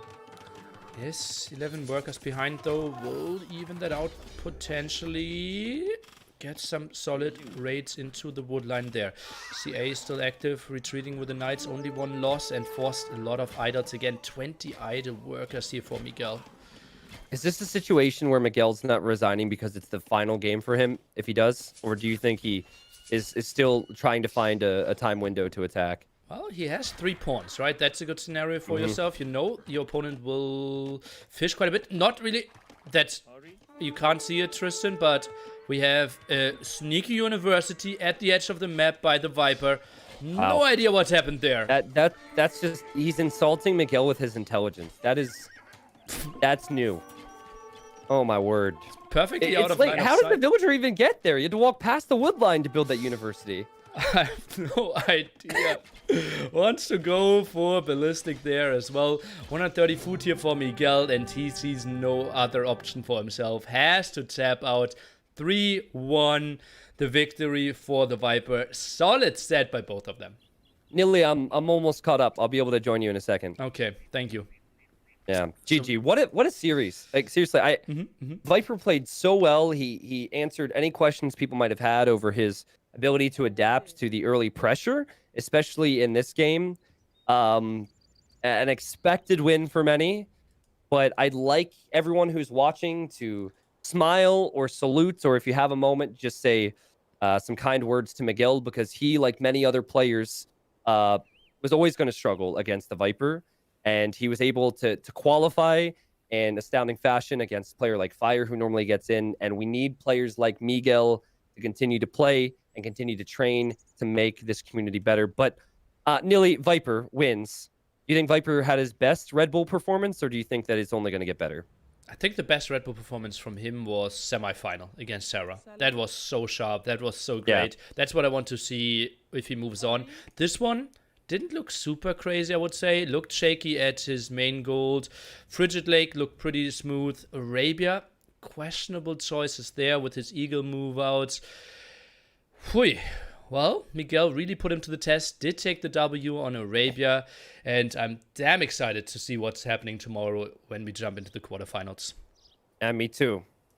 Is it appropriate for me to try and find out how that villager got there? Because I'm already in the game. I'll find out in 60 seconds for you, but I think we're going to have an interview, so that's probably the best thing to go to. You know, Viper is constantly spamming the number 5, which is for all his groups of TCs. And sometimes he just gets a waypoint there. We also happen to have that in Deathmatch World Cup. And suddenly he builds stables, monastery, and archery range behind his opponent in the grand finals of the tournament. So I just confirmed it. That was the villager that had docked in the south. And then that villager then attacked Miguel's villager who was docked in the south and ended up right next to the wood line. And then he just clicked it a little bit more to the right. So that's how that happened. Nothing too crazy. Okay. But yeah, that was a great series to end on. I enjoyed that. So went for that path. Okay. Lovely stuff. And yeah, I'm super excited to see what's coming up in the future. We will have ZeroEmpires taking it away with the Viper. And thanks, Tristan, again. Well, that was a great series. I think you said it really well. You know, credit to Miguel there, taking the first game. Viper came back, and here he is, the man himself. Hello, Viper. Hello, Zach. Hey, how are you doing? You feeling good? I'm doing very well. How about yourself? Doing well. We're having a great tournament. We're really enjoying ourselves. So yeah, let's talk about those games. Let's talk about you. Thanks, first of all, for coming to do an interview. Appreciate it very much. And yeah, game 1, Arabia, Aztecs versus Vietnamese. I'm sure you never underestimate Miguel, but he came out strong in that game. You know, what were you thinking about his performance there? He played very well. He took a really good position on the map, and he just never gave it away. I could have done a couple of things different. I tried something that I've never done before, which doesn't make sense in like the first game in the tournament, but still, I don't think it would have made a difference. He played really well that game and just never eased off on the pressure on my gold. So I thought I transitioned into Castle Age in a good position, but he was able to take good trades. I took really bad fights, and then it kind of snowballed from there. And I tried to get... I should have moved out to my gold on the left side earlier, but yeah, the pressure was just nonstop, and it was the first game, so it felt very shaky, but yeah, he played very well that game. What was it that you tried differently to normal that you wouldn't normally try? What was that? I normally never played that much Eagles in Feudal Age, like at second, third barrack. Like third barracks came on the way to Castle Age, but my second barracks was very early. And I also made a spear in the opening to try and put some pressure with the spear and Eagle, and it doesn't really do much. It also hurt my eco a little bit, so it wasn't great, but yeah. Yeah, then he sat on your main gold, of course, and denied all of that. And when you're going Eagles in that situation, that was pretty painful for you there. What was the game plan against the Vietnamese normally? I mean, this is a civ which we're seeing a little bit more of nowadays. Obviously, previously they were never really picked, never very, very popular, but since they got their small buff, we seem to see them a little bit more often. Yeah, they're a very good civ now. With they can get eco upgrades as well quite smoothly. Their archers and skirms have more HP, which helps a lot in these Empire Wars battles, because usually there are very small encounters to begin with, and that helps a lot in those cases. Also against Eagles, actually I had a training game where I found out that Eagles don't do well against Vietnamese, so I'm not sure why I stuck so stubbornly with it as well. But yeah, I think the strategy is just Aztecs should have a better eco in general, but so I should have transitioned maybe into just play Archer, Skirm, Mangonel, Monk, and then Eagles maybe towards Imperial Age, because in Imperial Age, Vietnamese have a really hard time countering Eagles. Yeah, the Eagle spam just a bit overwhelming, especially if he's not walled up, and we'll talk about walls a little bit more later on. But let's talk about game 2, Haboob. Not really a huge amount to say there. It felt like a really clean game from you. Obviously, your Franks against his Magyars. Did you just think you made better economic decisions, but it was Miguel's mistakes there in his economy? I think he was pledging a lot of wood, things like that. Yeah, I obviously don't know exactly how his eco was, but I felt like after the initial engagements that I could try for a greedy fast castle. So I just went for it, and he did invest into the full Feudal Age, so it was a little bit worrying, but luckily I was already on stone and got towers up exactly kind of the right time, so it all kind of worked out well there. Yeah, that did seem to go quite smoothly. And then onto Frigid Lake. This was actually Miguel's. Miguel was supposedly saying that Frigid Lake was his best map, and then you took that with the Saracens versus Celts. You were in the Castle Age very quickly. You clicked up before 4 minutes. What are you supposed to do against that? It's really hard to. I mean, Frigid Lake is a weird map because you can get really hard maps to wall, and you can get really easy maps to wall. And especially if it's easy to wall, Saracens will be really, really good. But if there is some sort of weird position for the gold, maybe forward, and it's hard to wall, it can really get punished at the same time. But yeah, I mean, the Saracens market, I'm starting to voice my opinion of that it should get nerfed somehow. And I think we can blame Taro a little bit because he's the kind of the guy who has been like bringing the Saracen market into the spotlight more. And I think people now are realizing how good it can actually be, not only in Empire Wars, in regular RM as well. And I think it might benefit from some changes there, because I mean, you can see these ridiculous games with Saracens involved that just seem so powerful. And I don't necessarily think they're broken on that map in particular. I think there are weaknesses to be found, but I don't think the Man-at-Arms opening did too much for him. So that obviously slows down everything else in his strategy. So all in all, I think that went quite smoothly for me. Do you think the Saracen market is made stronger, or it's more difficult to deal with in the Empire Wars format, though? In standard RM, perhaps it's not as impactful, but here, because you start with so many villagers, you can really get it kicking in real quick. Is that a bigger problem in Empire Wars? Potentially, because you have more villagers that can do more for you. You can make more buildings, you can wall easier, you can take more resources, obviously, to use with the market. So there might be certain parts about Empire Wars that does give the market a boost. But, I mean, we haven't seen Saracens too much so far this tournament. I think it's been banned quite often as well. But, yeah, it's one of those civs that are just really tricky to play against. But at the same time, they also have quite big weaknesses in certain aspects of the game. It's quite feared, but of course you had Vikings in your draft as well. So Miguel probably felt, well, I've got to ban one of them and I'll go with the Vikings and he can have the Saracens. Do you think maybe Miguel could have walled up more that game? You said it can be hard to wall sometimes, but I think Miguel could have maybe made more of an effort to try and wall up a little bit. Yeah, I don't think he expected me to go Cow Archers though. So I don't think he expected the mobility I would have with that, where I can just run in. But of course, you can always do a better job walling. We have had some games this tournament where I've seen him just been punching my head because people just don't wall for some reason. But yeah, he could have probably walled some parts. But I think at the same time, he went full feudal age with the idea of he wants to apply the pressure, he wants to keep me at home, and therefore not having to wall. But obviously, that didn't really work out for him. Yeah, the Cav Archer choice was an interesting one, but I think it paid off so well. The mobility, your speed at getting across the map. But let's go on to the fourth and final game then. Cross Persians against Huns. We've seen this matchup so many times already in this tournament. It seems like these two civs are just destined for that map. But it seems like we've had a lot of games that have ended up going full feudal against full castle. But obviously, when you're fully walled and you're up to the castle age, you must feel pretty confident that the win is just around the corner in that situation. I don't think you can feel confident with that map in general, even if you're up to castle age, because for that map, for instance, my gold was really awkwardly forward on a hill. I only had a tower there to defend it, and if I try for the greedy fast castle and he goes full feudal, which he did, it's still super difficult to hold. Luckily, I had a gold in my back as well, so that kind of saved me a little bit there. But yeah, I realized that he was going full feudal. I could see that he was like kind of mustering his army outside my tower, so I knew what was coming. So in hindsight, I should definitely have walled in front of my tower as well and just secured that front gold, and I would have been in such a good position. It did become quite awkward because of how he broke my tower, but yeah, the castle age tech just proved to be too strong in the end. Yeah, if in doubt, just wall more. That's the advice. Exactly. Yeah. So on to just a couple more questions while we've got you here. It's always great to have a chat. The intensity of Empire Wars, obviously starting with so much, does it feel more snowbally than regular random map? Is it so important to get those initial trades? It definitely is. Like, you can definitely snowball really heavily, but I think something that is really cool with Empire Wars as well is that it's super easy to overcommit as well. If you get that initial snowball or feel like you're getting it, it's super easy to just commit and then suddenly lose your whole army, and then it kind of counter snowballs again.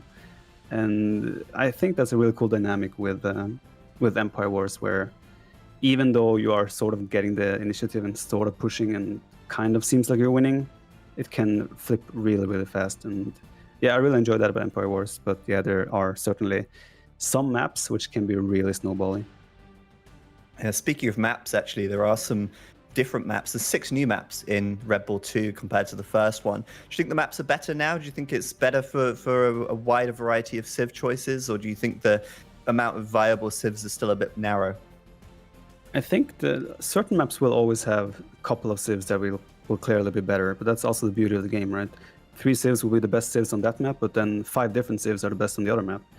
And that's why we have a draft and why that is interesting as well. But I think Age of Empires is in a really good place right now. And the balance is great. I think there's so many viable options. Like if you go to Arabia, you wouldn't be able to tell me what's the best civ. There's probably going to be 7, 8 really good options, in which case the 9th and 10th might counter 2 or 3 of the top 7, 8 as well. So there's just so many good options in general. And I really enjoy that about Age of Empires. It does add a lot of variety to strategy approaches as well, and that also makes it really interesting. I mean, even just in this tournament so far, I don't know how many games we have had, but even though civs can be similar and different, usually the approaches to the game and the maps have been different even with the same civs. So it just shows how great the game is. Yeah, it makes me really happy to hear you say that, because one of the great fears is that we end up with these small number of dominant civs that we just see over and over again. But you're right, there's a huge amount of variety, it keeps things fresh and it keeps things really exciting. From you then, what do you think is the most underrated civ right now? Oh, can I say Portuguese? Portuguese, okay. You can't say that. I mean, you can say whatever you like. Yeah. I actually don't think there are civs in general that are underrated or overrated these days, but there are probably a few civs that don't get as much love. Probably civs like Italians and Portuguese have a lot of potential, but they're still not used. But yeah, like I think there's a lot of potential in those civs as well. But yeah, there still will be better civs, unfortunately. Yeah, we might not see you picking them just yet, but maybe in a couple of patches time, who knows? So yeah, thank you so much for joining us. Obviously, you've got NICOV up next. How are you feeling about NICOV? I think, actually, I was looking up earlier your match tournament history against NICOV. I think you faced him 9 times in the past, and I don't think you've lost once. So you've got a pretty good record. Yeah, I feel like I'm running into NICOV quite often in tournaments. I know people are unfortunately memeing about, yeah, I know people are memeing about that as well, which I also find unfortunate, because I feel like NICOV has so much potential in terms of reaching, like, say, top 4 spots more often than not. So obviously he has the potential to beat me as well. Fortunately, I've had the edge so far, and yeah, he's been unlucky in that regard. But yeah, I'm looking forward to tomorrow. Should be fun. He played really well against DAUT, so I definitely have to. I think I have to step it up quite a bit from today. Well, that's awesome to hear. We want people to push you to the limit. We're looking forward to those games tomorrow. Thank you so much for chatting, and best of luck with your games. Thanks, Zach. See you later. See ya. All right, so there you go. That was Viper. He goes through to the quarterfinals. And on that note, let's take a look at our matches, which we have coming up tomorrow. The schedule. We've got a number of games to look forward to, of course. And I'm certainly looking forward to that Viper and NICOV game. But to start things off tomorrow, we have LIEREY versus THEMAX. That will be at 13 GMT right here on the Red Bull Twitch TV channel, or the Red Bull Gaming YouTube if you're over on the YouTube. Following that, at 15 GMT, we've got Tato against Hera. Then at 17 GMT, Mr. Yo against Capoch, a name which I think we're all very surprised to see, but also equally excited to see. And of course, at 19 GMT, NICOV against the newly determined Viper. He will, of course, take that TBD spot and be facing NICOV tomorrow at the same time. So very much looking forward to that. Let's take a quick look at the brackets, though, actually, because I would like to just acknowledge the fact that compared to Red Bull 1, we've had a number of, I don't want to say surprise entries into the quarterfinals. But in Red Bull 1, I think it was only one player out of the 16 who, or out of the 8 qualified rather, who actually managed to make it through to the second round. But here in Red Bull 2, we have Capoch going past MBL in the first round. We've got Max going past LAAAAN. And yeah, all in all, very exciting games to come tomorrow, and very much looking forward to our quarterfinals.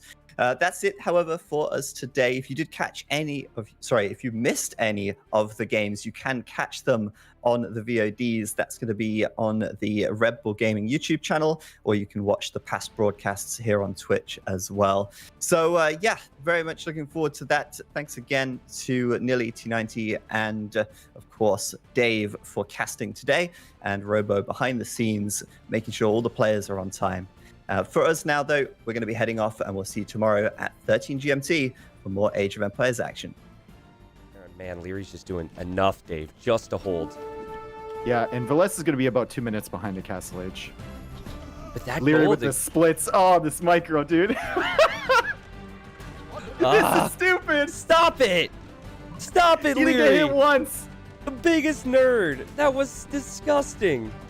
Where it's Cumans versus Britons, and the Britons just go FC, and they're cheaper TCs. They're able to get them up quicker and get them producing, and they'll catch up in villagers by the time the humans get to Castle. You just can't accept that it's Tatars in a competitive tournament. Oh my god! You oh can't my god! accept What, it, Dave? Oh my accept god! it. What am I saying, dude? It's I thought it Tatars. was. I thought it. Yeah. And I think VILLESE has done that pretty well so far here. Yep. Oh my god! I thought that was going to be so much better. Those crossbows are weak, though. Lead. And then the Again? woodline is still an issue.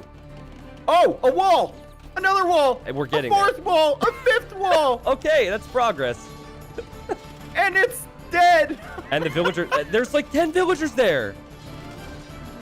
Oh man, I think He could have got a great raid on the stone there. I think he, after killing that one skirmisher, knew that. Oh my God, land!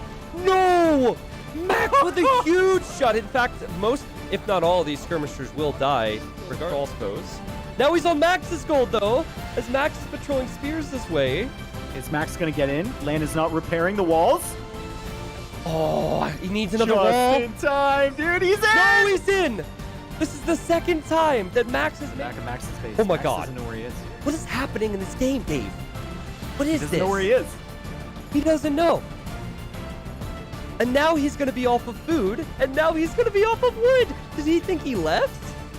He did. He thought he left. There's nothing there. The whole eco is running away. Oh, This is obviously the first 8. Knights will be out a bit quicker, but yeah, look at that. Like, he won't. Oh, maybe he had to build one because look at the one stable. No! He has a knight trap. Well, if he deletes the stable now, it's not a big deal. Delete the stable, let the knight out, and build a house behind, and then you have 3 stables. He just what he's thought doing. one step ahead. All good, Tristan. Can't wall it? Oh my God. And the, oh my goodness, NICOV is just 9-0. flexing on DAUT right now. Oh 10-0. Oh my God. 11-0, Tristan. Make it 12-0. stop. What are we He's already witnessing? dead. He is already dead. Stop it. Please, NICOV, just run away. Let him wall. Oh my goodness. This is necrophilia. This. Holy moly. Uh-oh, that could be problematic on both sides. NICOV actually sees the walls and runs away. Look at NICOV's line of sight. He sees the wood line is walled. It actually isn't. That's just dumb. Did go for forging, so he will stay in feudal age for quite some time. Well, he has 14 on food and DAUT has 5 or 6. So I think that's Wait. the concern. NICOV, go to NICOV's barracks, Tristan. 12 eagles? Eagles. 12. That's nerves, Nili. He's so nervous. He keeps going back to his barracks. He keeps clicking stuff. And he doesn't realize how many he has queued. He has 13 eagles queued in 1 barracks. Center armies will miss each other. Oh, he's gonna go forward. He's gonna go forward with it. Will NICOV spot it? NICOV can't. God. Oh my God. No, he sees the army.